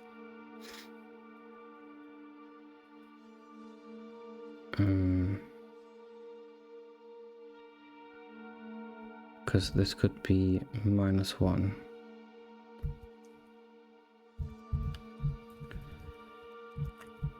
Okay, let's do it like this.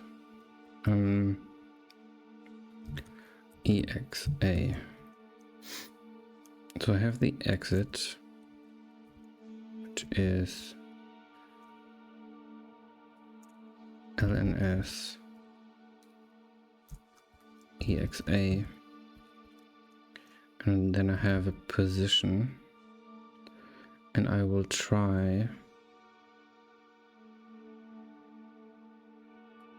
randomly poke around this exit until I hit a place that's on the patch and then start there. Or I could just place the hero on the exit. But that's not, that will remove the exit.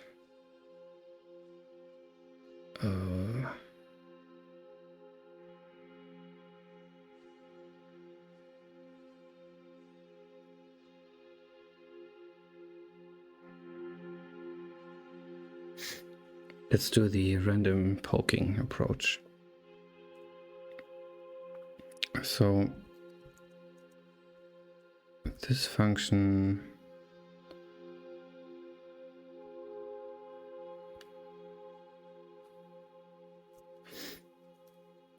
places, oh, it just places the, this is not for the hero.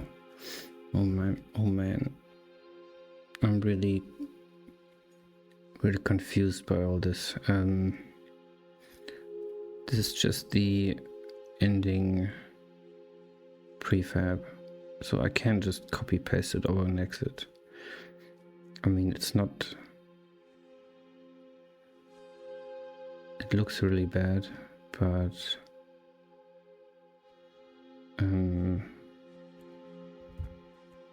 That's fine.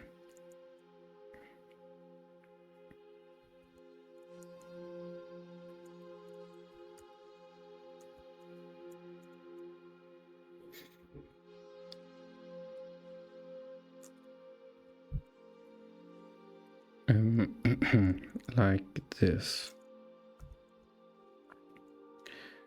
And so I can just check.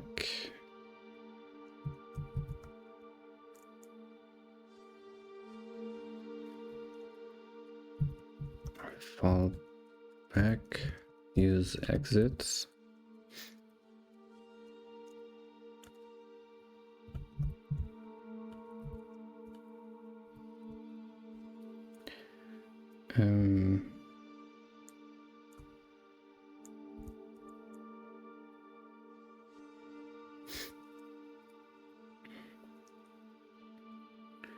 So I take the last patch again.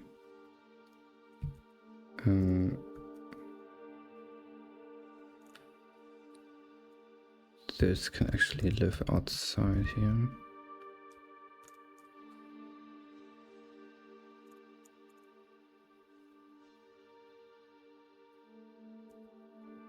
What? Oh no, it can't. But it can live here. So I get a random exit.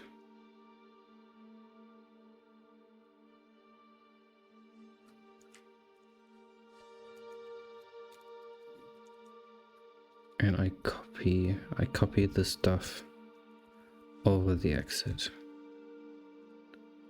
And that's it. But if the patch has no exits,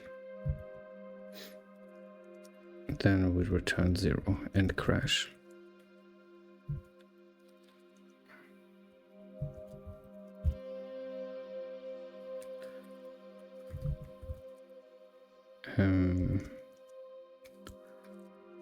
Like this.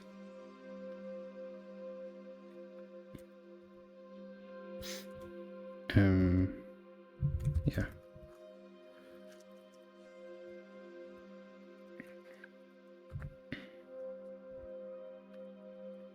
So I should battery replacement. I should follow one path to see if there's actually something at the end.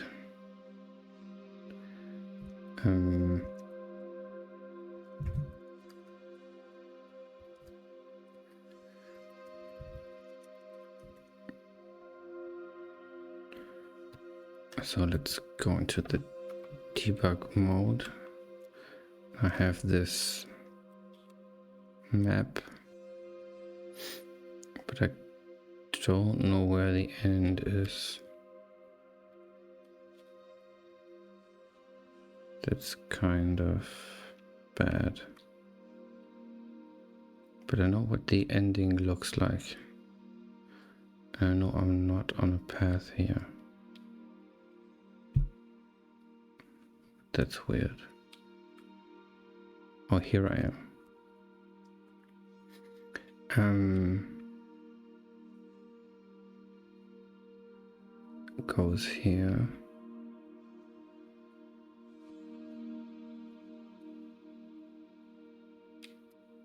Yeah.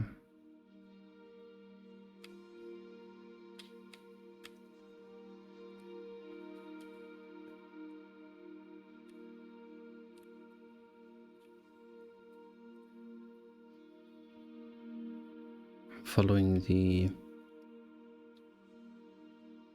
red plus and minus signs on the exits.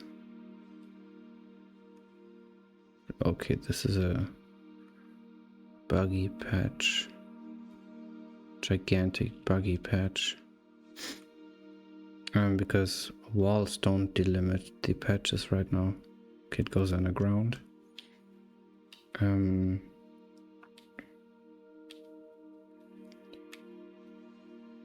Over here.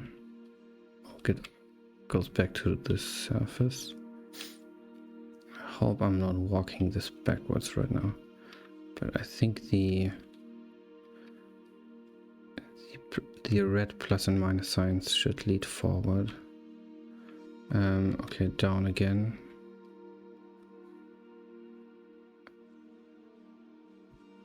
Okay, another weird.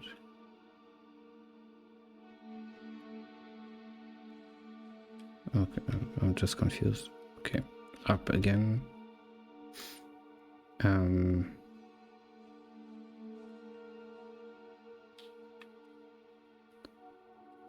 Down again.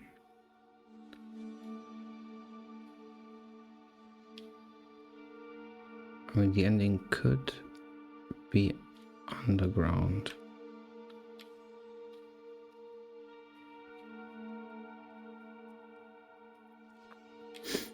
And these are, right now there are 120 patches is the target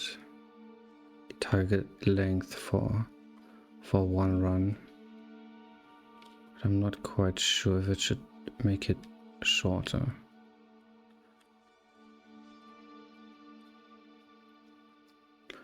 But yeah, it's not something I can answer today. Wow, okay, this is pretty long.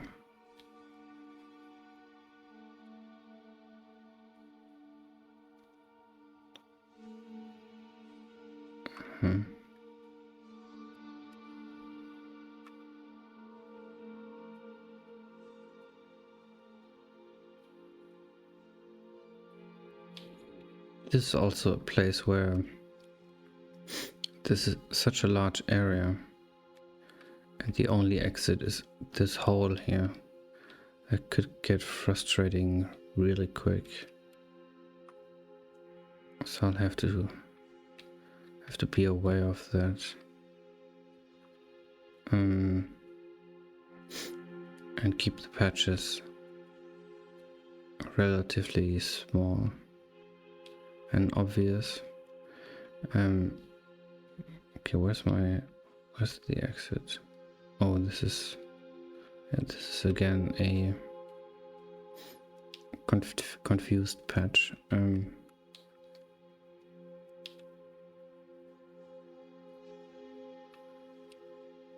As is this one.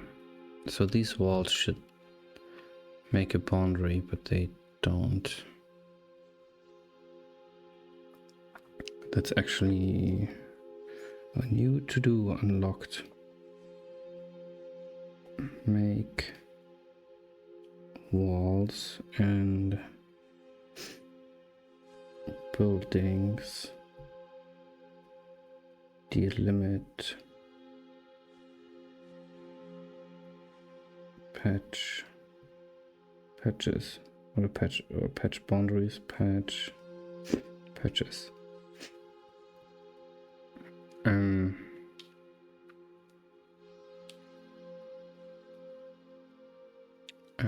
Okay.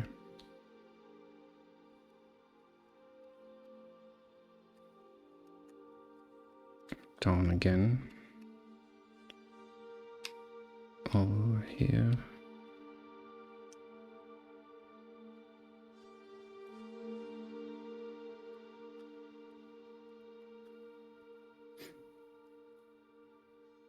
Okay, this is getting quite long. Didn't think it's this involved. Wait, where's the exit here?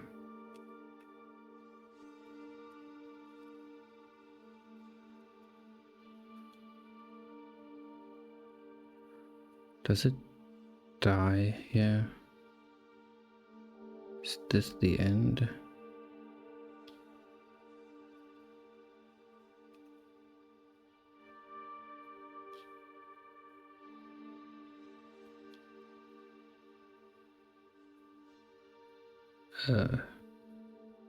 Oh, there it is. There it is. But it got overwritten. The algorithm came by and said, "You are an exit. You have no business here."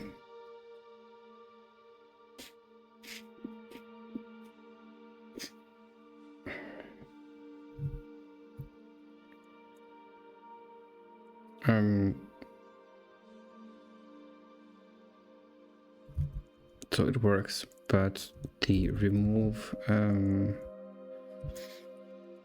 or clean path should leave exits.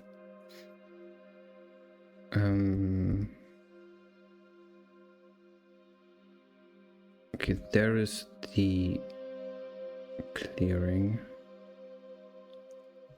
If TOI is port,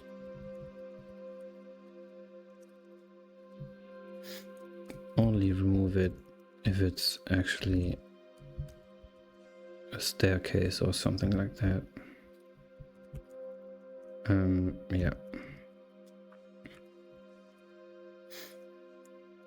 Implicit, it's right there.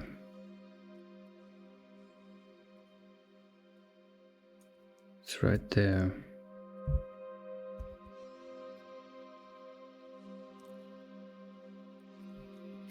Too far down. Okay. As you wish.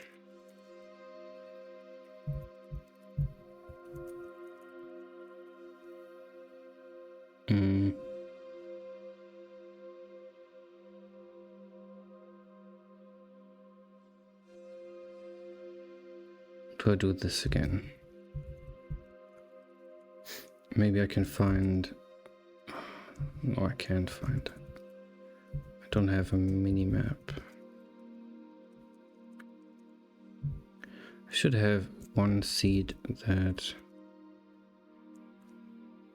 I kind of know the layout of. So I'm not walking this by hand, but I'm jumping over here. Okay. Well, I actually have a mini-map and the debug mode. That's handy. So it should maybe be here. This goes up here.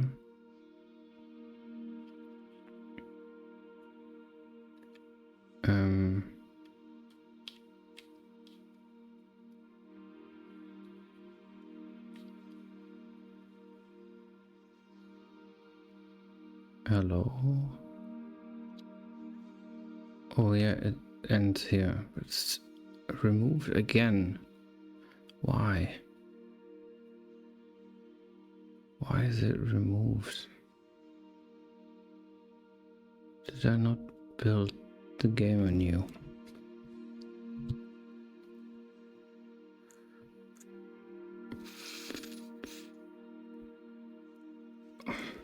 Or am I confused again? Removed unused features. Yeah, that's not it. I want this. Remove it if it's a port. Continue. So there's nothing happening otherwise.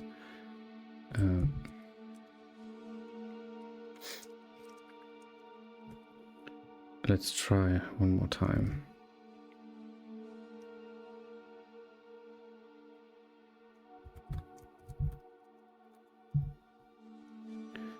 And not this way.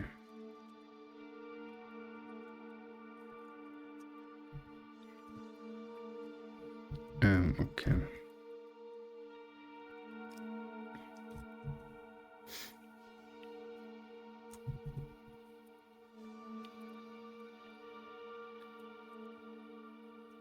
Okay, it goes east, So let's follow along. Oh, and then it splits into, what is this? And it goes crazy.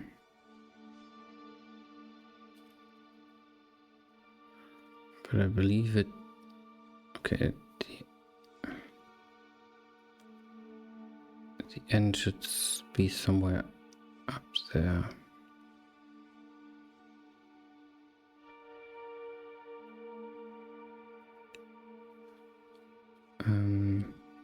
Well, let's just follow this one.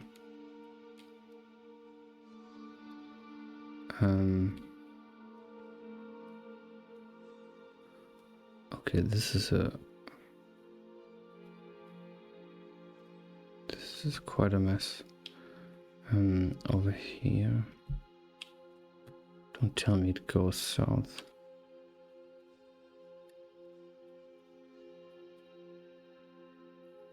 It goes underground.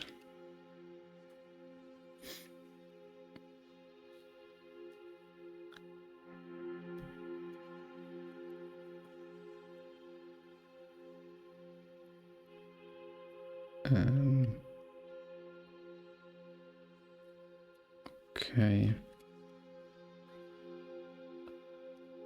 If this didn't work again.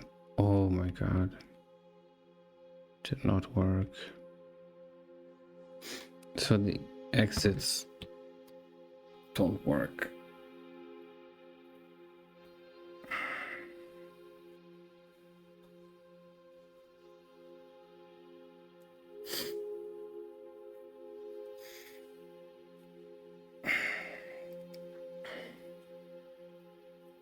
Let me think about another solution. I'll be right back. Take a short break. Maybe it comes to me.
Okay, so I think I have a solution.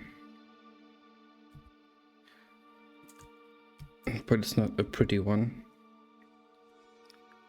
But that's fine.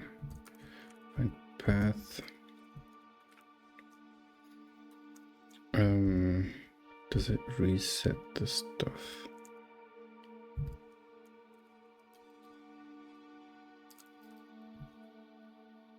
Yes. So the solution is to try this 1,000 times.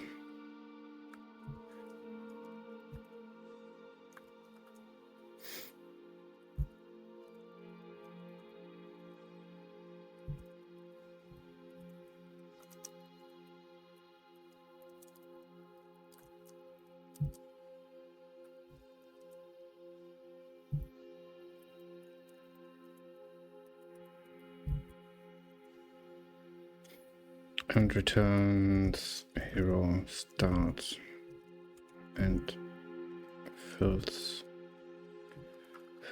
hero start or turns 0.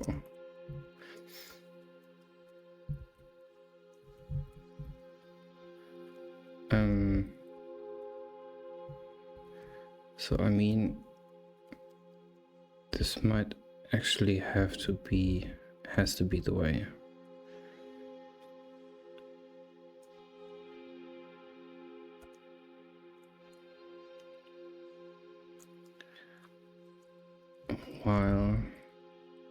Because there are so many moving parts. I mean, the real solution to this particular problem would to be placing the feature markers all over the world, but that takes the current problem is that the path breaks between itself. No, the current problem is that, I mean, the path may still break, but that's caught here. But the current problem is that I have all these feature markers here, but I've only placed them in this part of upper left part of the world and not down here. There are no markers here. And what I'm placing is the end of the path, and I want to place it on a feature marker. But if it can't find any on the patch at the end of the path, then it crashes. So the solution is to put the markers everywhere in the world, but that would take how many patches do I have? I have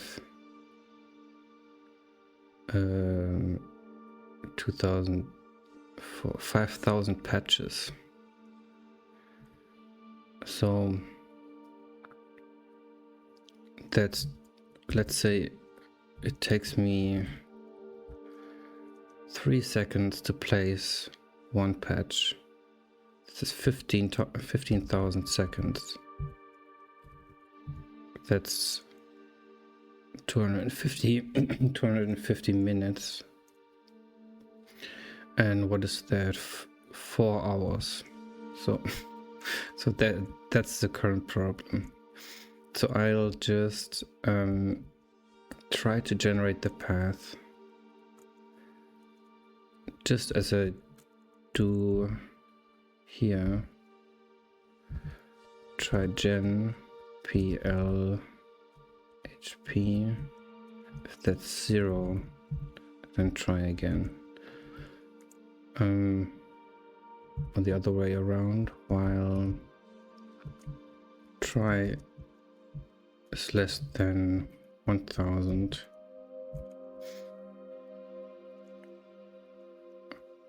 If try gen is equal to 1, return 1, return 0.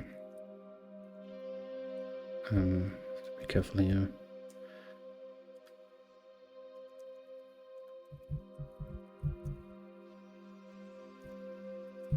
So this is not relevant. So for 1,000 times try to generate the path. If it worked, then that's fine. If not, return 0. Or actually, I should crash here. Error 1 iron. That is the honest solution.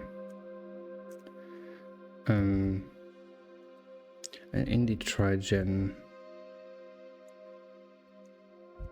I try to generate. Let's turn this around also, just so it's easier to understand when it's the same as the other. I'll try it's less than here it is 20 for some reason. If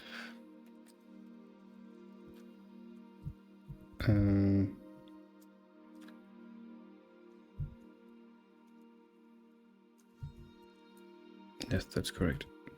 If this is less than the target length, which is 120, actually let's make it this.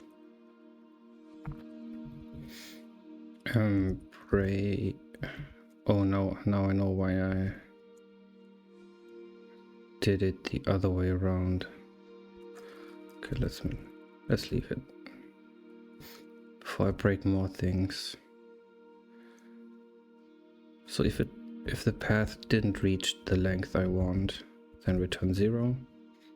If the endpoint, if I did not find an endpoint, return 0. This is the crux right now. And the start point. Why didn't I make this an int? Because of this abort thing.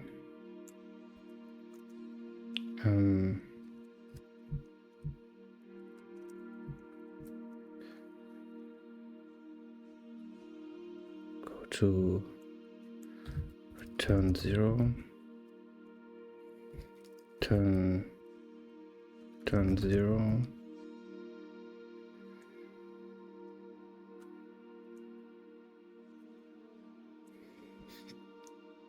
I don't need this. Find a nice hero start position. Yeah, I'll just return 0 here as well.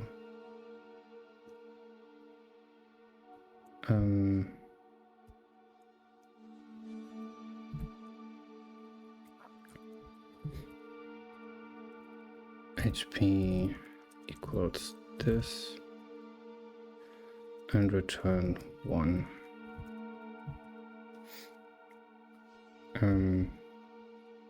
So this tries to find a start position in the first patch, also on a feature marker. If there's, if the tile is null, which should never happen because I placed the feature marker there, return null and remove the marker so that the hero can be placed there.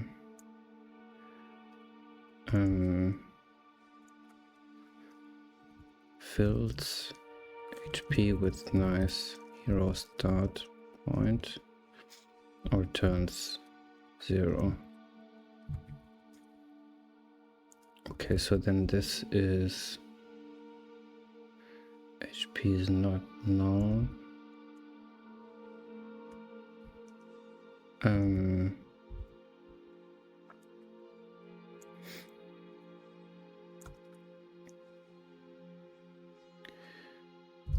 And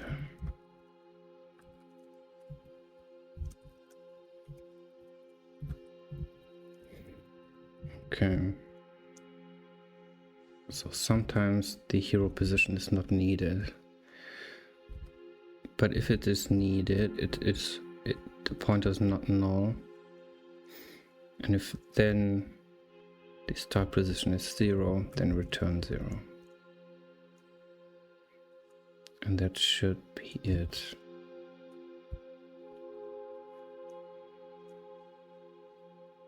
I don't like this construct here, but okay. Find patches that can go here.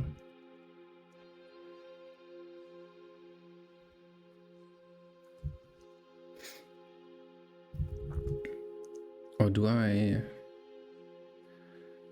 think I need to reset them each time because they have visited flags on them.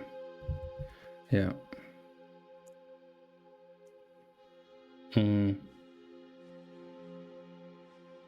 Or do I just reset the flags?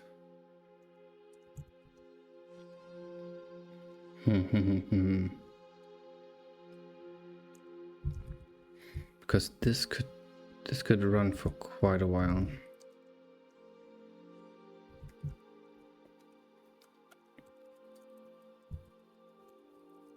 Let's just see what happens.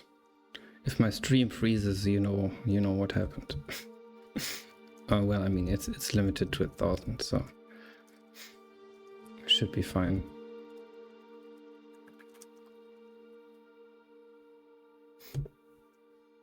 Okay.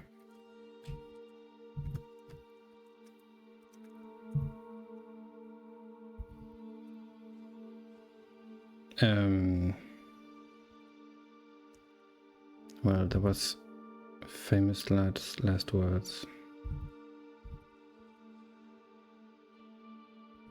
Well, stream is alive. That's good. Can look at htop if this 100%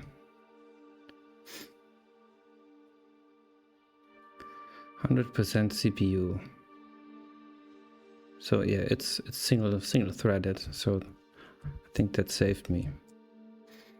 But yeah, this is bad. GDB to the rescue. Well, I mean, I know where it hangs, but why doesn't it break out here? While tries less than 100.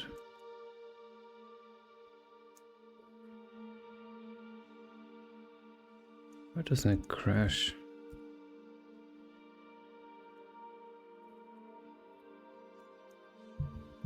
What is happening? Let's make it.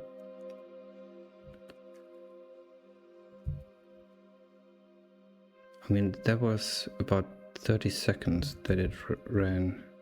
Don't think that it would take this long to generate 1,000 paths. That's weird.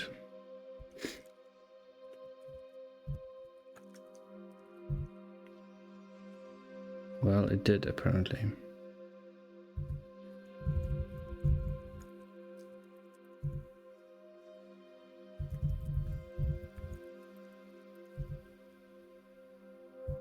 It does not find a path. Let's try 100 maybe.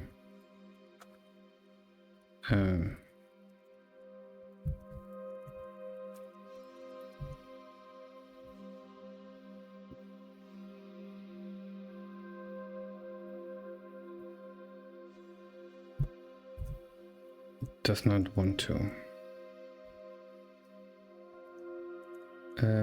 Find patches and then find path. It resets everything here. What else could there be?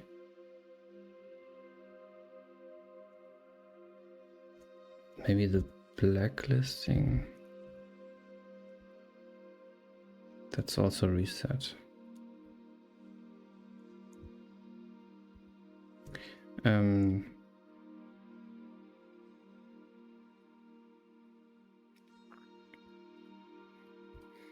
Can I print F here? I think so.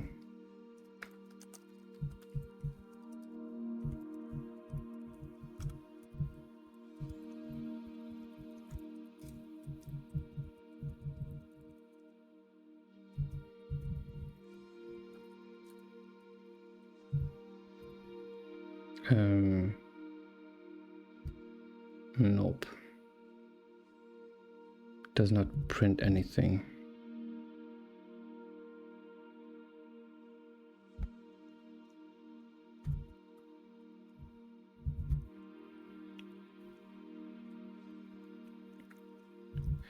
If I comment this out,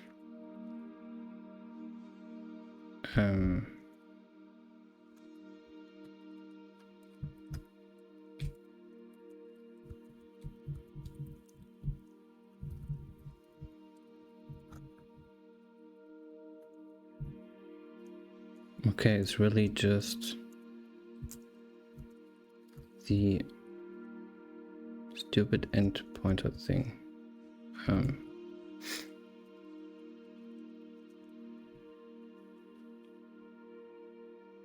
Well, maybe not.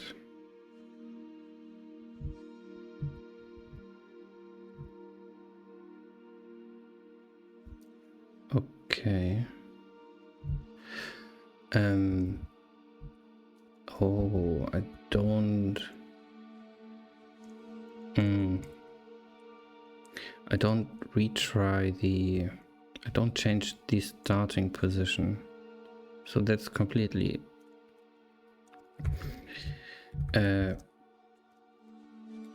yeah, that explains this, of course.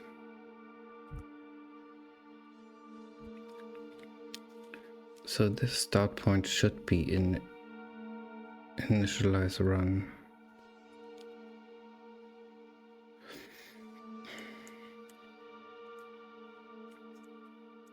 This should be in there in try-gen.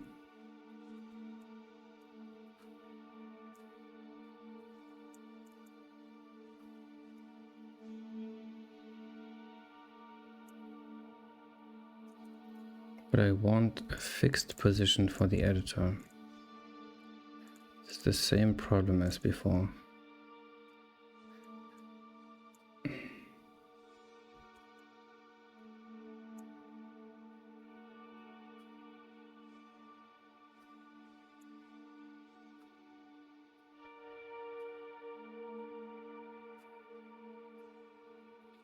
Well, I'll just pass in a flag.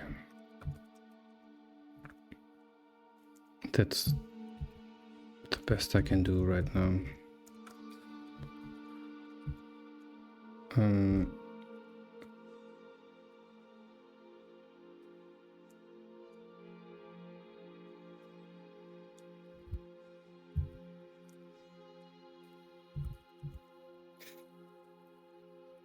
I'll have a flag, and if this flag is set, I'll find a random position.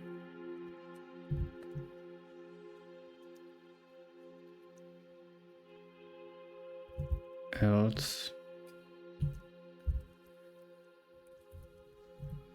I'll use the one passed in. Or much easier. Start position and L. But L start layer.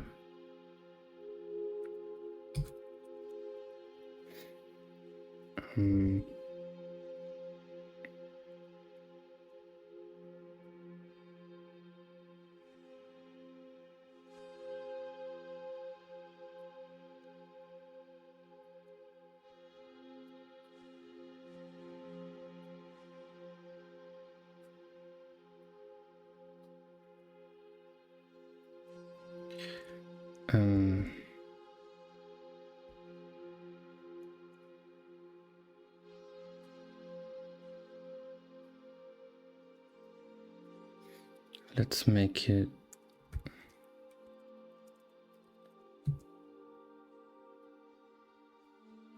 start at.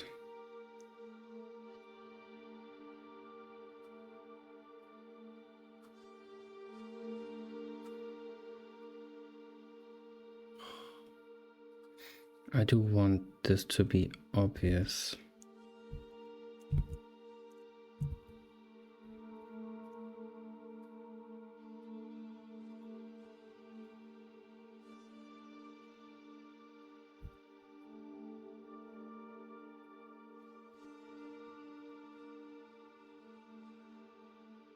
How do I do this?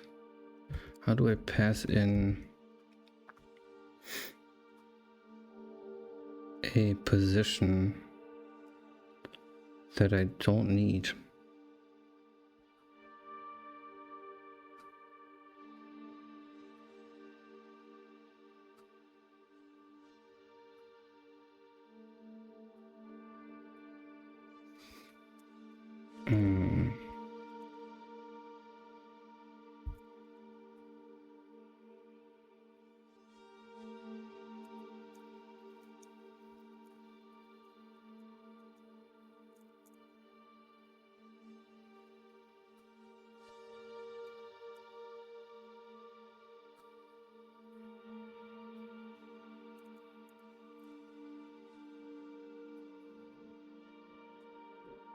I could do it like this.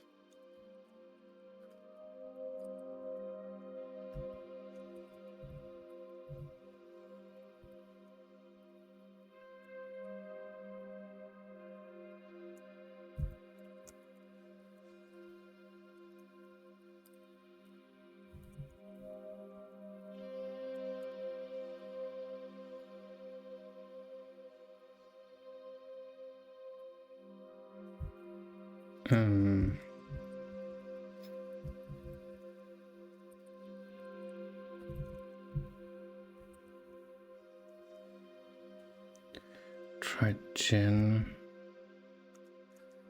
pp, so that's pl. So I pass in 2 pointers.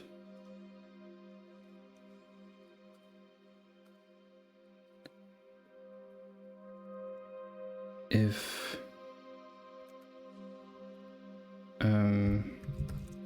fills p and l with random start, or if rn equals 0, uses p and l.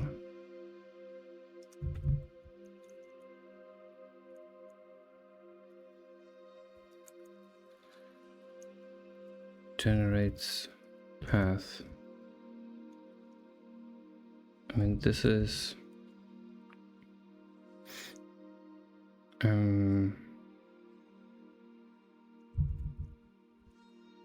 this could work.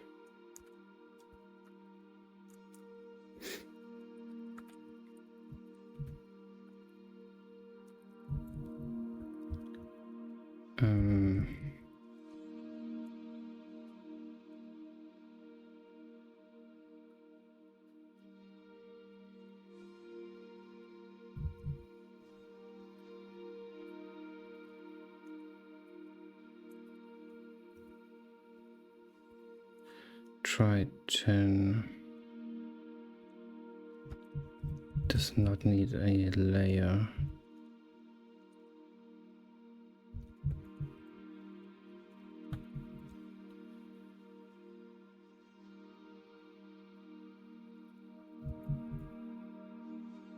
Find path.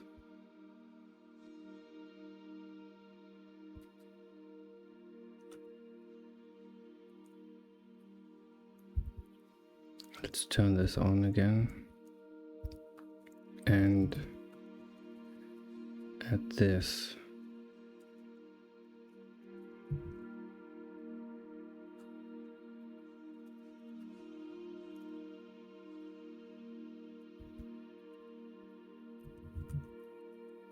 This is mad ugly. But PL, so these are just empty. And if this doesn't work, it should crash, yes. I mean, it crashes right there. So there's actually no need to return anything here, because this will just crash.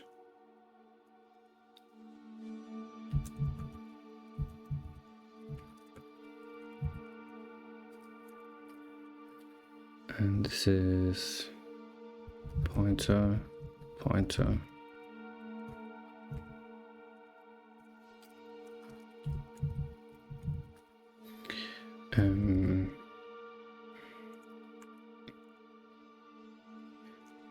I run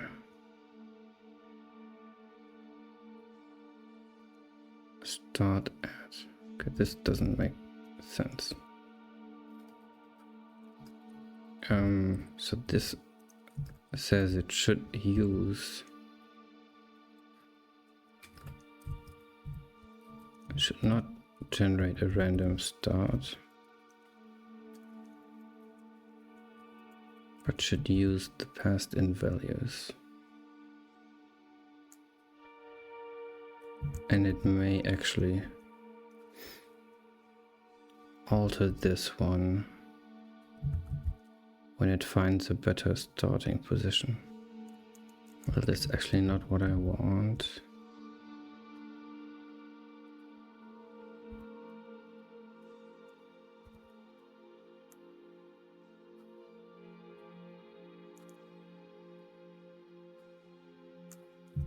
So let's pass that on.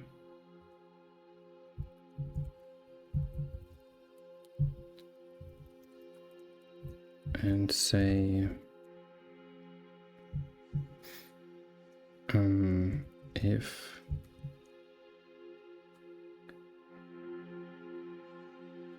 Rn equals 1 and P is not null, well, P cannot be null here. It gets dereference here, so it crashes the game if it's null. I'll never reach this check. So if Rn, which is very badly named,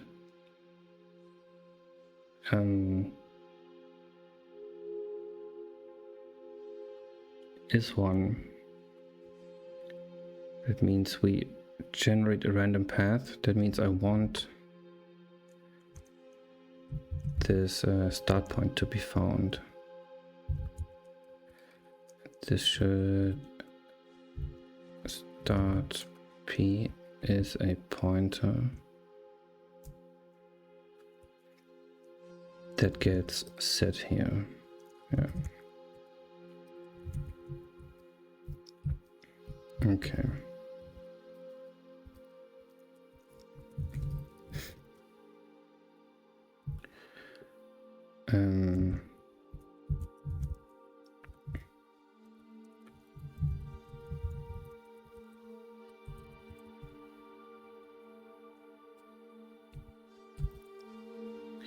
Turning, oh, okay. Turn.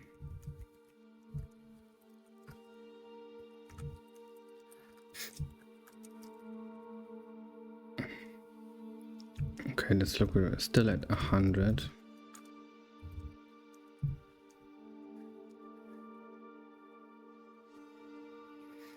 It should now generate new starting points each time.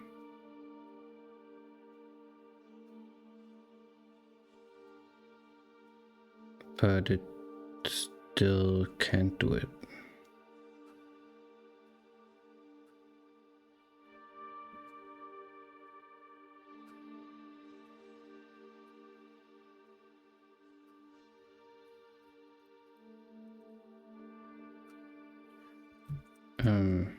Why does it take so much longer?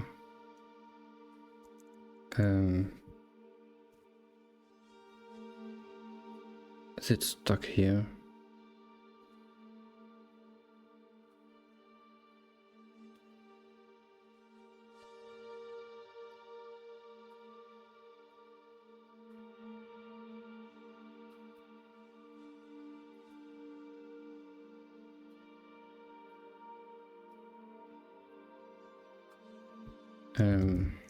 Let's run it in GDB.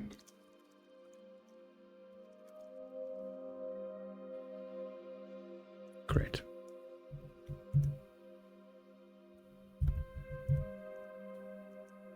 As soon as you run it in the debugger, it works. That's world-class malware right there.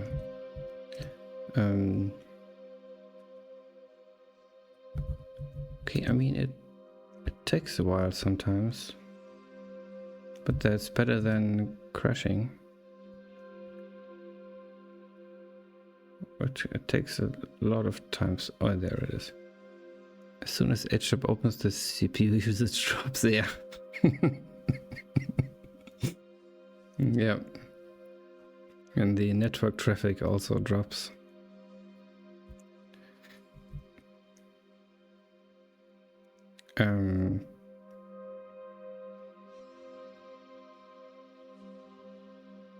Well, I mean, it's unsettling that this takes so long sometimes. Let me just break it. Look where it is. It's in find path. Okay, so it does valid stuff. Maybe if I drop the path length, that helps. That's in def. Readable, please. What am I doing?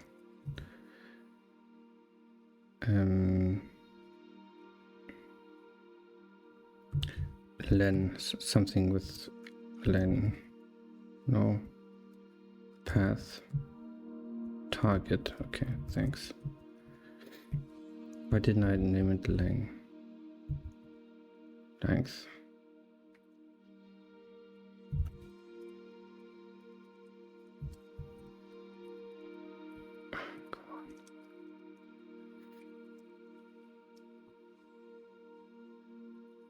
Yeah, my hands are cold, so that's my excuse for today for my bad typing. Because it's really cold here. That's actually true. Okay, this still works, so that's a huge plus from starting from the editor. Oh no. So this patch where I just started has no exits, so it crashed there. Is it true that German houses have very thick masonry walls? Yes. Yes, there are no houses here that are built from wood. Thought the large walls helped the wall, helps the wall inside. They do. They really do, yeah, but it's minus 10 degrees Celsius or minus 15 tonight. So and it has been for a week now. So eventually, yeah, tonight I think it's minus 15, around minus, I think minus 13 they said. Yeah, it's super cold. That's yeah. We hadn't have that. We didn't have that from. We hadn't had that for a long time. That it was this cold, but yeah. So with the shorter path, well, that didn't help. I set it to 100. Let's make it 80. Did I write that?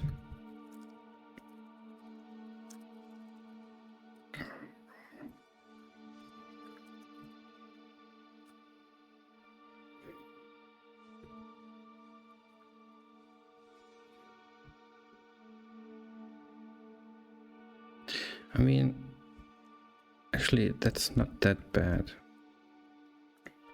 Imagine this time. I mean, if you start a game, it fades to black and then it stays there for this amount of time. I mean, that is variables bad, but that's totally fine. And this time will get less when I put more markers in the world.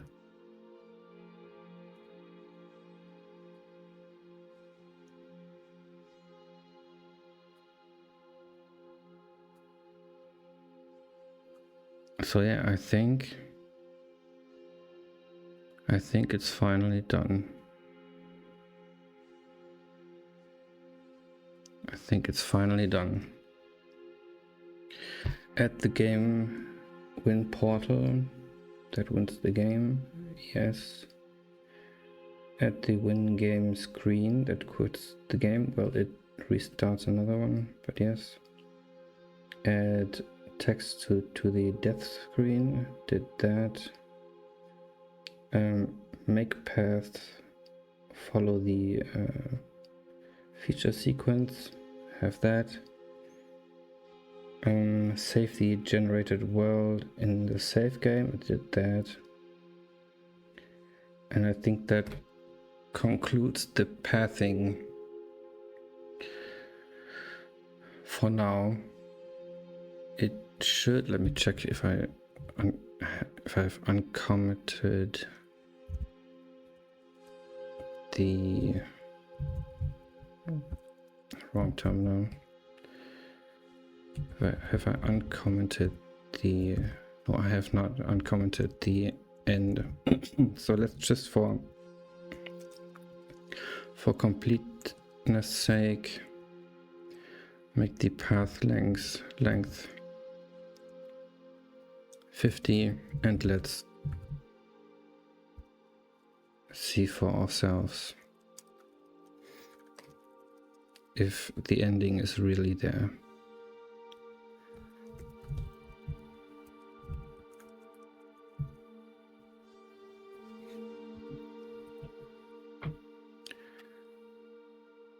So it's somewhere down there.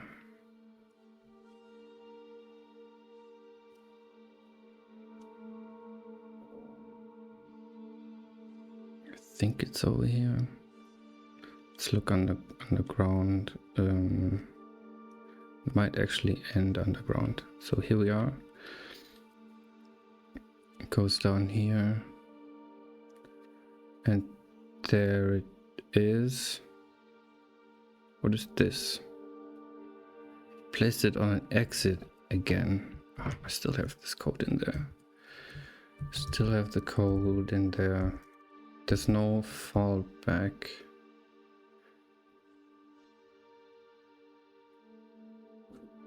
No fallback.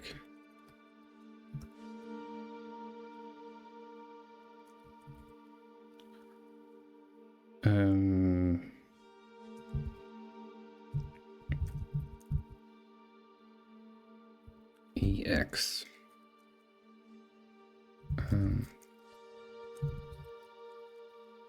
Okay. Now the unfiltered version. Will it complete?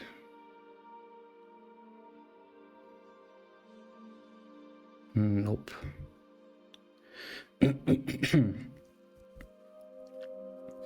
Let's check every single patch,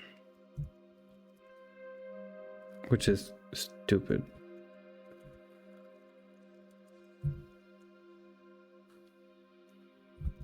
Well, no, it has to be at least in the vicinity of the end.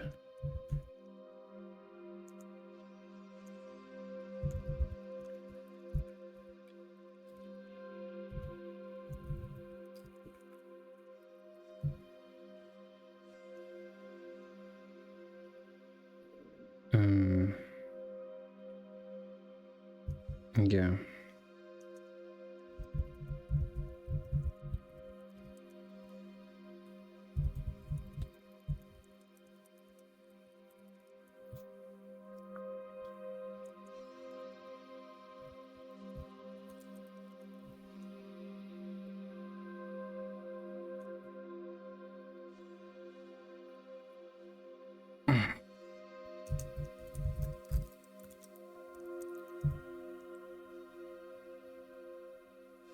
Okay, let's find just one. Just one.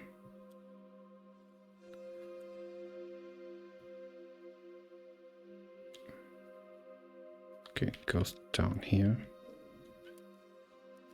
Does it end at the start?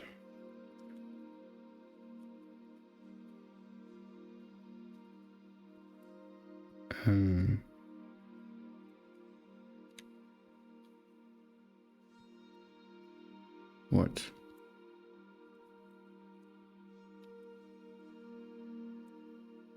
Why am I not allowed to zoom in?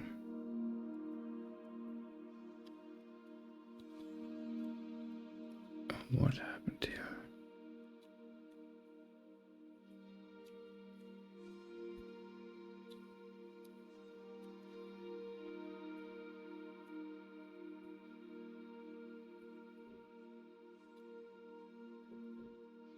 Well, something bad is happening here.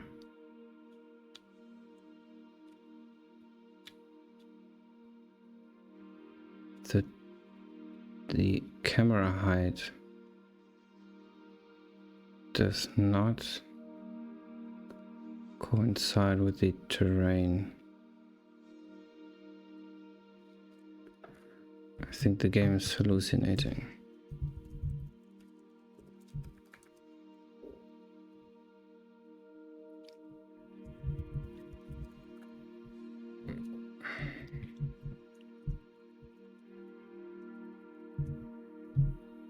These are all world firsts.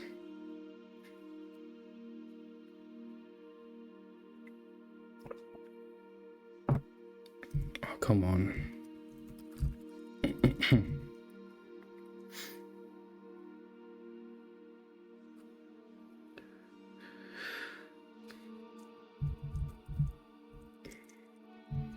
I mean, I'll just have to place the stupid markers.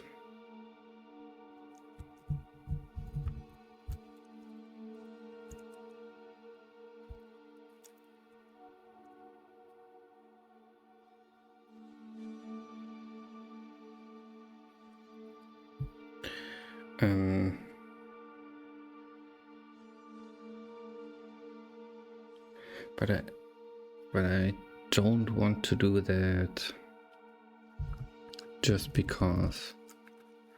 I'd rather have that.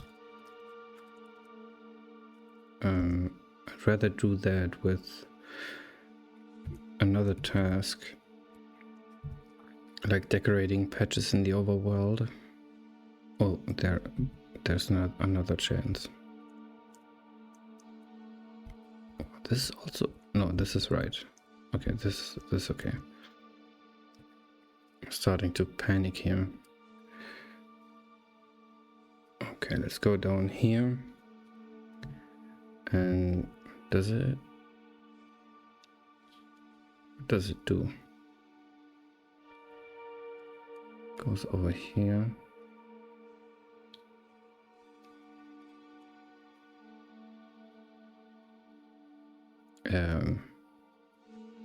Okay.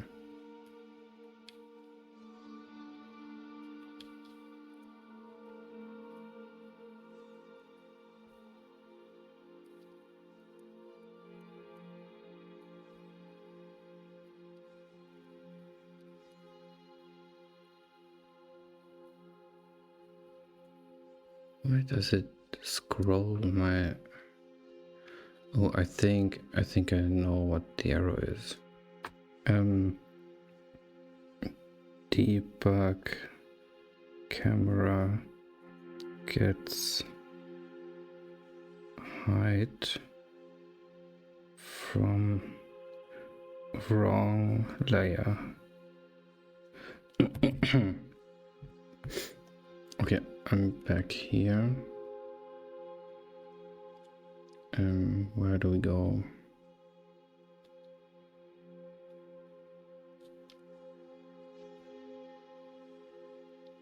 Down again.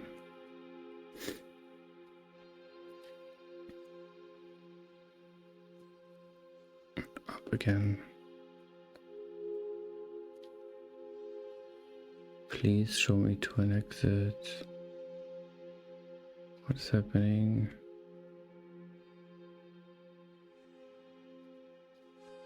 Was there no... Don't tell me this is the start. No, can't be.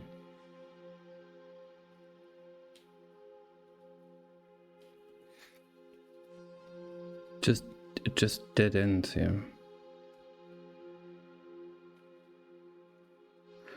Oh, that's right. It could have placed the exit anywhere here.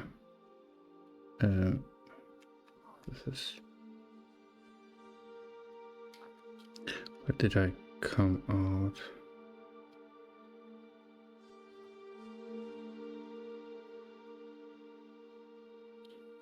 That's where it emerged, or no? Yeah.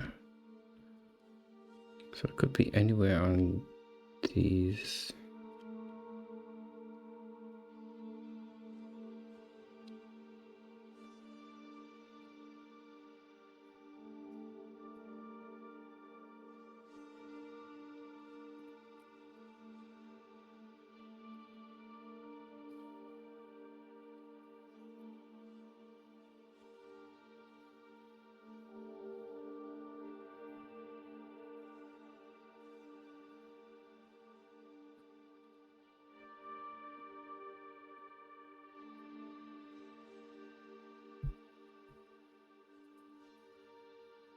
Didn't the algorithm run all the way through?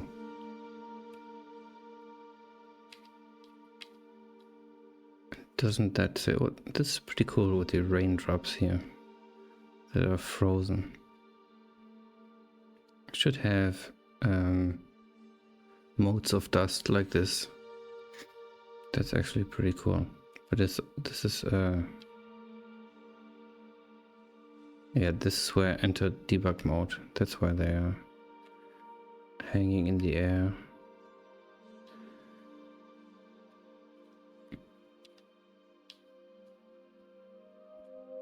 Well, I don't think I'll get to see my exit.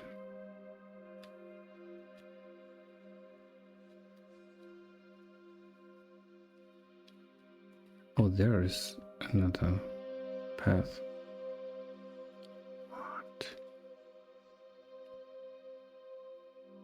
Oh yeah, this whole thing is connected again. I removed that tile like 2 weeks ago. I'm sorry. Like 2 weeks ago, and it's back. Great. But I'm here. I did come into here. There's no exit.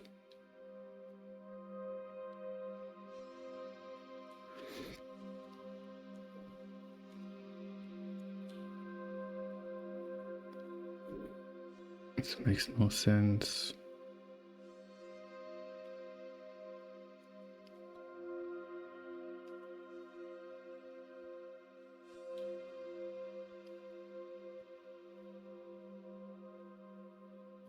So this whole thing...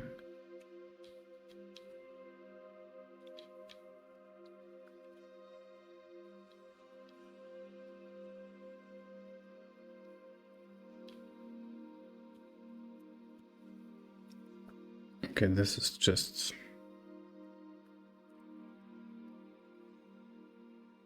weird. I was here, wasn't I? Or not? I should show in the debug view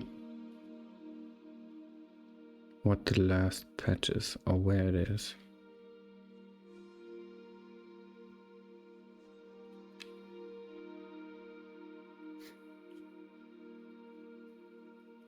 I'm not sure if that's easy. Okay, I've definitely been here.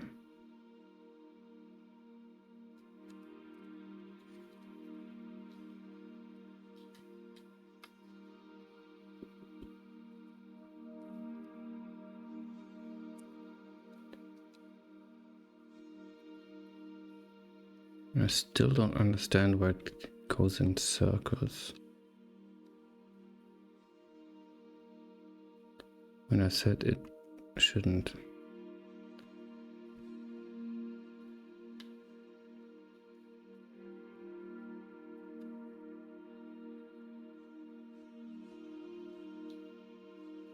Are there any giant stones? Rectangular stones lying around?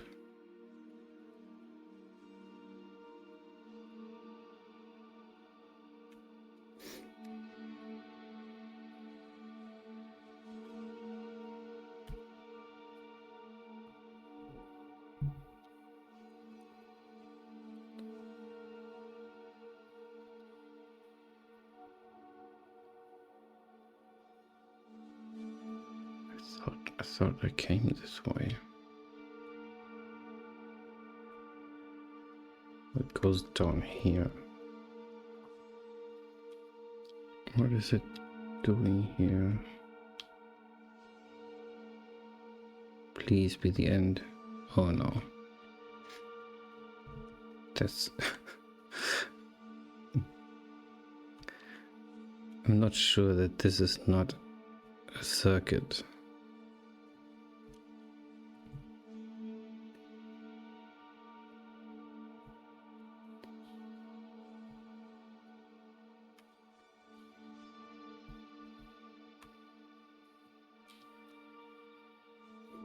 This might actually be going in circles. And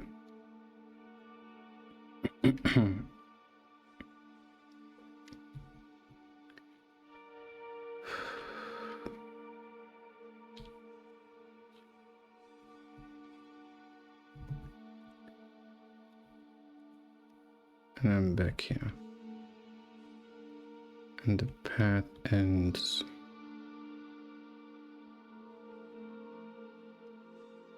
here. Or is this where it started? That might also be the case. I think this is where it started. But I like how colorful this looks.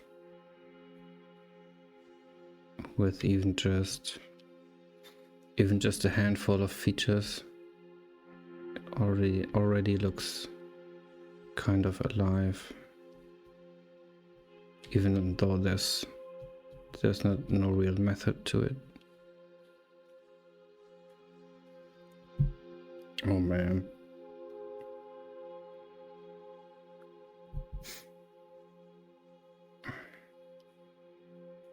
Yeah, I don't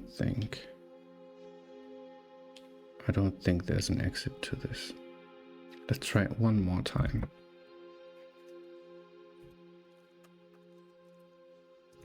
One more.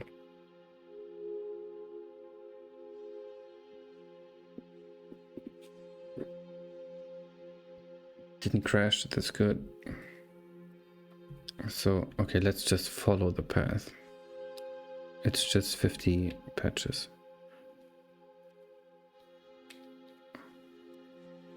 That is doable.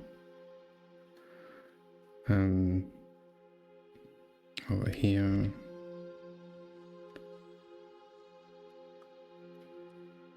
Am I still on it? Yes.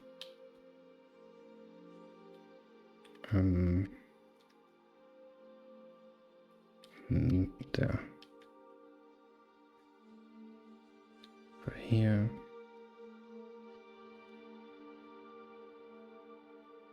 Down. Where was this? This. Why is the one over there red? And now it swaps. What's going on there?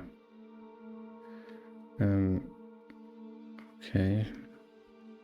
Could start seeing the exit.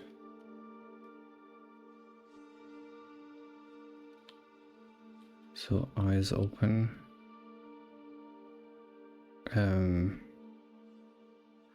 Hope it's not in the village. more easy to find. Well, is that it? No, it goes. I came from here, and it goes down here. Okay.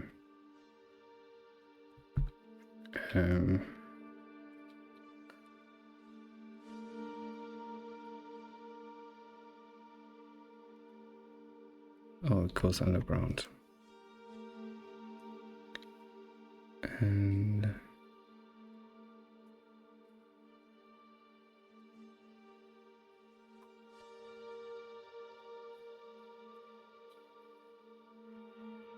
okay, the exit can't be on the lower levels because there are absolutely no markers there.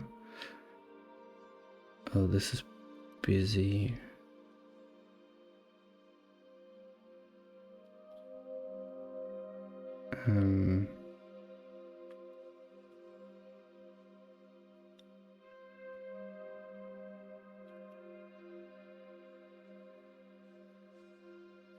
Why is there still an exit? Oh, this is it, isn't it? No, it can't be. Is this it? No.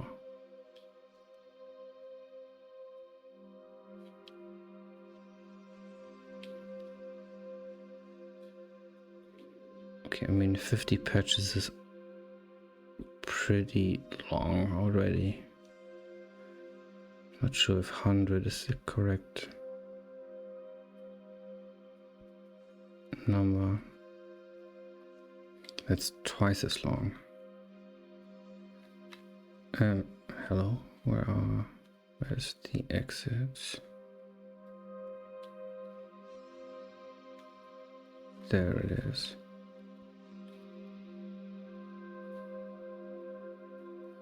Oh, there it is.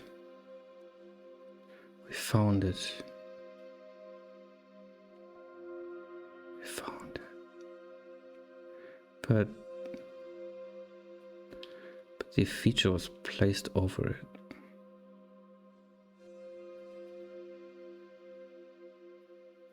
But it exists. Thank God it exists. But the feature almost covered it.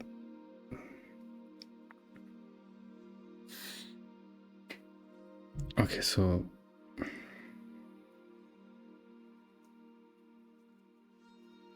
I'm setting it to 0. Oh, but yeah, that's irrelevant. That's irrelevant. Because the place feature code doesn't look at the tile.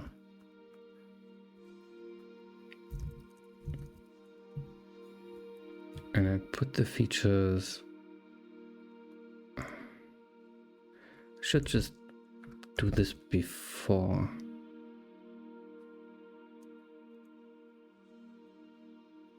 Yeah. Or could this be a problem? Don't think so.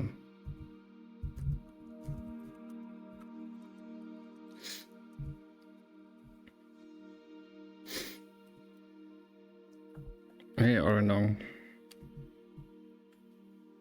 How's it going?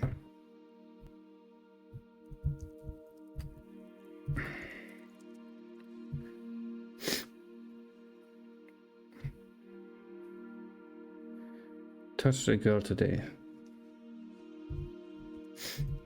That's interesting.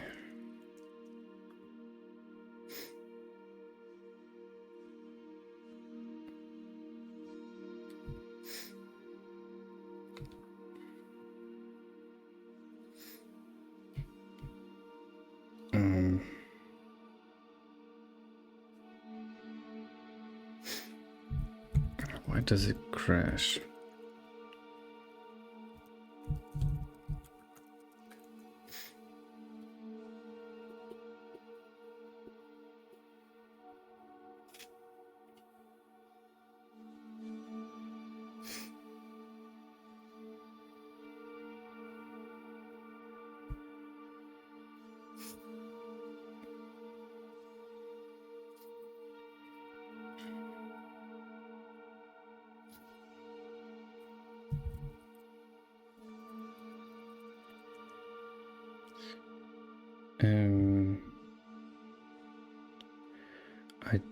I swapped the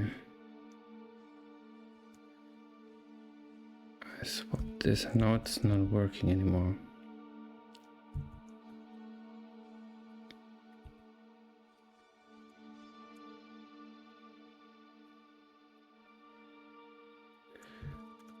What does this what does NP rely on? There was a sad attempt at trolling. Yeah. Pretty, I mean, they're probably 12 years old, so that's okay.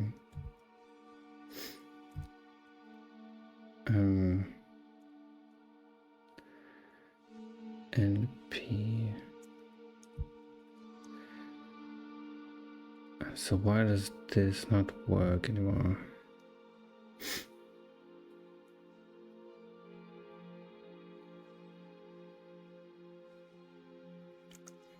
I checked the feature.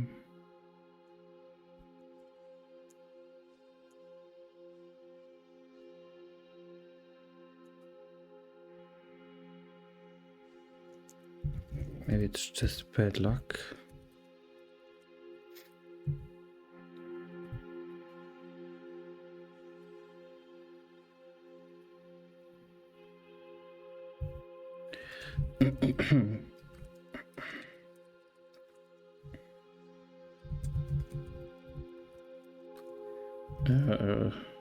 Can't type anymore.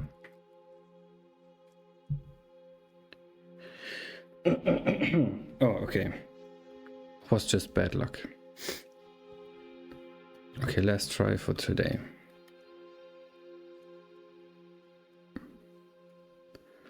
Last try, please work.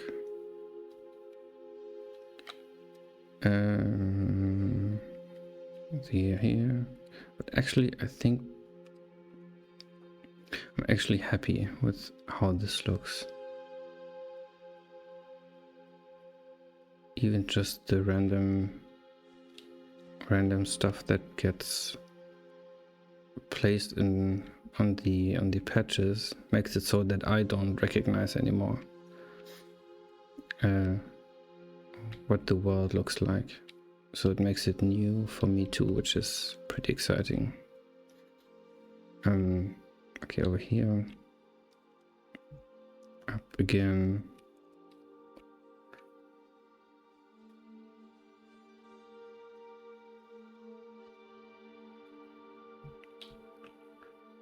I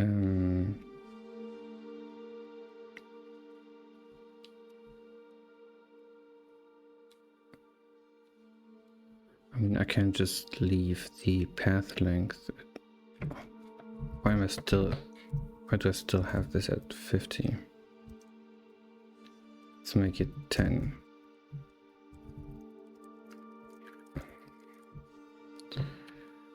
That's, yeah. Ball and chain.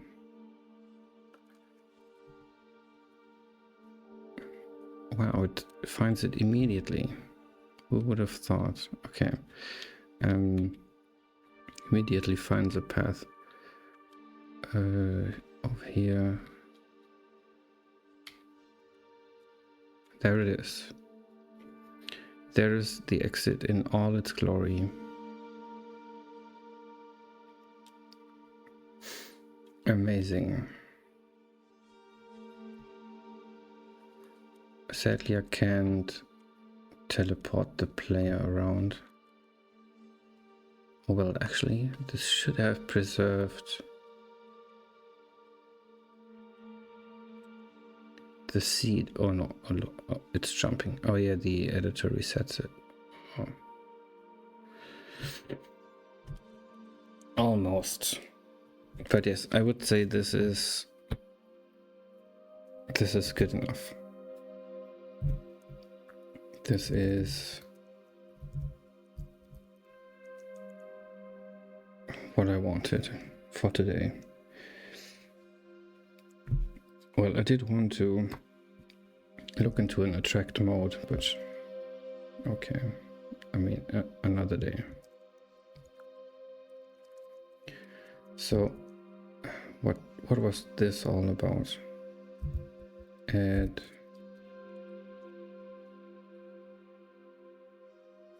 ending, add ending object to path end. I think there was it. Was it just bug fixing? I mean, the commit name is not that important. It is, but not that important. Okay.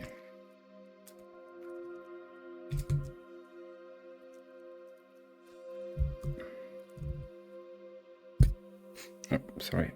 I'll turn on my network thing.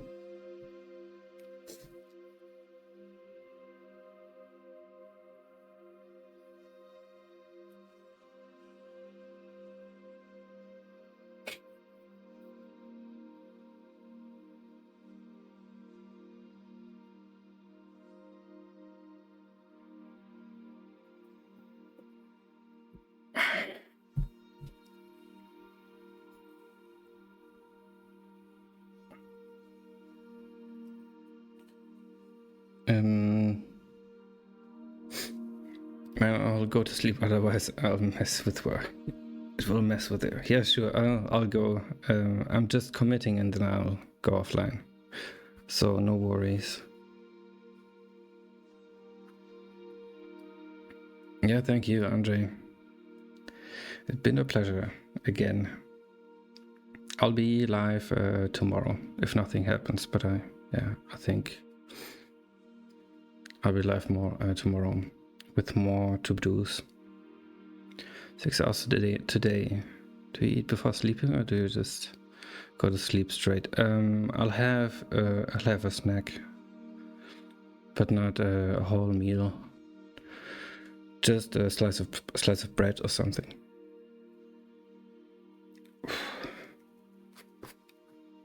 So yeah.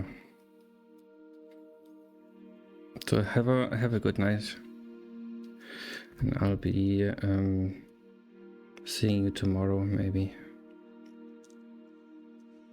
Okay, it's looking nice. Thanks. Thank you. It's coming along, and that's great. So I want to make push and write down what happened today. So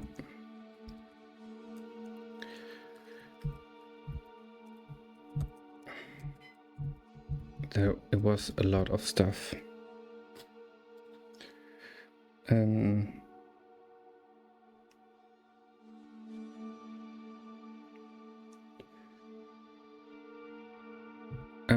Make, oops, where am I? Make the path generator use seeded randomness.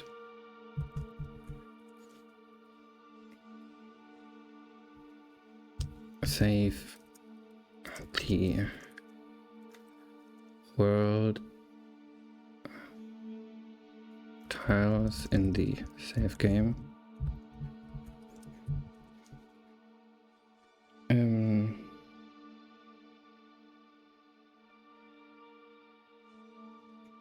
Add CLI flags for immediate. No, that's not for game mode access. For easy game mode switching, maybe. No, access is better. Access.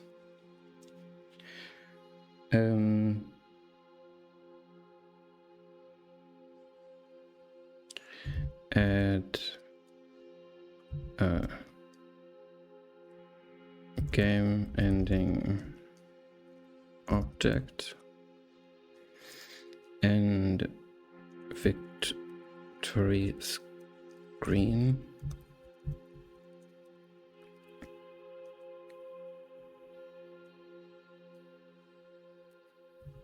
Make the path generator follow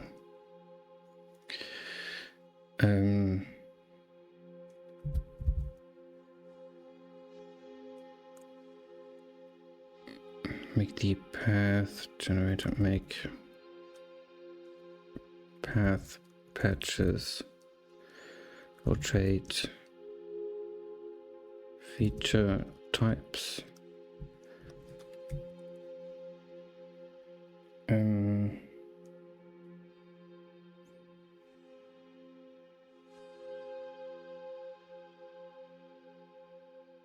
I think that's it.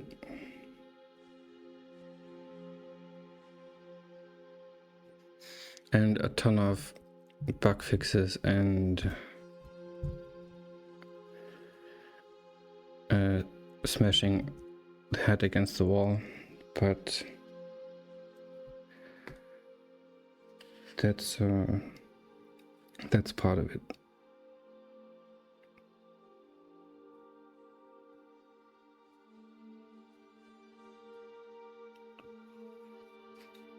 Yeah, so, and I streamed on Twitch.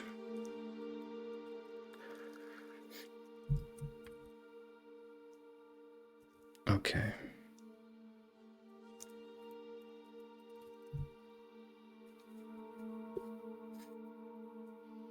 Oh, it's really getting cold now.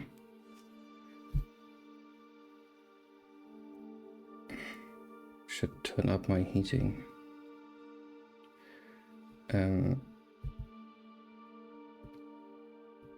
Okay. Do I have something else I need to do? No, that's it. All right, I'm going offline and in my warm bed. Let's close this. So thanks for watching, and I'll be back tomorrow. All right, have a good night. Bye.